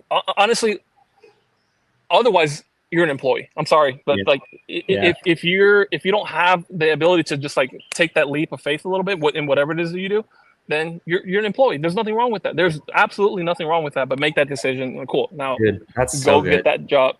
So. Yeah. All right. If that answers, I don't know. Well, no, I love that. I was gonna say before you leave, because you got a family and your time is valuable. I know that. Everybody thank Kevin in the comments on my behalf, and thank you as well from my end, Kevin. That was incredible, and thank you. Yeah, generous to spend an hour on here. So go enjoy your family, Kevin, and yeah, thanks for creating an inspiring story. I appreciate it. All right, guys. Good luck. Yeah. National Media Company. If you have any questions, reach Go out. check I'm an them open out. book. Yeah, I'd love to help. Make sure you An follow. open book and the real deal. Yeah. Don't harass him All too right, much, guys. but just a little bit. Thanks, Kevin. Appreciate it. Good luck, guys. Take care. Hello, everybody. Welcome in. Hi. Hello. Welcome in, Carly, especially. I'm excited to have you on here. I know we get to talk, obviously, inside of REPP a good bit, but Yeah. made a point to have you on here until now, which is crazy. But anyway, thanks for coming on. No problem. I'm excited. I had what I was going to say prepared, and then I had that, how it like loops the countdown sometimes? I was like, shoot, did I turn that off? And then I went, You did it perfectly. I was just going to say, it was actually very smooth. It was very we started on last time. And there's my alarms to remind me what to ask and stuff. But no, we started on time. You went right on. That was pretty good. Yeah. Well, I appreciate it. It didn't feel right on. But anyway, let's jump into it. So trying to think where to start on all of the. First of all, where are you from? Yeah. Always good to ask that. Yeah, I am now in Alberta, Canada. Previously, I was in Ontario. Okay. So yeah, and you were a realtor or real estate agent in Ontario. In Ontario, exactly. Yeah. Moved here like approaching 3 years ago. And yeah, it was kind of like one of those moments, those crossroads in one's life when it was like, okay, well, I would have to become relicensed here. Am I going to do that? Do I want to do that? And for whatever reason, I just decided to hold off for a minute, which was kind of weird and not really like me. Usually I'm like proactive on top of things. And I'm like, something just didn't feel right. And I just kind of sat on it for a little while. And yeah, I think I'm jumping ahead here, but no, it's perfect. Didn't continue being a realtor. Yeah. And that was one of my questions. I didn't realize there was a market change there. So I was going to ask how much you think your connections from being a realtor helped, but obviously it didn't because there were none, but I'm sure you knew the industry a little bit. I mean, the stuff you can learn.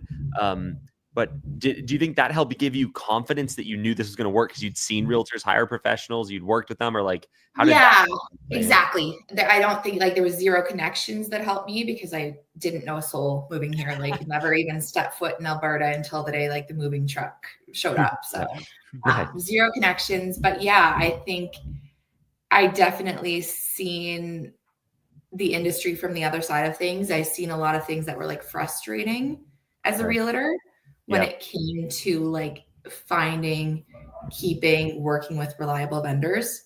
Not just photographers, many, right? There were so many frustrations there. So yeah, I seen the okay, that's how you don't do it is what I can say. Gotcha. And so that was the benefit. So yeah, I guess that was I started us off on a weird path. Let's reverse a little bit. You were a realtor, you moved, and when did real estate media enter the picture and what started that process? Yeah, for a hot minute, like I said, I was just kind of okay, humming and hawing. After 10 years in that industry, I was kind of burnt out a little bit. I was sick of always being on my A game. And I'm I'm just gonna do something random. In my little funny small town here, there's population 2,500. Let me paint the picture. Oh. And I was I worked at a brewery for a little while. I started cleaning some houses and then kind of had what felt like a reset. And then I was okay, I'm bored. What am I actually going to do now? Not that there's anything wrong with those things, but it's not my personality. Yeah. And then what happens to everybody that is here? I was he pops up on your YouTube or your Instagram and then never leaves. He never leaves. Never leaves. I'm oh, who's this guy? What does he have to say? And no word of a lie, first time in my life, probably an epiphany. I finally know what that word meant because I was just watching for not even long, 2 of your videos. And it was oh, so it was fast. So it just felt right when you, It was so fast. It was I almost kicked myself. How come I didn't think of this sooner? There's so many sides of real estate I love.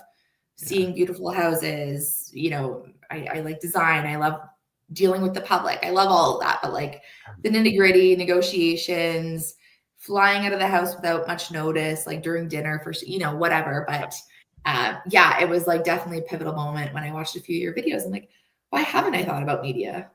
It's funny too, because it's like once, even, with your real estate background, it seems more like, why haven't you thought about it, right? But I think across the board, it's just not something you ever wake up and go, that's what I'm going to do. Like, even if you're used to working with a photographer, it's just, you don't think that could be until you think about it for the first time. And then you're like, wait a second, this is awesome, Especially when you're not like born a creative. Like I am not a creative. I can't draw like a stick person. Like it was never like in my radar of like, I could be a professional photographer. So funny. It's funny too, because there's this, especially coming from the real estate salesperson side of things. Like, I always had people ask me, this would be a couple of years. Like I scaled Norman and Young by this point. They'd be like, so Eli, when do you think you'll get your real estate license? I'm like, that's not like the I think that was just the logical next step. And I like that because I'm like, okay, perfect. They don't think I'm getting paid too much then. That's awesome. Like we'll keep it on the down low, But I think it is funny because people assume it's sort of like this entry level, like just this little business, but it's such and I think because of that, it's a great way to make money because people overlook it. They think, oh, you got to be, you can be you can make great money as a real estate agent. You absolutely can, but like most agents don't. And so that's the funny thing is it would be the same agents that I know how many shoots they do because I'm doing the shoots. It would be like, when are you going to be a photographer? Piling it up in your head. You're like, ooh, I'm like, not looking so good. Like, So anyway, you started the business. Just fast forwarding a little bit. You're doing, I think your peak month's been like 45K Canadian, right? Yeah. This month probably trending to top that. Nice. The big 50 mark. So that's fast. And the reason I brought up that number is because I think that will make people go like, oh, okay. And see that you built a lot really quickly. So like walk me through the process. Obviously we worked with you in coaching, but like you did a lot to grow the business. Coaching is one piece of the puzzle, but like there's a lot more that goes into it. So what do you think some of your strengths are that have allowed you to grow quickly so far? I think, well, when you like in your teachings and everything, you like eliminate that barrier. So I think had you not have, I would have been so hyper focused on like, well, I'm not a creative. I don't know how to do this. And I don't know how to do that. Hey, Kevin. But when you like eliminate all of that stuff and you just kind of focus on what your strengths are, it allowed me to like kind of let my strengths come, to the forefront, which is really just like dealing with people, customer service, sales, like that has always been my wheelhouse, even like a teenager working in like retail stores, right? That's always been my thing. So yeah, even like today, that's what clients tell me all the time, is just how they like connect with me, how I treat everybody like a friend, and whether that's like a good thing or a bad thing, every customer, every client, I'm like, I think we're best friends, whether that's, go the same in their mindset. I don't know, but it works. Yeah, that's, I think like there's just a real personal connection and just going the extra mile, like not getting caught up on things that really don't matter and making them feel heard. Yeah, I think that's a common thread on any of these videos we do interviewing people that grow quickly. It's like you have to have building relationships is what builds the business. But when people really focus on that, that's when they get really fast growth.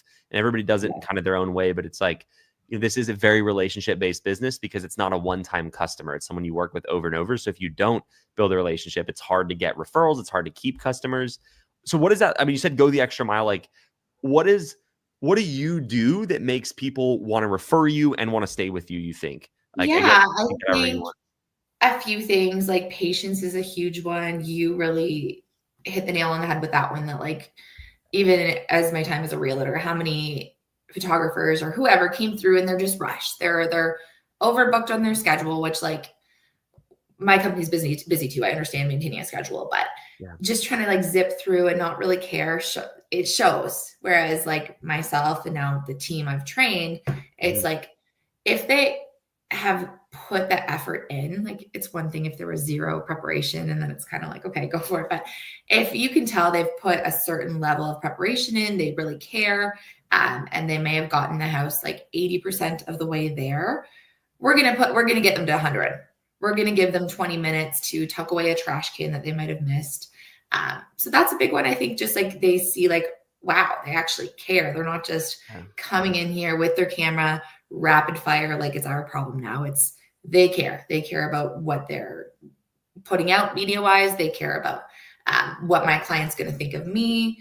And yeah, I think that's like a huge one. And I get complimented on that a lot, actually, is just even how, whether the agent is on site or not, how we're treating their clients. Yeah, we're making them look good, right? Obviously, we're a direct representation of that realtor. So if we come in, we're grumpy, we're rushing, we're not caring, we're looking like slobs, that looks obviously bad on your client. So that goes a long way too. I've had agents tell me that I'm the only person they would trust their client with, like no other vendors, not other realtors for like, you know, certain purposes. But yeah, so that was a nice thing I've heard a few times, is just going the extra mile and kind of patience and that sort of thing.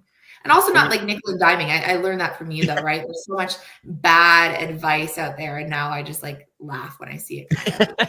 There is a lot of bad advice out there. It's pretty so funny. Much bad advice in Facebook groups that like aren't yours. I just like hang out there for fun sometimes. And it's like, it's almost are these people trying to make photos. And like 12 people will comment, like send a cease and desist letter and let's sue them. I'm like, oh my God. I remember that one actually. And you were like, what is happening here? Basically in the comments, and like people were strategically talking about suing people. I was like, wow, that sounds like a long day. I remember that one. That's funny. It's just funny too, because I think part like when you see those comments, you almost think the photographers are trying to like mislead their competition by giving them like the exact worst advice. Like that's how bad it is sometimes. Great. Yeah, it's just, it is funny. And it goes back to like, it's very important who you listen to for business advice, right? And that's not me saying you have to listen to me. It's saying you just want to listen to someone that's built the kind of business you want, because a lot of things, that's not really a case of this, right? But there are a lot of things that seem like a good idea, but that don't make sense either. So these ones that we're talking about are like easier to identify. Out there. Yeah, it really is. And that was a huge one, is like just, and that's like the realtor perspective of like, their life's hard. They're not trying to mess your schedule up. They're not trying to make your life, it's just things happen. And I'm just always super understanding of that. Like whatever, whether it be like they have to cancel or just yesterday, he's like, oh my God, I forgot to put a lockbox on. I have to go. And I'm like, give me the key. I'll drop it off to you after. Like, not that those things happen all the time. I'm not saying, you know, a common occurrence, but just in those situations where you can tell they need that extra little, just throw them a bone, you know, don't got to charge them. You got to like make it hard just for no reason. Just, you know, be a supportive partner, I guess. Well, and the thing I think that, you know, in those cases where a photographer like misunderstands, they kind of like an adversarial relationship with their clients. The way I always think about it is like, let's say a real estate agent has to cancel. They don't want to cancel. Like they want the shoot done. They want to get the commission and they want to move on to the next listing, you know? Yeah. It's not like they're like doing it to you or like the key. As much as that like $300 hurts us, like they're going to lose, you know, 30 grand. So they don't want to make this tough or miss out on the shoot. So kind of a different line. I've been wanting to ask it since you said it, but so you're in a small town now, pretty small town at least. Yeah, it is. It is nice geographically. That is still like drivable to a few other like majors. Like we're 45 minutes outside Calgary. Yeah, like how far are you from Calgary, and how big is Calgary? Calgary's big. Yeah, Calgary's big. I recognize it, so it's got to be. No, I'm an Ontario girl. I don't know how many people are there. What's the exact population there? So how far did you say Calgary was from you? 40 minutes, 45 minutes. Nice. Okay. Nice. Yeah. And so do you have business locally? Are you driving a lot, or what does that look like? I'm driving quite a bit. There's definitely some business locally, not all that much. Well, we recently did a big merge with the next little town over, so I think we're at a whopping like 6K now. So that's exciting. Big city stuff, you know. But yeah, no, like between Calgary being 45 minutes in one direction, there's another city that at least has like 50,000. We're 15 minutes down the road, so there's plenty of options in just driving it. Yeah, I was gonna say like 2,500 is a little small to be doing anywhere near your type of numbers. So I was like, there's got to be some driving involved. Imagine I never left my little town. How nice would that? That's like the real estate photographer's dream, though, is you never drive more than 20 minutes, but it's not. Yeah, no, that wasn't reality for me. Yeah. So I want to, and I'm sure, Rod, do you have, let me ask you, Rod, I know you have a question, then I'll get to mine. I don't want to. I have 7, but I'll Oh pick. my, you can only have one. Then I'm back. I know. Let me think. Good questions. Well, I have our notes from our very first call. It was in December 2023. And it was just cool to see like you wanting to build a hands-off business, build a team. You were over the hustle and bustle of being a real estate agent as well. And it's just cool to see like you're living out. Your goal was a $4,000 a month. So now we're at 45. I thought that was kind of cool. It wasn't like you wanted to earn a $4,000 to $5,000 a month. That's what the notes said, but now you're hitting a $45,000 a month. And I thought that's pretty cool. So yeah, what was like, take me back to just, because I know you jumped into real estate media and coaching, it seemed like at the same time. So like, what was your mindset like jumping into this business? And what was like, was there any concerns at all or any fears, or is it just like you saw the videos with Eli and you were ready to jump, or what was the mindset like when you jumped into the business? Yeah. Well, on that first point, like, no, it was like day one, like I'm starting coaching, I'm starting a real estate business. Like I didn't give it a go, like without coaching at all. It was like a joint. Why not do it on your own? Genuine question. Cause I think a lot of people do try that first. What for you was like not an option? Good question. I don't know. I seen like, you just made it all make so much sense, where I think I immediately knew, okay, if I didn't go this route, like I would still be sitting here probably like thinking about my website or thinking about like, you know, just letting any little thing get in the way. So I think I knew I needed that push. I knew I needed to be held accountable. I knew I needed good advice and not, you know, from any Tom, Dick, and Harry on Facebook. Yeah. But I knew I would benefit from that. So anyways, that was why I did it like all in, full send, day one, in conjunction together. What else did you ask? I was trying to know. I asked a question with like 5 questions, and he only gives me 1 question, so I try to ask like 7. And yeah, that was a lot. I gotta stop. I've never only given him 1 question. Yeah, that's a lot. Oh, you said kind of like fear mind, like what were like my concerns. Yeah, what was your mindset around like that first bit? Or even like the first 30 days, like what was like the, you know, whether it was jumping in or the first 30 days or 2 months, like what were some of like seemingly like the tougher times or maybe some concerns you had at the beginning? Oh man, well, it still happens, but imposter syndrome, right? We all talk about it, but it is like literally such a thing. Imposter syndrome is huge. So, you know, when you're like putting yourself out there, like you're taught to in the training, like do this to acquire clients. There's like a lot of like, just you're putting yourself out there, you're being vulnerable. And to me, that was a little scary. I'm like, I feel like an imposter. I feel like I'm messaging all these agents talking about my real estate business and come and work with me. You're going to see how great it is. And I'm like, oh my God, I've never actually shot anything. I don't even know if I know how to take photos, and I don't know how to fly a drone. So it was just like, yeah, the fear of like not living up to the story I was selling. The fear of just, how'd you do it? Like, did you just suck it up and do it? Or like, what was the, No, I was like very regimented, like with exactly everything in the course checklist, like do this on this day. I was very, and that, I think that works very well with my personality. Kind of like the mindset of like, you just show up at the gym, right? Don't think about it. Literally just drive there and you walk in the door and then like, well, what am I going to do now? Right. Yeah.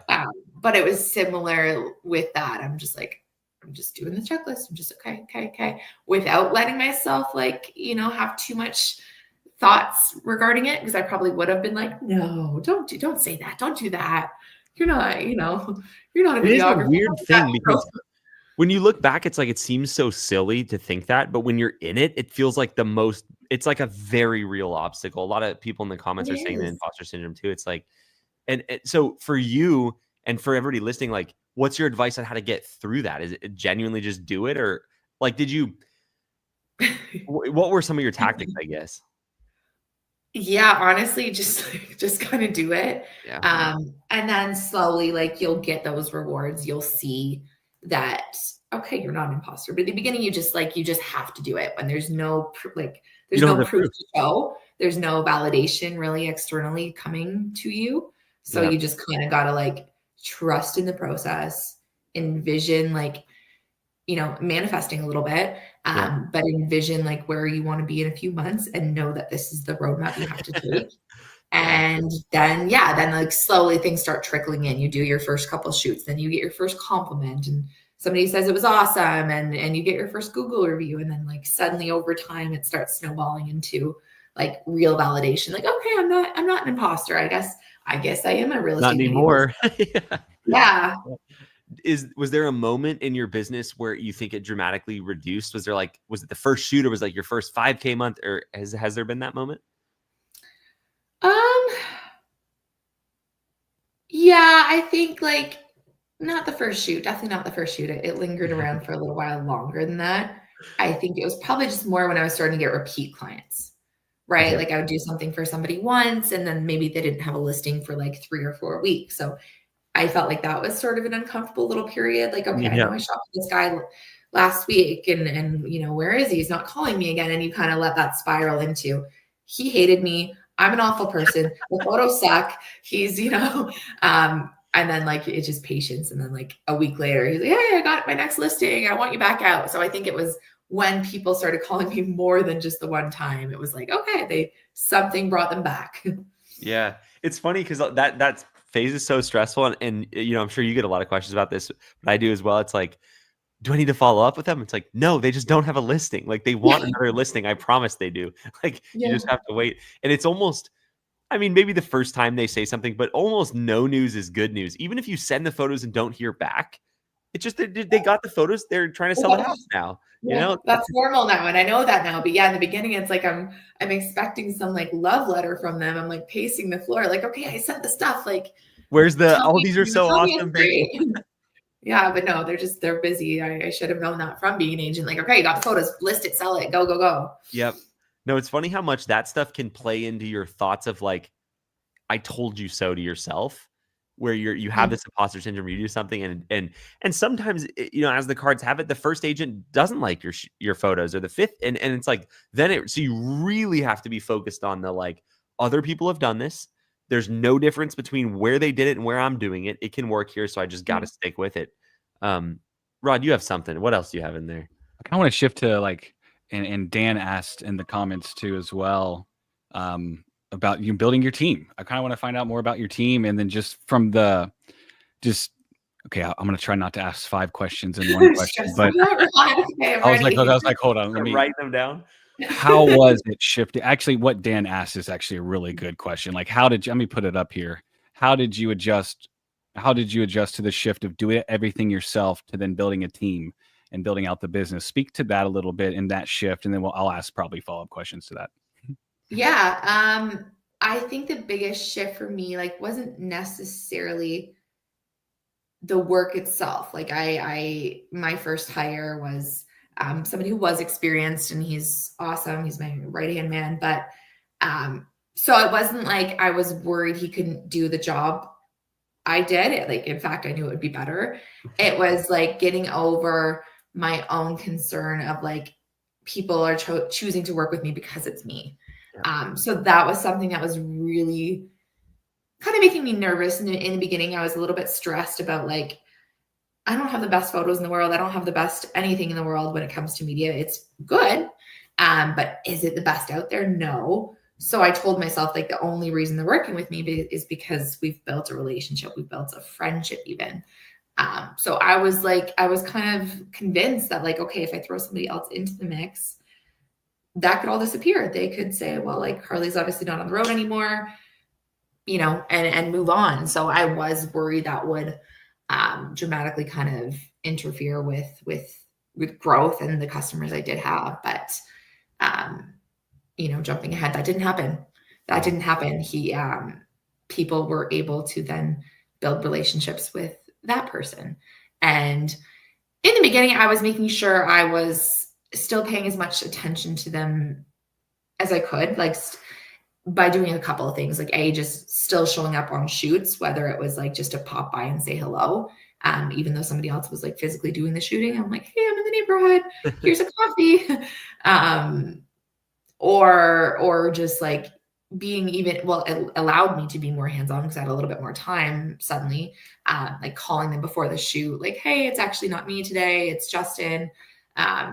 good luck. Let me know how everything goes. So just kind of still having those meaningful connections, those meaningful moments. And now like, I go for lunch with clients all the time. I go for coffee. Like that's like, I have the best job in the world. I shoot sometimes, not very often.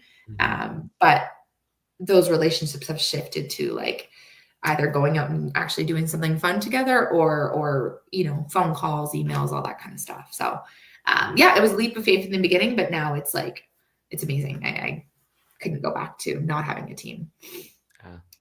It's funny too, because a lot of times people go, oh, they're not going to have that relationship with me anymore. And it's like, well, one, they're not going to have the same relationship, but they're going to have the relationship with your team member, like you said. And so it's like realizing that other relationships also matter to clients. And that's like, exactly. It's like, I'm not that special as much as I like jazz myself up that they love me. We're best friends. It's like, no, I was easily replaced by other personable, friendly. And it's great. That's like, it's a great thing. But the other thing, like you said, you get to move to a different type of relationship where you're almost more available. It's like, when you're shooting 4 houses a day or whatever, 5 if you push it, 6, whatever, like you don't have a lot of time to go to lunch. You don't have time to, you miss calls a lot because you're in shoots. You got to call back later. It's like now you're probably more available. And 100%, 100%. And I have more time. It's more meaningful connections. It's more meaningful conversations. Even when we talk, it's like, so like, how are the kids? Not like, I gotta go. I'm late for my 1 o'clock, right? While you're shooting, flying a drone with one hand, you know? It's a different thing. And now we, I have 4 team members and myself. And I think like clients are loving all of them. They're all great, personable people that were chosen for a reason, and it worked out. I'm glad you said that specifically, because I think for anybody here that's, I was making a video on this topic earlier today, so it's funny to talk about it in this context too, but it's like, the fully booked real estate photographer that's doing, 10 to 25K a month, depending on their pricing and how they structure it, right? Their biggest fear is exactly what you just said, the opposite, right? They're thinking they're going to hire somebody and their business is going to go downhill. And I don't need you to say that again, because you just said it, but like, what was that first hire like, and how long did you drag your feet, or did you just know you wanted a team? I knew I wanted a team. I think we were like having conversations for a couple months. Not because I was dragging my feet, just because like the volume wasn't quite there yet, but it was like, okay, I want you to join my team. Like as soon as I see a certain number, or as soon as I hit a certain threshold, not that I necessarily had an exact in my mind. I just kind of knew like there's going to be a moment where I know it's time and I'm going to call you. And that I said, it was funny because I didn't know how rapidly things would grow. I was like, I'll probably call you in like 7-8 months. And it was like 2 months later. I'm like, dude, I need help. Please come join my team. And it was great. What was the driving factor for building a team? Was it, probably a combination of you wanted to be able to make more money, I would imagine, but also some sort of lifestyle element? Like, what was it for you?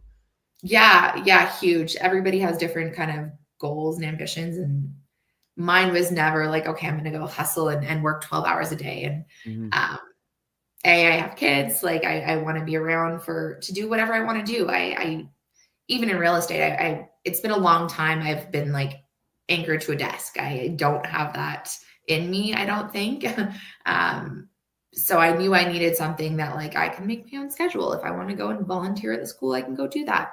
And now like just this kind of thing, I love that my job is like going for lunches and going for coffees, and like we're doing a golf event in a little while. I went bowling with a bunch of clients a few weeks ago. Like sounds like hard work. Are you kidding me? So it's been great. So, I mean, we have some context of where you're at now. Are you happy with the business where it is? Are you wanting to grow it still, or what's the future ideally look like for you? Yeah, I think definitely growth. Growth has always been my goal. Like I said, I always knew I wanted to be a little bit more passive and have something kind of thriving that I can be anywhere and do anything, and it's still going to be what it is. So definitely growth. We're still growing. Like we're still getting referral like every day type thing. So I think it's naturally, like I think it's just natural. Like every month is going up. So naturally we're growing from that reason. we're, connecting with a bunch of big teams that might look like I might need to hire just to accommodate that. No. And even geographically, I was talking to a client the other day, and it surprised me. They have over in BC, they said there's no decent media around, so they're paying us to come out. And I'm like, really? I'm like, I certainly will, but like, are you sure it's going to be more expensive for us to like travel, a province over? He's like, no. We want you out there. So geographic expansion. It's almost hard to stop at a certain. So let me back up a little bit. It's hard to if you built a very like relationship driven business, you have to work at it to get your growth rate to slow down. Because if you it's like every client you get becomes another potential referral source. And so it's like this exponentially increasing thing where you're like, whoa. And it's funny you said the I'll call you back in 7 to 9 months or whatever thing, and it happened in 2 months. That's like the same story that everybody that is growing fast thinks is going to happen. They're like, oh, you've had students come to you about it. They'll go on group calls and be like, when do I need to hire? I'm like, probably now. And they're like, oh, I was thinking 3 to 4 months. I'm like, 3 to 4 months, you're going to be 4 times the size. It's like you got to go now. So yeah. Rod, do you have any? I'll let you have the final question. Oh, well, no pressure. Let me consult the list. Oh, it's like the easy, good last question to ask people. It's too cliche, but I'm gonna ask it anyway. But if someone's watching and they're on the fence, whether it's with coaching or but just really on the fence with real estate media in general, what would you say to them? What would the advice be? I would say do it full send. Like I figured that's what you would say. Like I said, like really though, like I said, I wasn't even like allowing myself the mental over analyze, like just like do head down, do it. And I didn't have any special skills. Like I like talking to people. That's my thing. But outside of that, like there's no crazy wizardry going on over here that should allow me to succeed beyond anybody else. So do it. Ignore the imposter syndrome throughout those early days. Like they'll never go away fully. I have moments now where I'm still like, oh, I'm a coach too. There's a lot where you can question, like, are you good enough? Am I doing enough? And the question is, yes, if people are still calling you and, booking you and taking an interest in your work, like you're doing enough. So just do it and don't look back, basically. Yeah. It's great advice too, like given the context, because if someone's listening to us, 35 minutes into this, they're like on the fence, but they're really off the fence. They just need someone to be like, so it's great advice. Well, thank you for being on here, Carly. I really appreciate it. No problem. We'll see you later. Thank you. Of course. Wait, there's one more. Wait, hold on. Wait. Someone had a good question in the comments and they asked again, and I kind of want to like hear your thoughts on it, actually, if you don't mind. I probably should have left it with that one. So it's so silly that I'm doing this, but I think it's a really good question. Have you ever faced discrimination in acquiring a client or a job? Example, false notion that men photograph better than women. If so, how did you handle that? Did you experience anything like that, or did that come up? Or no, not even in the slightest, actually. Not at all. I think. Was there a worry that maybe there was that? No, I think maybe you didn't think about it. I think maybe you didn't even think about it. That's in my head. No, I don't think I was even like aware of that thought process. I guess because like videography wise, people tend to think men are better. That is an interesting split, actually. Yeah, it's like photography generally, I think, is more skewed female, where videography, if anything, I would trust the creativity more for some reason. That might just be in my head, but I feel like you didn't have the thought, and that's what it is. I think a lot of times people get the thought and they have the worry, and thus we put ourselves down that path, and then it unfolds. And if you just don't think about it, like now I put that in your head, and if you think about it, I'm sorry, I'll take full ownership of that. But I think it's just you didn't let it in. You didn't let it in, or let it be a problem, and it never became one. Right? Negative self-talk, right? It just doesn't help. And I think even if that were like a thing, maybe, I don't know, but if that were a thing you were faced, like it can be spinned in so many different ways that like women have skills or can have skills like that are different from men in certain ways, right? Like I do have a certain eye when I go like walk through a house, I'm fluffing pillows a certain way, right? So it's like anybody can use their own skill set to be like, oh, actually, I'm really good at this because male, female, alien. Like it doesn't really matter. It's just finding what your unique or advantage is, and then just leaning in on that. Like you said, you like to talk to people, you lean on that. Some people are some people grow their business because they're very good at real estate video, and they're like not that friendly, but they're great at video and people love it. So it's finding that for you. Yeah. And I never got great at that. Like I just, luckily I don't have to worry about it too much now. I have team members who are great videographers, but, any little part of the business that is stressing you out or you don't think is your skill set can be like, there's a workaround for it. Basically, don't let something small discourage you. Like, oh, I'm afraid of video. Okay. Well, try your best. You can get to a certain point and then get help with somebody who does really excel at that. Or I know even some of my students are like great photographers, great videographers, but they're like the system stuff. So like, I'm not good at this. I don't know how to like write emails and do. I'm like, there's outsourcing for that. Like every single thing, if you have this great potential of this wonderful business in front of you and you have all these fantastic skills, don't let that one thing, not everybody's good at everything. Not that one thing like slow you down or like, get in your head. Everything is solvable. That's good advice. Yeah, and you don't need every client, for any situation. It's like, people, it could be a broad range of topics. Some people will say like, hey, I work 9 to 5, are people going to be okay with that? And it's like, no, some of them are not, and it's okay. You don't need that. Like, you just need the ones that do want to work with you. And I think, not everybody does. And I have clients still like that. Not everybody likes to work with me. Like I'm not everybody's cup of tea. Some people are more like analytical and I show up there, like, oh my God, how's it been? And they're like, oh. They're like, Carly, who is this? I'll calm down. So that's okay. It's just like, again, mindset shift that like, can't win them all, but you can win a lot of them. Yeah. And nor can you serve them all, even if you did win them all. So it's not even exactly. Well, thank you for your time, Carly. Appreciate it. No problem, guys. Thank you so much. See you later. Bye. Welcome in, everybody.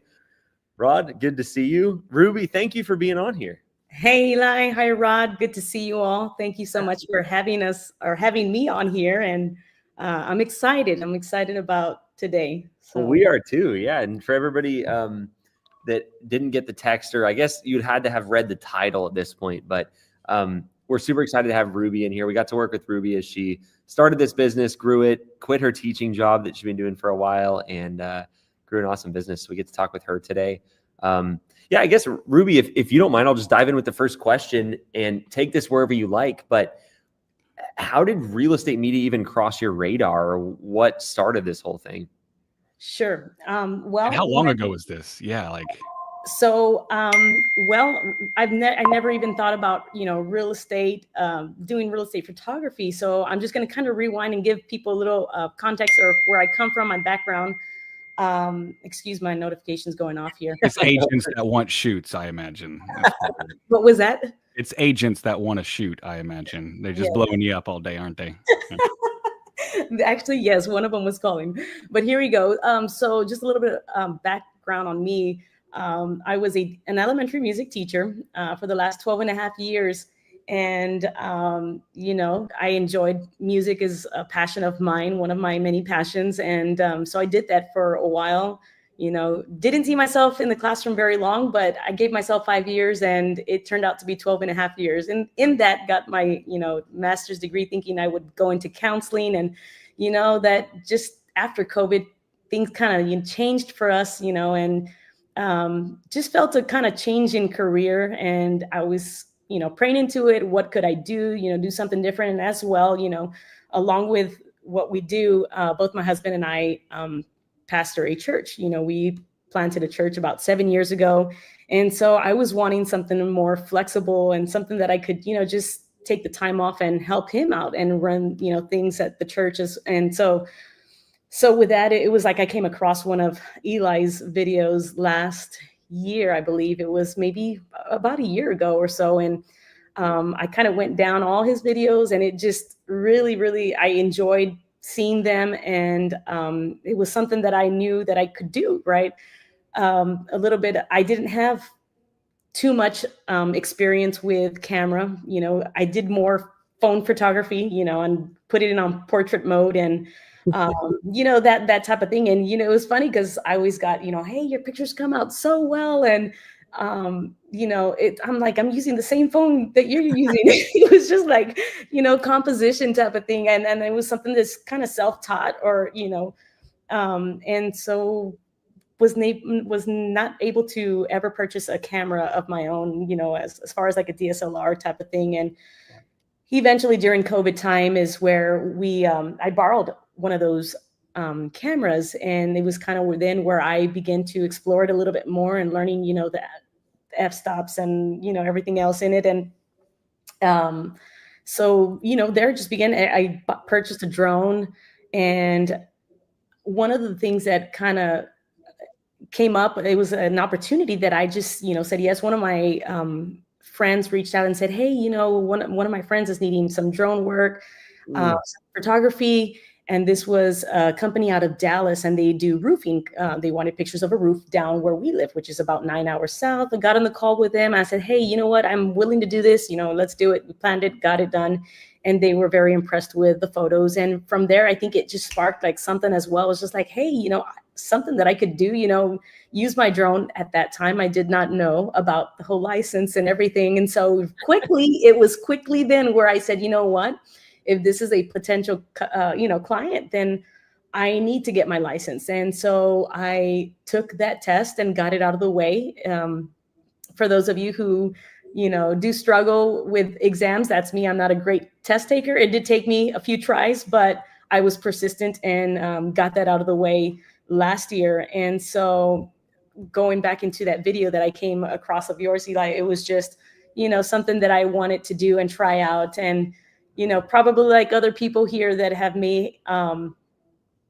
thought, is this for real? Is this something that, like is legit, right? And, I kind of looked up and did some reviews or looked up some reviews, and it was just like, well, it was just like something in me wanted to try it out. And, I spoke to my husband, and he's like, well, I'm here to support you. He was very supportive and still is. And, so we took the chance, and, the rest is this is where we're at right now, and super excited about how it's just all played out, rolled out. And, again, just want to thank you all for taking the time to, share stories such as what we're doing right now, because it has made a difference and impacted many people such as mine. And so thank you.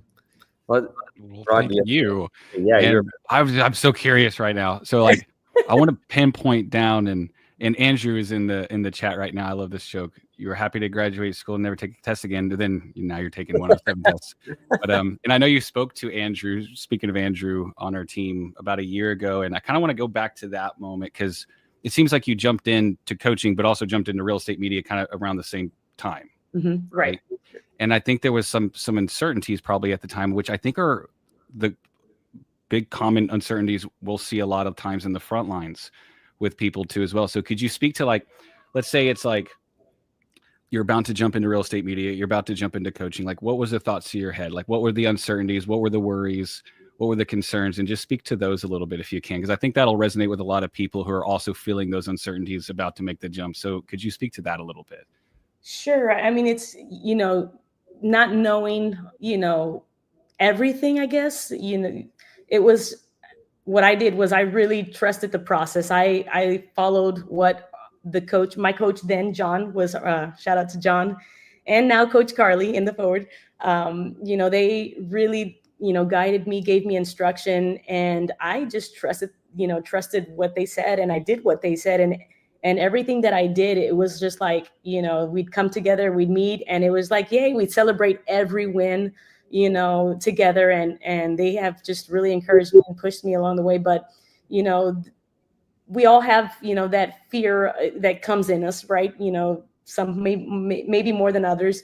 And I remember. And you also wondered if it was like, sorry, I'm getting excited. Right. You also wondered, I think someone was saying that you were wondering if real estate media was for you or something too, right? Or something like that. Or in the beginning, it was kind of like wondering, like, is this the business I want to go all in on? It was kind of the thought, exactly. Right? It was kind of like, just, should I do it? Should I not? I was kind of there. And I wanted to be a business owner, just didn't know in what area, right? And, being more of the creative, that's just me. I love Photoshop and all of that graphic designing. That's just something that I taught myself during COVID. And it was just like the photography was there as well, just didn't have the guidance or the correct teaching, somebody to help me out and take it further.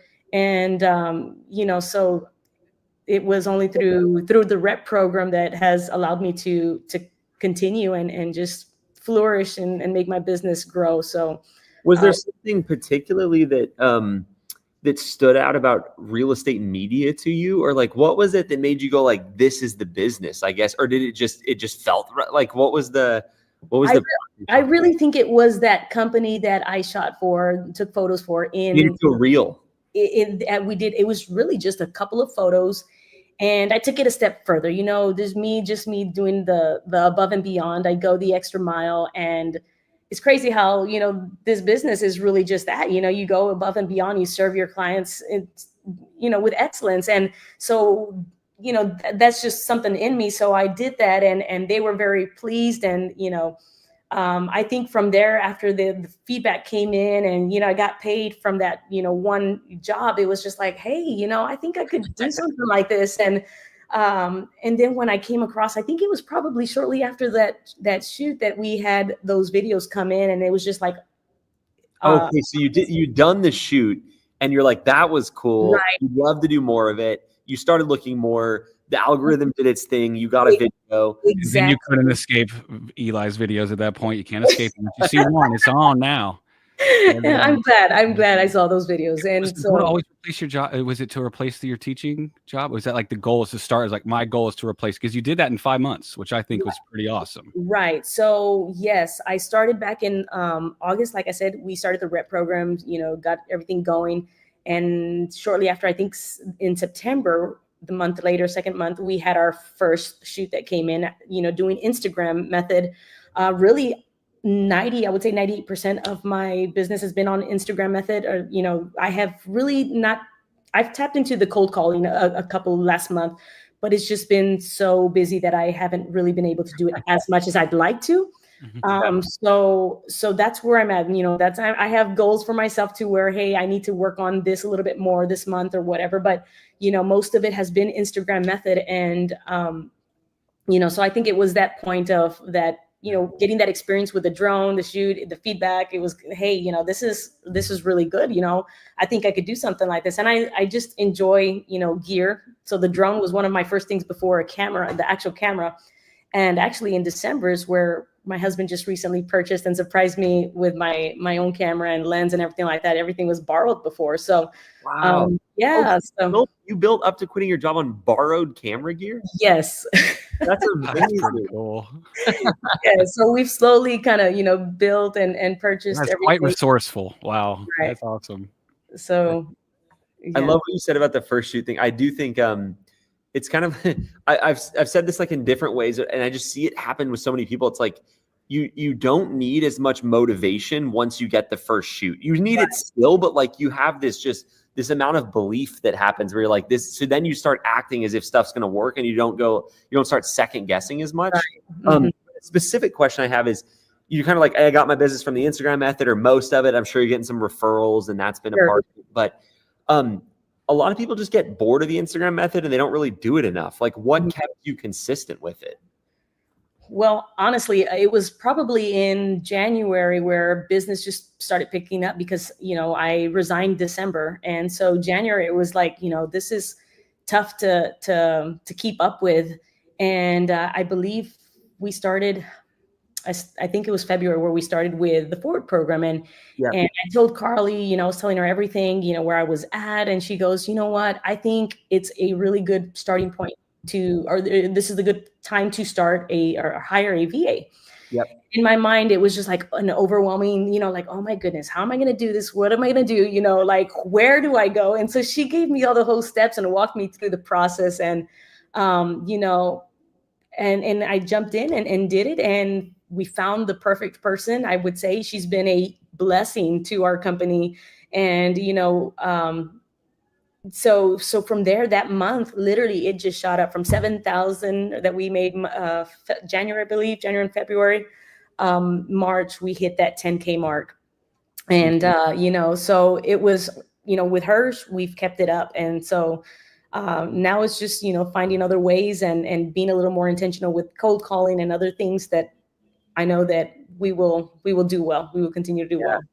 I'm glad you have a VA is just a great interim step between like being able to hire a photographer and you just get that support help. Yes. So I've been able to focus on, shooting during the day while she is working on, the Instagram method for me, take follow-ups. And it's been really cool that I've been able to step into some places and then they're like, man, we appreciate the hustle. Your follow-up is just so good. Yeah. So, even some have been saying like, one of my clients, he's like, yeah, we've even started doing that video thing that you do. Nice. Kind of used it, and so like, that just really got me, so the personalized video is just, yeah.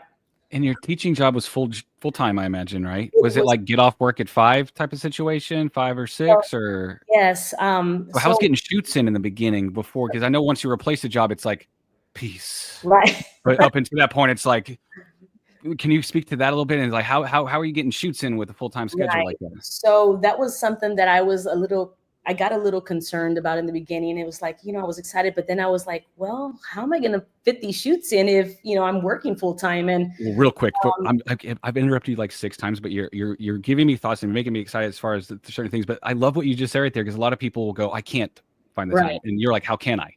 And that's such a huge thing right there that is hard to do in situations where we're hitting a challenge. And it seems like, again, it seems like the trend with you is resourcefulness. Right. So, but again, I won't interrupt again. I promise. I'm going to mute myself. You're okay. There's a will, there's a way. Right. So I worked, and I live about 45 minutes back then. I lived 45 minutes from my school, from my workplace. And I would commute with my 2 little ones and, we'd do our work, they went to school. And as soon as we left work, we tried to book shoots in the area where we were at. And so I think it was during during fall time. So we were able to get some, I think 1 or 2 shoots in. And then from there, we would travel back home. It was about 45 minutes, sometimes even an hour. And we were getting home close to about 8 p.m. And so it was a sacrifice. It wasn't easy at all. I would say the first 4 or 5 months, they were very, very tough, but it was something we knew that we wanted to build. And so that's why in December, it was just like, we saw the increase going up in our, revenue. And it was just like, there has to be more. And it was like, John made me think, he's like, well, you're doing this, you're making this after work hours and on weekends. He's like, what more, doing your time or giving time to shoots during your day.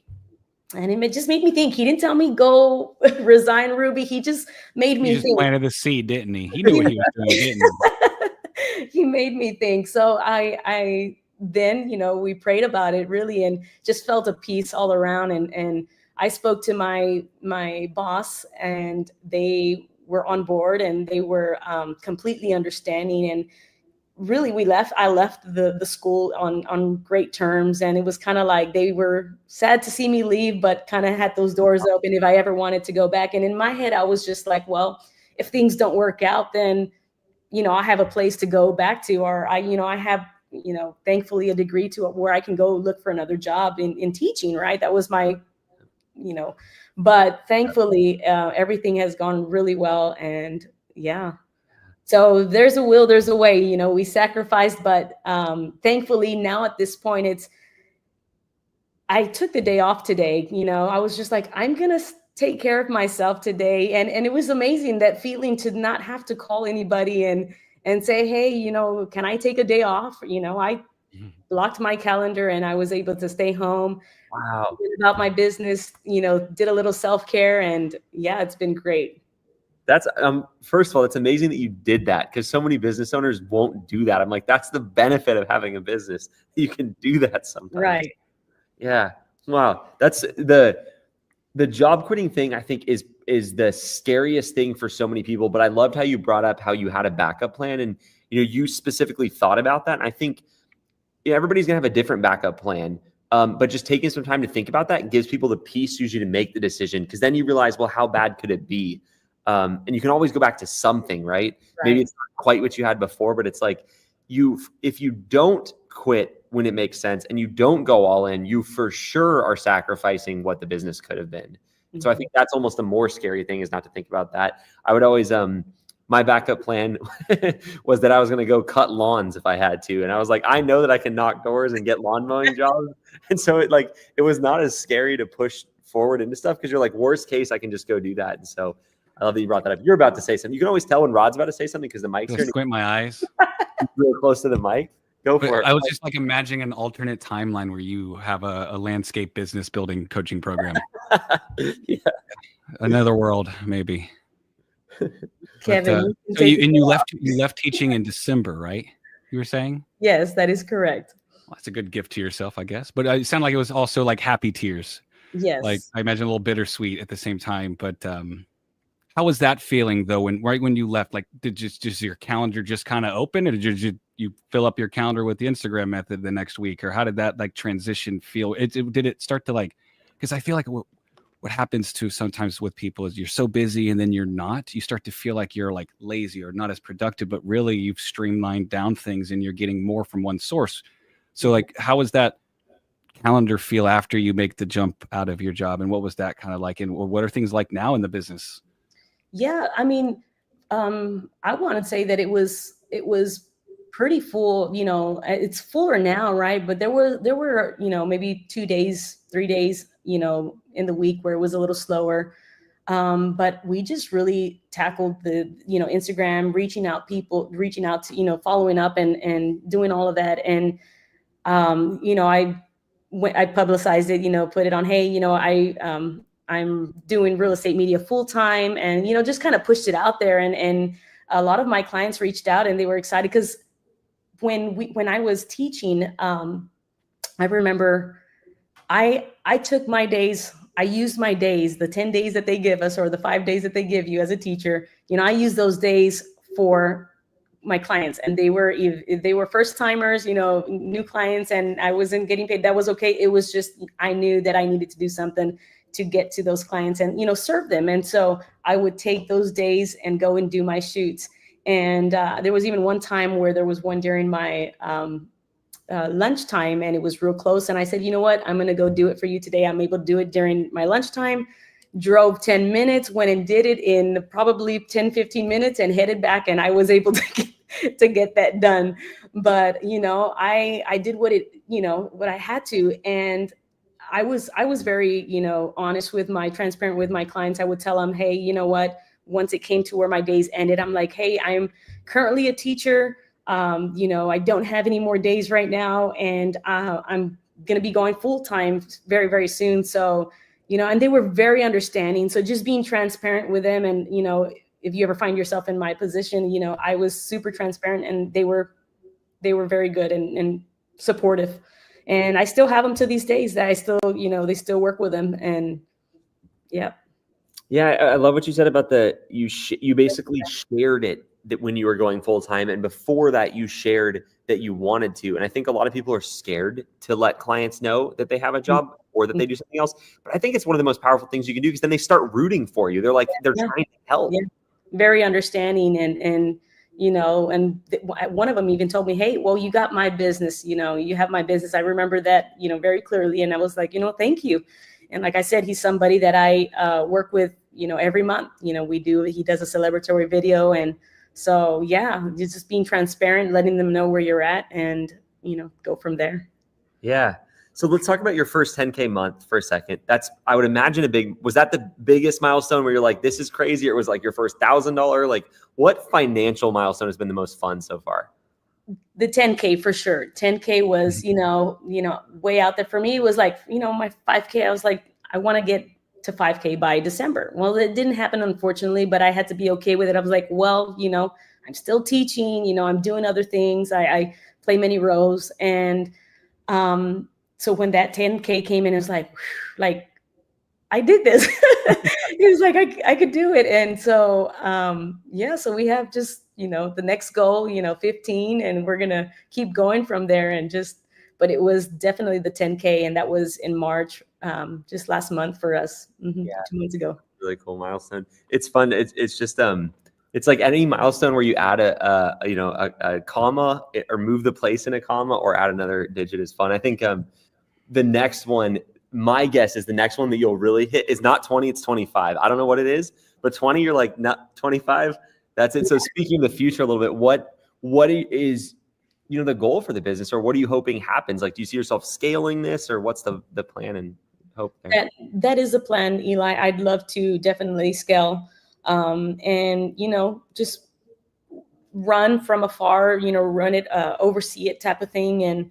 And that's hopefully hire, photographers in the next coming, year. I mean, you're going to be there soon. I'd love to do that. That is my goal. And so I know that if we accomplish this much and in this amount of time, I'm sure that we are going to be able to do that in the next year or two.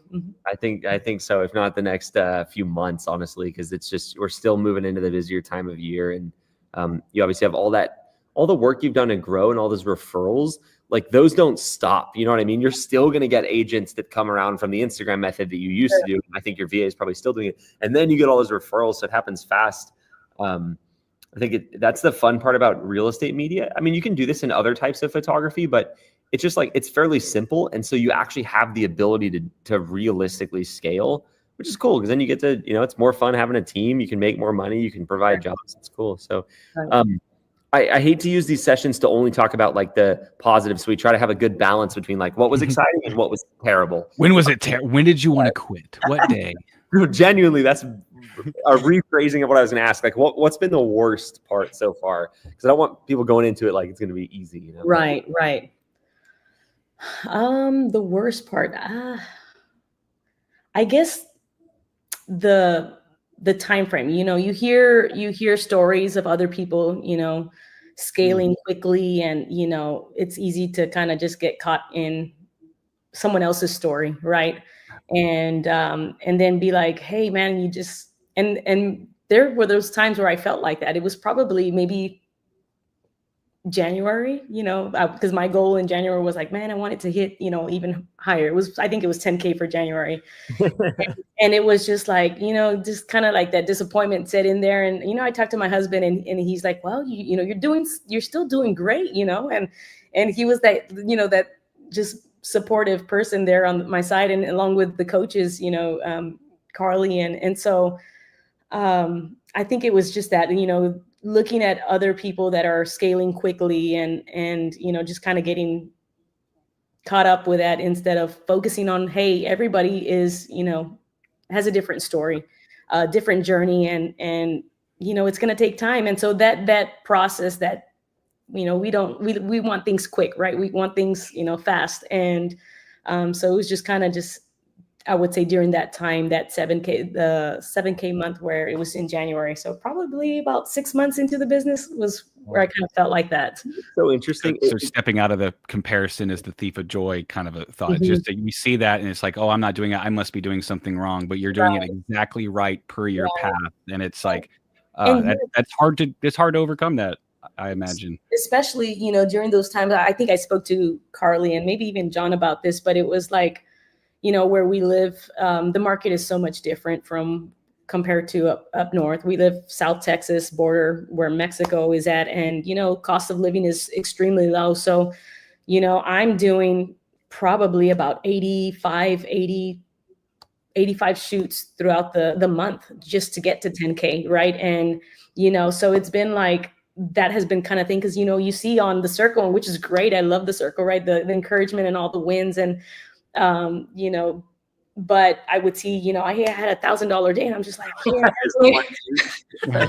him through the screen. I'm like, wow. So so those types of moments were kind of like hard for me. I'm like, man, like, but, just, I guess, do you and continue to go and serve your clients well. That's something that I live by, doing my very best for them and doing it with excellence and following up and, all that kind of stuff. So yeah, It is so interesting how that holds true. I mean, everybody feels that way. And I think sometimes that feeling is good. that feeling of like, what am I doing wrong drives you to push harder. But I think too much of it, it's like anything. I think the balance of it is good. It's funny because even, there's, so we get to work with a lot of people all across the country, and I don't know what it is, but something about the Pacific Northwest, like, Portland, Seattle, like that whole area, they make so much money per shoot. It'll be like 800 average order value, 1,000. And I'm always like, this is crazy. But then I was talking to someone and they were like, yeah, but a starter house is $3 million. I'm like, all right, fair enough. But it is so funny. I'm like, I see Norman and Young's average order value and like, we push it, we do all right. But it's like, then you see 3 times that in Seattle. And I'm like, oh, yeah. That's so funny. So my question is where they ask me, hey, what's your cheapest package? yeah, same. Like, you don't want that one. Yeah. It's just like, oh, that's awesome. I guess, last question. I appreciate your time so far, Ruby. I always, like the guests we have on to imagine someone who's back where they were when they were first starting. So someone wanting to start this business. And I always want to put in there, like, don't say just join coaching, because like we're on here talking about it all the time. They get that part of it, right? But from an actual advice standpoint, like, what you have the opportunity to talk to someone like that right now? Like, what would your advice be to them? So someone starting coaching, is that? Or no, just wants to start this business in general. Like, what was something you wish you would have known, or what would you have wanted to have been told?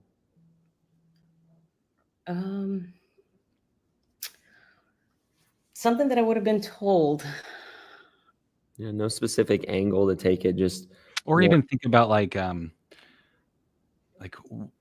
why you doing well? Like, besides coaching, why are you doing so well, do you think, right now? I guess what would you have someone lean in on if they were starting that would make them do well with the business? Again, coaching has really just been besides coaching. Thank you for that. I mean, we appreciate it, but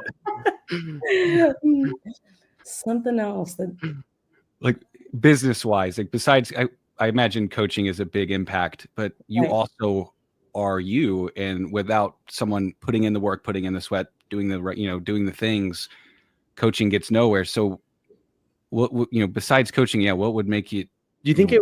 I guess let me ask it this way. There's 2 different ways people take this. I think Eli and I are not asking it correctly. Sorry. It's been too long of a day. Is it more, do you think your just determination and putting in the hard work, or is it the way you serve your customers? Like, what do you think your strength has been that's allowed you to grow? That's a good way to word it, Eli. Yeah, that was really good. I think it's both. I think, I'm just someone who is, I'm a determined person. I'm self-motivated. But also a huge, like, you mentioned is serving my clients well. That's just who I am. That's, even outside of real estate photography, anyone I come in contact with, it's just, just serving them well. Anybody, you come across and being hospitable. Is it just, you're friendly? Is it, like, I guess when you say that, what are some specific things you think you do that is how you, when you say serve, is what you mean? Or any like examples of stories where you kind of went above and beyond for the client? So for example, like maybe one of them, I think it happened last week or 2 weeks ago. She called and she was worried about she had scheduled, one of an appointment, and she canceled, and then, hey, no worries, it's totally fine. I understand. She was real like, is there any fees that I have to pay, cancellation fees? I said, no, not at all. Just let me know when you're ready, when the house is ready, and we're, and so there it goes again. She set me up for an appointment, and again, she had to cancel. She's like, I'm so sorry, and I said, hey, it's okay. I understand something wasn't ready, that they were hoping it would be ready. And so today I followed up with her. I'm like, hey, so-and-so, I'm just checking in, following up on your property. I'm available Monday, and at this time, let me know if this works for you. If not, we can always schedule it another time, but just wanted to check in, something like that, and she called me right back, and she's like, yeah, 10 o'clock sounds great. She's like, I'm hoping that over the weekend, the last touches should be over. And so just really, reaching out and touching those clients and staying close, not just like, hey, you got the job and, we'll see you when I see you, or, just kind of keeping that relationship ongoing and checking in on them, often. So. Yeah, it's surprised how many times people will, commenting in groups and threads, say like, "Hey, someone's canceling money. What do I do?" And half the questions are, "Charge them and tell them not to do it again." And the other half are like, "Don't, and have some grace." Like, it seems like that strategy works well. Crazy, right? I don't know. Have some grace, right? We all understand. We all, go through it. I had a mishap where there was an emergency and I wasn't able to attend an appointment, and it was just one of those days where it just like it went over my head, and I'm here at the table having lunch, and then they text me, "Hey, I can't wait any longer," and it was just an error on my part, and I quickly apologized and reached out to that person, and when I said I'm headed out there, they had to leave. I said I'll go ahead and lock up, and in that it was a free shoot. So I went up and just did everything for them. I did the aerials, I did the twilight, and I did once again apologize, for the emergency that I had, but wasn't able to communicate to them with time. And, they were super grateful and they're very understanding. And, it hadn't happened to me. It was just, one of those days where it was just way too many things going on. And, but, just correcting, your errors quickly and just in any way that you can make up for that and serve them, So serving could look many ways, right? Over delivering or being extra friendly or, so yeah. Yeah, it's just so funny too, because a lot of this stuff is not, I mean, maybe for some people it is. I think you and I probably align, Ruby, where it just comes naturally. Like, I don't want to be tough on people. I don't want to charge them a fee if they can't do. I mean, sometimes I do, but do you know what I mean? It's like you just kind of heart race thinking about that. Yeah.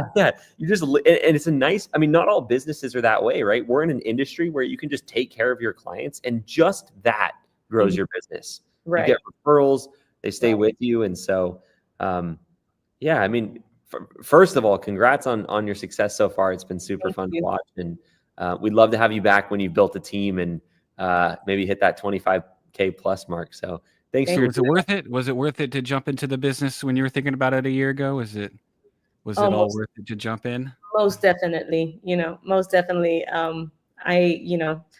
I've enjoyed every minute of it, every day of it. And, I encourage anybody that is, on the fence thinking about, whether to start or not. It was just, I encourage you to do it. It's been a blessing. And like I said, it's been life-changing. So for many, and not just me. So, yep. Thank you guys. Too, you can take photos for a living. I mean, come on. Fly a drone. Yeah, for real. Well, thank you, Ruby. Have a great evening, and enjoy the rest of your day off. Thank you so much. We'll see you guys. Y'all take care. See you later. Bye-bye. Welcome in. You guys couldn't see it, everybody watching, but I watched Rod be literally typing up until the second that thing hit 2 seconds. Then he was like locked in. So anyway, welcome in, everybody. We got Emmaus here, as you can see. Thanks for being here, Emmaus. Appreciate it. Absolutely. Yeah, this is gonna be a good one. I don't want to take too much. I mean, we already kind of ruined the suspense with our thumbnail and title here, but so I'll take that part out of his mouth, and the rest we'll let him talk about. But Emmaus has built an incredible business. I'm grateful that he's willing to jump on here and spend some time with us. From 0 to 26K in a month within 9 months is insane. And so, yeah, I'm grateful that you're willing to jump on here, Emmaus. And I guess give us a little intro. I know you had a wedding video background. So talk to me about that and why the switch to real estate media. Very good question. Yes. So I've been into wedding videography ever since high school. I think, I'm doing it for about 8 years now. And I remember we hit our first 6 figures a couple years in, and then we just constantly kept growing since then. And I remember it was about last July when all of a sudden we looked and just booking sort of stopped and cash flow stopped. And I was so curious why. I was like, it's not our product. Usually, like Eli talks about, it's usually not the product why people aren't booking you.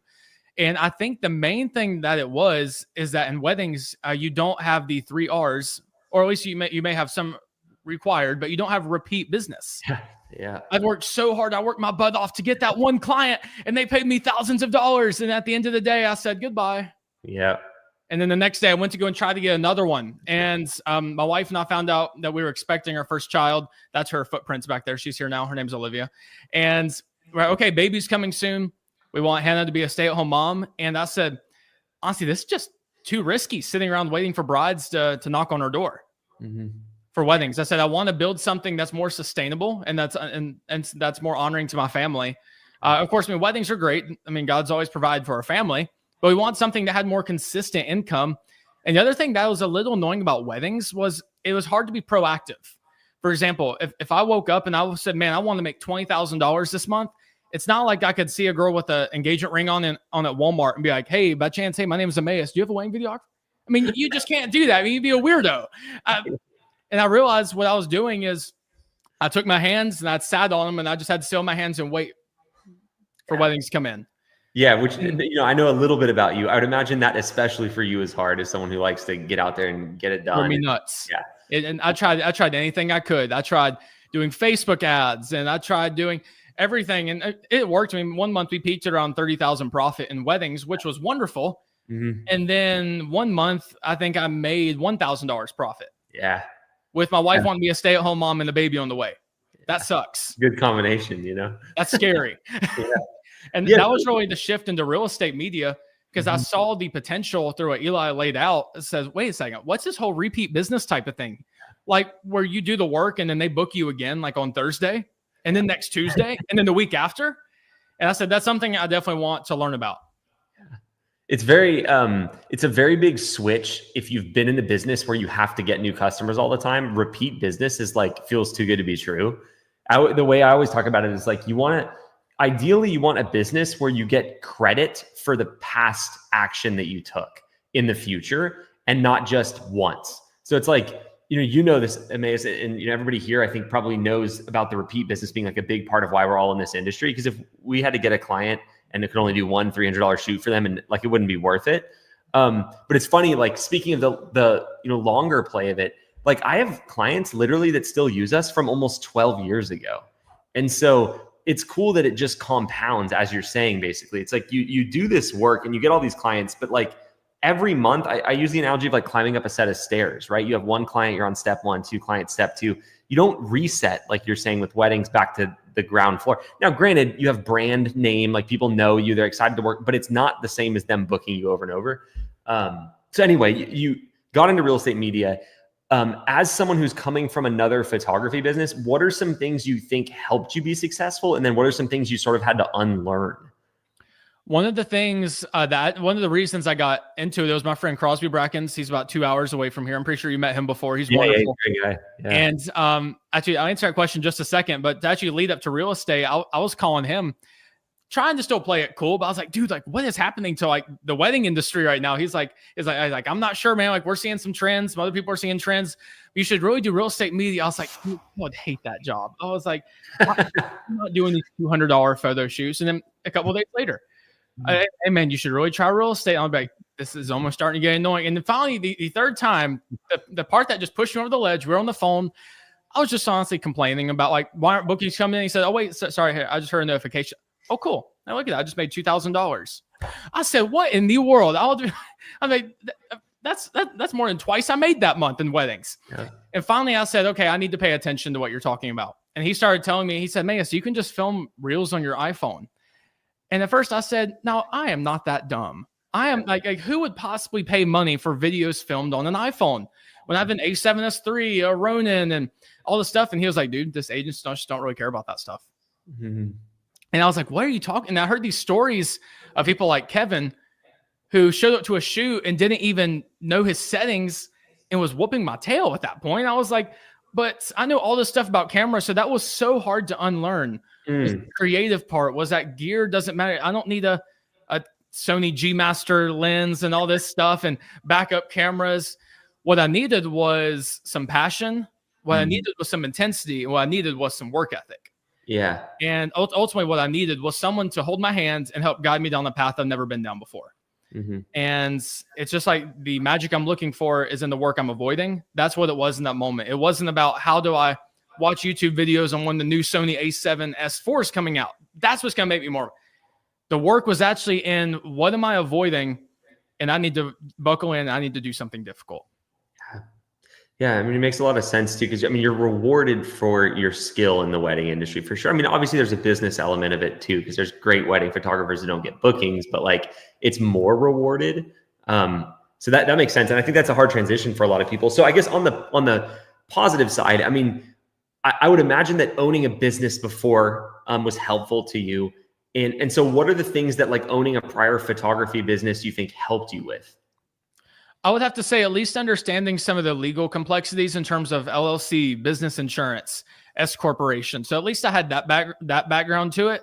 But at least what I would share to someone starting out, if they say, man, I've never had a wedding videography business doing 30K a month, man, I can't do this. I'll let you know.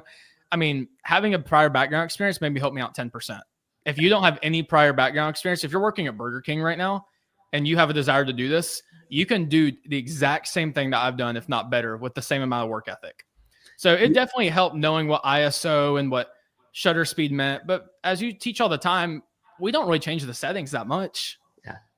Versus with weddings, I have to nail in the white balance to make sure it matches the bride's skin tone and make sure that the dress stays white.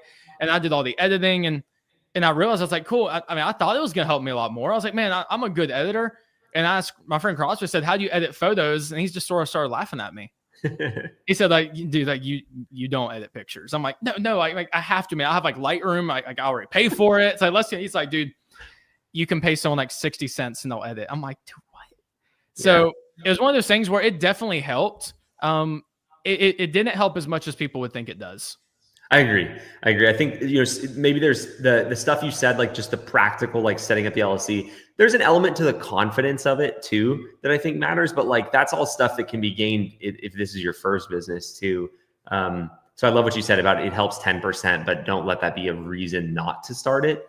Okay, one thing that I've noticed about you is like, you have, you said it earlier, you have passion, you have strong work ethic and energy to do this. And I think that's a big part of your success. But I know that even people that are like that still have moments where they're not like, when you get off here, you have moments of being tired. You have moments where you don't want to do stuff. You're not like always hit, you know what I mean? And so I guess, how do you, in those moments, what do? Do you just disengage for a little bit? Or like, how do you keep what I see as like really high energy up? I'll say the main thing for me, especially whenever starting, was I had to keep the why in front of me. I have a whiteboard over here to my side, and the very top left, it has why. Mm-hmm. And I remember before my daughter was born, I put 12 weeks until Olivia's here, 10 weeks until Olivia's here.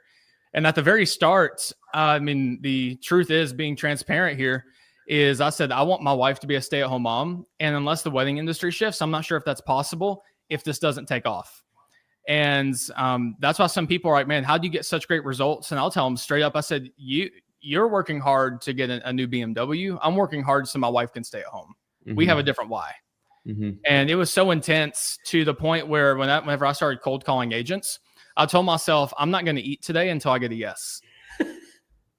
And then the very next day I said, I'm not going to eat again until I get a yes. And a few weeks later I said, I'm not going to eat again until I get 5 yeses. And I went after it with a complete intensity because I knew what was at stake. Yeah. And now my wife, she's at a Forrest Frank concert right now, having the time of her life. And we're not stressed about money at all because honestly, the intensity and the grind, and I believe also the Lord's favor over our business because we honor him in our tithes and offerings and we're a super generous company.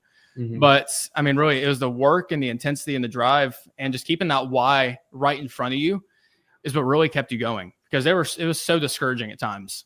Yeah. You have to have a bit, it has to be more painful not to do something than it is to do something for most people to do it. And so like, that's why I like how you set it up for yourself is like, you reminded yourself of it and you made, there's many ways that you could have achieved that goal. Right.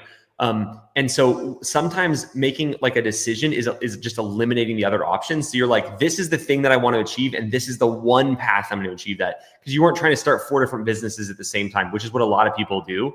When they set that, right? They try to do like a little bit of everything and you like laser focus on the one thing. So you mentioned cold calling. I want to talk about specifically what you did.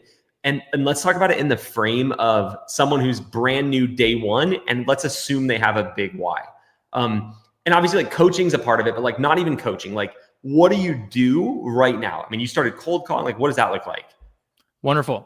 This is going to sound so silly, But what I recommend people doing is go to the gym and sweat and lift some weights first before you pick up the phone to call. Because I know in the morning, if I wake up, I'm a little groggy and I have some breakfast, I sit down, I'm like, man, I'm not really in the mood. Actually, how about I'll do it in a little bit? And actually, how about I work on my website first or something stupid that doesn't matter like that? Compared to you go to the gym, and whenever I pick up this phone, I need to feel like a beast. You need to feel like I am going to close anyone who picks up the phone. Someone doesn't need to answer my call unless they want to get closed. And that's the type of mentality that really you need to have, but also having the heart aspect of it, that I really believe in what I'm selling them. So whenever I call someone, the first thing I did is I looked at people who had bad photos on Zillow.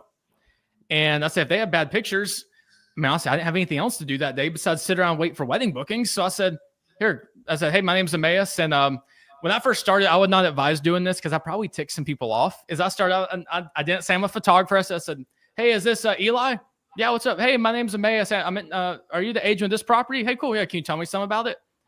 And they went on for a minute telling me about it. And the reason I did that was to get more invested on the call. And then at the end, say, man, that is so neat. Oh, I may have some friends who are interested in it. But by the way, I'm a real estate photographer. So I wanted to reach out and see if I could offer you a free photo shoot. Yeah. And then I realized that's probably not the best way to go about it. And it was in the video I did for cold calling. That's inside coaching, which if you're not inside coaching, highly recommend it. In the video, honestly, a couple different methods. I just picked up and said, hey, is this Eli? Yep. Hey, I came across your listing. I'd love to give you some professional pictures. Do you mind if I bless you with those? They're like, what in the world? Like, really? Is there a catch? And I'm like, no, honestly, I just want to bless you. And honestly, if the pictures are good, you can call me back in the future. Or if they're terrible, we can still shake hands and be friends. If that doesn't offend you in any way, how does 10 a.m. tomorrow work for you? I loved when you said in the video specifically when I was listening to it, you asked the guy if that would offend him. And like the way that question, you have to say, no, it won't offend me. Yeah. So it's like so I guess what I'm trying to get, I don't know if this is something you've spent time getting better at, or if you're just naturally good at sales, but you do a lot of stuff that's like someone who's been in sales for a while understands is a great psychological way to ask something and like a great frame of how you do the calls in general. So like, where does that come from? Training over and over. I have word tracks in my head. I mean, if we did a mock cold call right now, there is no way you could say no to me. Yeah. No, I noticed that in your call. I mean, nobody did, it was like, they aren't able to. They said less, yes, but it was still a yes. It was. And even if someone says, maybe I say, here, how about this? How about, because this offer is so great, how about you think on it and I'll call you back in a few hours. Does that sound fair? Yeah. And even something as simple as saying, does that sound fair? I don't say, is that okay with you? Because they can say no. I never want to ask a question I can't predict the answer to. Does that sound fair? Is that reasonable? Will that offend you? They can't say it's unreasonable. They may not want it, but it's at least fair. Yeah. And what I recommend people is like, I can tell the world is tired of amateurs. People will think people don't like salesmen. Honestly, the truth is people just hate amateurs because people go out there and try to do whatever, but people love people who are good at what they do, who are confident at what they do. And that's for me, I will practice. I will sometimes annoy my wife. I will practice these word tracks with her at dinner, and I'll be like, I want you to try to shoot me down. Try to.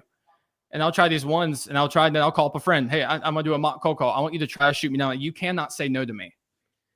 Yeah, and I think like something that you back it up with is important because people, you said they don't like the amateur, and I think a lot of the time the amateur manifests as someone who's just trying to get, pass something off on you or win you over in an ingenuine way. And so I think you have to back it up with, like you said, you are offering them a great product, and the offer itself is like too good to be true in a real way, right? It's like it's free. And I mean, from what I know about you, you mean it. You're not like mad if they don't book you. You don't call them and complain. That's the deal, And so, okay, the thing that I really want to get to though is like, so you've practiced and you have the skill. How do you is it just the way you are, or like you have less showed fear than the average person? Most people understand everything you're saying, but they're like, yeah, but my hand's shaking when I call. And it's just so scary. So where does that come from? Is that something you've always had? I'll tell you, it was actually the complete opposite. I remember before I joined coaching, one of my friends, her name was Kim. She invited me to this realtor after hours event. And she said, here, you can just come and connect with agents. And back then I had maybe one shoot every other week. I mean, it was pretty much a joke at that point. And I said, and probably that shoot every other week was probably free. So it wasn't really making any money. I said, sure, why not? I'll go. And Eli made a big mistake. I didn't go to network. I went to sell. Yeah. And I walked in with trifold brochures and I walked in with pants and a shirt that was tucked in and a belt. Yeah. And these are realtors who are drinking after hours, hanging out as friends. And I walked up to a friend group and I said, here you go. You can get your first photo shoot for free if you just scan the QR code on the back. And this lady gave me the look of, why do you put this trash in my hand? And at that point, my face turned red. I started sweating and I went to the car and I called my wife and I said, there has to be another way than this. Because if this is the way to do it, I'm out. Mm-hmm. And I said, like, I'm so bad at this. I carried myself like I was a loser when I walked into events. I had like my head low. I didn't give like firm handshakes. I'm like, hey, I do like MLS photo. And I started because I wasn't confident. I didn't believe in what I was doing. And Eli, I love what you teach. What's so powerful about this industry is that small wins will just ignite you. And I remember I did a free shoot. And when someone would book me again, I'd be like, let's go. We're growing. I need to hire 10 photographers. Okay, wait, I need to calm it down a little bit. But I remember it's those small wins that just ignited me. And ultimately, I told myself, like Emmaus, you don't have a backup plan. Just like Kevin says, like, you have to burn the ships. You have to go all in. And honestly, if I was discouraged, I'd go to the gym and I'd try to bench press for 30 minutes. I'd feel like a beast. I'd pick up the phone again because I'd want to eat the next day. And I wasn't eating until I got a yes. Yeah. Fair. And you really needed after working out. You know? I did. I was hungry, man. I was like, will someone please say yes to me? Oh, I love it. It's cool because I think like part of what you're saying when I ask questions is like you just transfer the energy of the like excitement, I got to do it thing. And so I think the cool thing that you have is some people that do the all-in approach go very like famine mode where they're it's like a desperate, I got to do it, where yours is almost like a game out of it. And I don't mean that to discredit any of your why or anything, but you make it in a way where it's like you have this stuff thoughtfully in place, right? Like you know that going to the gym and exercising physically gets the blood flowing, and then you're feeling more like you figured out those things that most people take a long time to figure out. And so I'm highlighting that because I think like physical exercise before you have to do something you don't want to do is like such an underrated hack. It makes you feel better. It's something like Rod talks about with our team all the time, is like, you got to get your exercise right. Like that's the first thing every day. It makes you feel better. You go. And so I just think that's really cool. Okay. So let's talk about like the other side of the business. Cause there's Emmaus that like can obviously sell and can get yourself in a position where you need to sell and where you have the motivation to like learn the stuff. Right. But then there's you delivering the product, which I imagine is equally passionate. Because you know about the referrals and you just want to take care of your customers. So what do you think, like, what does a shoot look like with you, and how do you make sure a customer becomes a repeat customer after you offer them free? That's a very good question. And I've learned this the hard way, because I realized I was out there doing free shoots and customers weren't coming back. Mm-hmm. And I was looking at the pictures. I said, these aren't bad pictures. These are just bad systems. And I realized, I said, I need to sit down. I need to stop learning about camera gear. I have to undo my learning. And I have to actually learn something I haven't learned before. And something that's intentional, something I do that's very intentional, I try to do, is I want to make sure that I touch a client every 5 weeks. Okay. And how do I touch them? It could be through my e-news that my VA writes. It could be through, I have a VA who will schedule Instagram posts and add them as collaborators. I have a Monday board with all my clients in there. I had ChatGPT help me write it and help me write all these formulas and automations. And yeah, of course, this does cost $200 a month, but is it worth it? At that point, I haven't figured out, okay, when's the last time I talked to him? I have a new VA. He's to start texting them. And so I tried to have systems where I constantly touch them and just so I'm front of mind to them. And something that's important to me, I learned from you about 3 weeks ago, and I think about it 4 times a day, at least, if not more, is that I need to think about their business more than I think about mine. And what's important to them. I'm a part of another real estate photographer group, and I'm on Facebook group. I'm about to leave because most of them are jerks. Mm-hmm. They're so rude. They always talk about how agents are the bad guys and they're just out to get you whenever you're not paying attention. And I view it as, honestly, like, I'm here just to serve you. Maybe you didn't have enough time to go pick up the flooring boards at the house. Like, I went to this home yesterday. There's like a bunch of flooring boards like stacked over the ground in a pile. I texted the agent. I was like, hey, do you mind if I move these to the garage for you? And again, somebody like, no, I need to leave. I charge a reschedule fee. I'd be like, well, cool. Hey, how about you do that? And then I'll come and I'll scoop them up and then I'm gonna whoop your tail. How about that? That sound fair? And that's what I'm gonna do, because I see all these agents or all these media companies who are so rude to their clients. It amazes me. And so anyway, we have 210 clients in 9 months. And one of the main ways we do it is we just care for people. I truly love our clients. I'm so grateful for them. I have a stack of Chick-fil-A gift cards. I'll sometimes just mail them out. I'm like, hey, it's just an honor and a pleasure to serve you. And this is just my way of saying thank you. And what I realized is that personal is powerful. I learned that in ministry. Whenever you can make a personal connection, you can go a whole lot further than just spitting a fact or sending out something through MailChimp. Make a personal connection, care for them. And for me, this may be a little controversial, but I can't be controversial, is that I have a 5 to 10% margin financially and emotionally for what I call my it's like taking advantage of margin. Yeah. Yep. Where someone's like, man, they may take advantage of you. I'm like, you know what? They may. But I have this client who spends about $1 to $2 grand a week with me. Yeah. And honestly, sometimes she may take a little bit of advantage of me. She rescheduled 4 times and may take a few days late to pay her, may ask me to move some things for her. I'm like, you know what? That's fine. Honestly, you can take advantage of me to some degree if you want. Like, I don't care. I mean, I'm just here to serve you at the end of the day. Like, you're my friend. Even if you never book me again, I'm still here for you, and I'll still encourage you. I'll cheer you on, and hey, I'll applaud when you win. And I feel like that's something that's so important. Even like when people post under contract, if they post sold, I'll comment back, congratulations, let's go. Another thing I do when people reach out, hey, I have a new listing for you. I don't say, how does Wednesday at 9 a.m. work? I'll be like, Rod, congrats on the new listing, man. That's so exciting. You're killing it. I want to help partner with you, but I want to make 2025 your best year yet in real estate. But hey, by the way, have you seen our new photo video package? It'll blow you away. It'll make it the best experience of your life, and you'll spend the rest of the week picking your jaw up off the floor. If that's something that doesn't offend you in any way and you're interested, how's Friday at noon work? No, it's you have like a certain I don't even know how to describe it. It's like stuff that like it works, but a lot of people are just uncomfortable doing it. And I think that's not a diss to you at all. It's awesome. I think that's why the business grows so quick, because you have that energy. Well, it stems from pure conviction in the product, like Emmaus was saying about. You can call it having a green heart, where you want to get this deal done, but it comes from a place of you truly believing in what you're providing and how much it'll actually help them and their business and help them. And everything comes through the lens of that, being so genuine that no matter how we say something, as long as it's coming through that lens, it just comes out the way it needs to. And it doesn't feel like a strategy. It just feels like what's right and what should be done. And it feels like just how you should normally treat someone to make a decision, and just raw confidence in the product to scoop a jaw off the ground. That's a good line. Well, it's even funny because like, I think that, so the backing up what you say is where people develop that trust. So like Emmaus said stuff that I'm like I would be like laughing to have to send some of that, but it works because he backs it up. So it's the nice thing. You have fun with the agents. They're in sales. Like, yes, exactly. Give them a line that they'll use later and go, that's a good one. I'm gonna use. If you're fake, you can't say what Emmaus says, right? If you do that, but like the stuff that Emmaus is saying is almost so much it seems fake, but because it's him saying it, he can do it, and that's because he has that, like, he's excited about this. I mean, everybody can tell here. It's like in the best way possible. It's almost exhausting to listen to Emmaus because I'm like, there's all this stuff I need to do,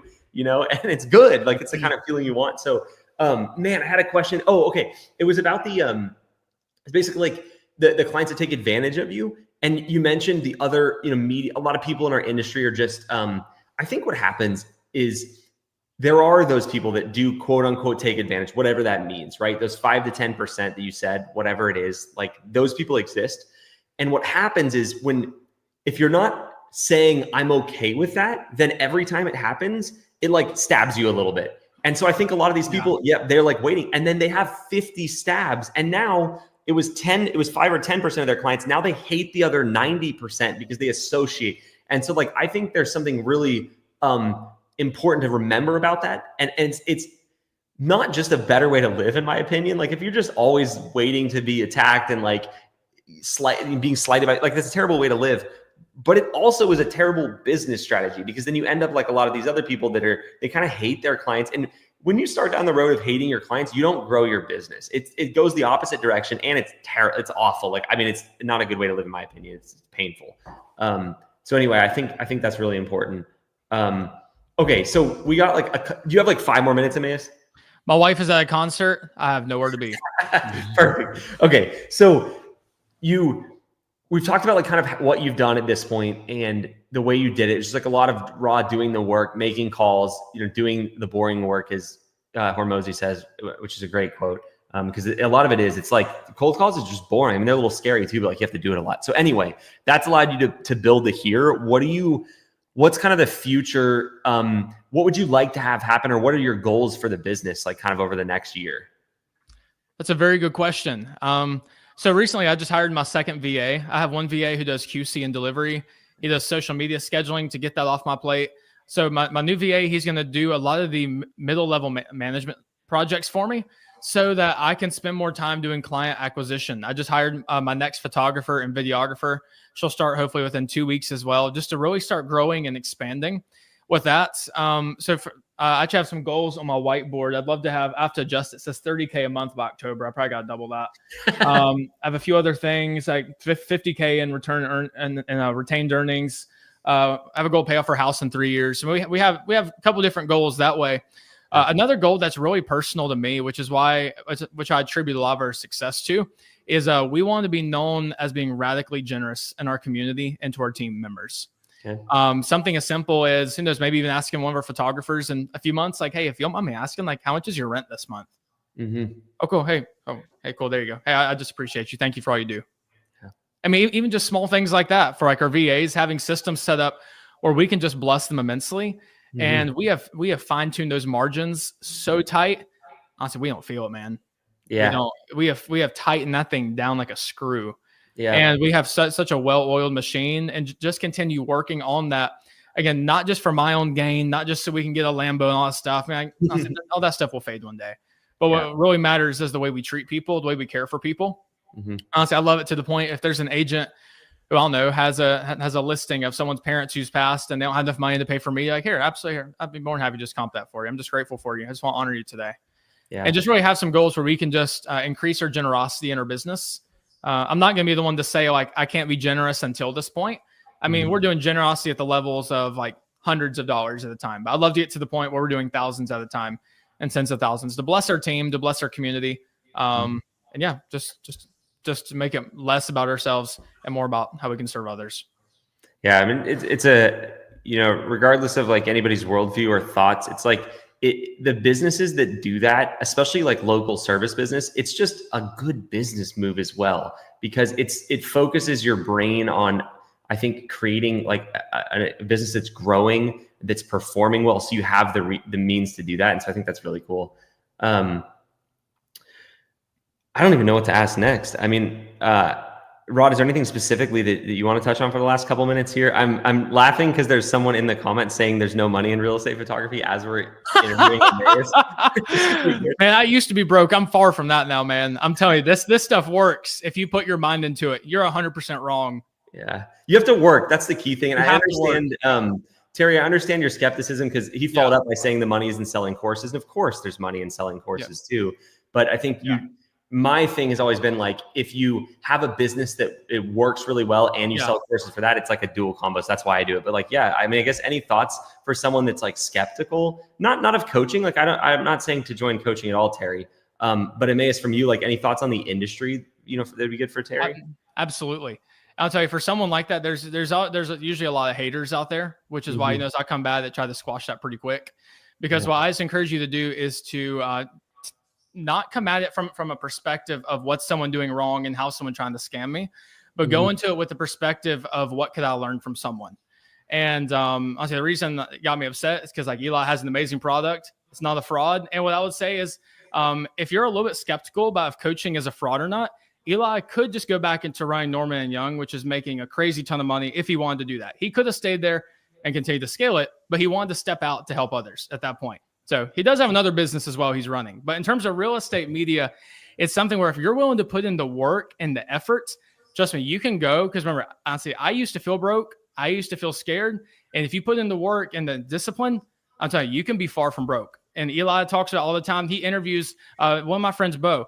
This dude's 21 years old, 30K a month. He is far from broke. Kevin Salgado I listened to his talk multiple times. He is far from broke. And if you need a testimony, all these people can go and tell you that it just works. Yeah. And I'll see, we don't have to prove anything to you, because you can just look around. And I love this quote that says, a man with an opinion is at the mercy of a man with an experience. So just go and take a look at some people who are doing it right, and you'll see pretty quick that you're wrong. Yeah. Yeah. I like what you said. And the biggest thing that I hope people, apart from Terry, just generally is I want them to take away that you have the results you do because you have a crazy work ethic, and you've created sort of systems in your head of how to make that happen, right? You said plenty of times, you go to the gym, there's tactics for specifically cold calling, the way you approach things. And so, for anybody listening, I would hope that would be your takeaway from listening to Emmaus, among other things, is this guy puts in the work. You're not like a lazy guy, Emmaus. And I think a lot of people have a lot of time spent thinking about how they're going to do something.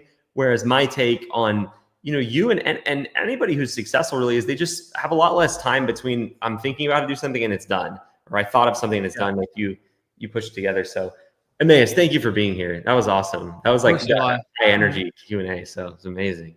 Well, thank you. Any other questions or anything I can do to serve you guys or the viewers? I don't think so. I think you just left that. It's just ingrained in his DNA to ask that. Yeah, I know. That's an example. I love what you said about just being able to. I mean, you had your why for for your daughter. How old is Olivia now? She is 3 months. Oh, incredible! So I love how you had your why. It was really revolved around her and your wife, and now it's just evolving. Just to see a why evolve is pretty special. Now to be able to help those around you and help your community. And it's we've been following you pretty hard the last 9 months, and all of us chatting about you, without you there, I guess, behind your back, I guess, in the in our Slack chats. And just it's been fast, amazing, but also inspiring. And you're quick to want to help our students here in our community here, and quick to put training up inside our coaching program about cold calling, because you got that down to a dang science. My goodness. And you've done a lot for us that you might not even know about. So I just wanted to thank you, obviously, for taking the time to be on and helping our community here, like you've done so much too. So yeah, and you got a good mic. I love your mic. So thank you. Thank you. Well, thank you guys. I really appreciate it. It was an honor. Well, thank you, Emmaus. Have a great evening. Keep at it. I want to have you back on here when you're doing 100K a month or 75K or something. So. Okay. So 3 months? Yeah, so 3 months. Gotcha. Thank you guys. Y'all have a good night. Later, man.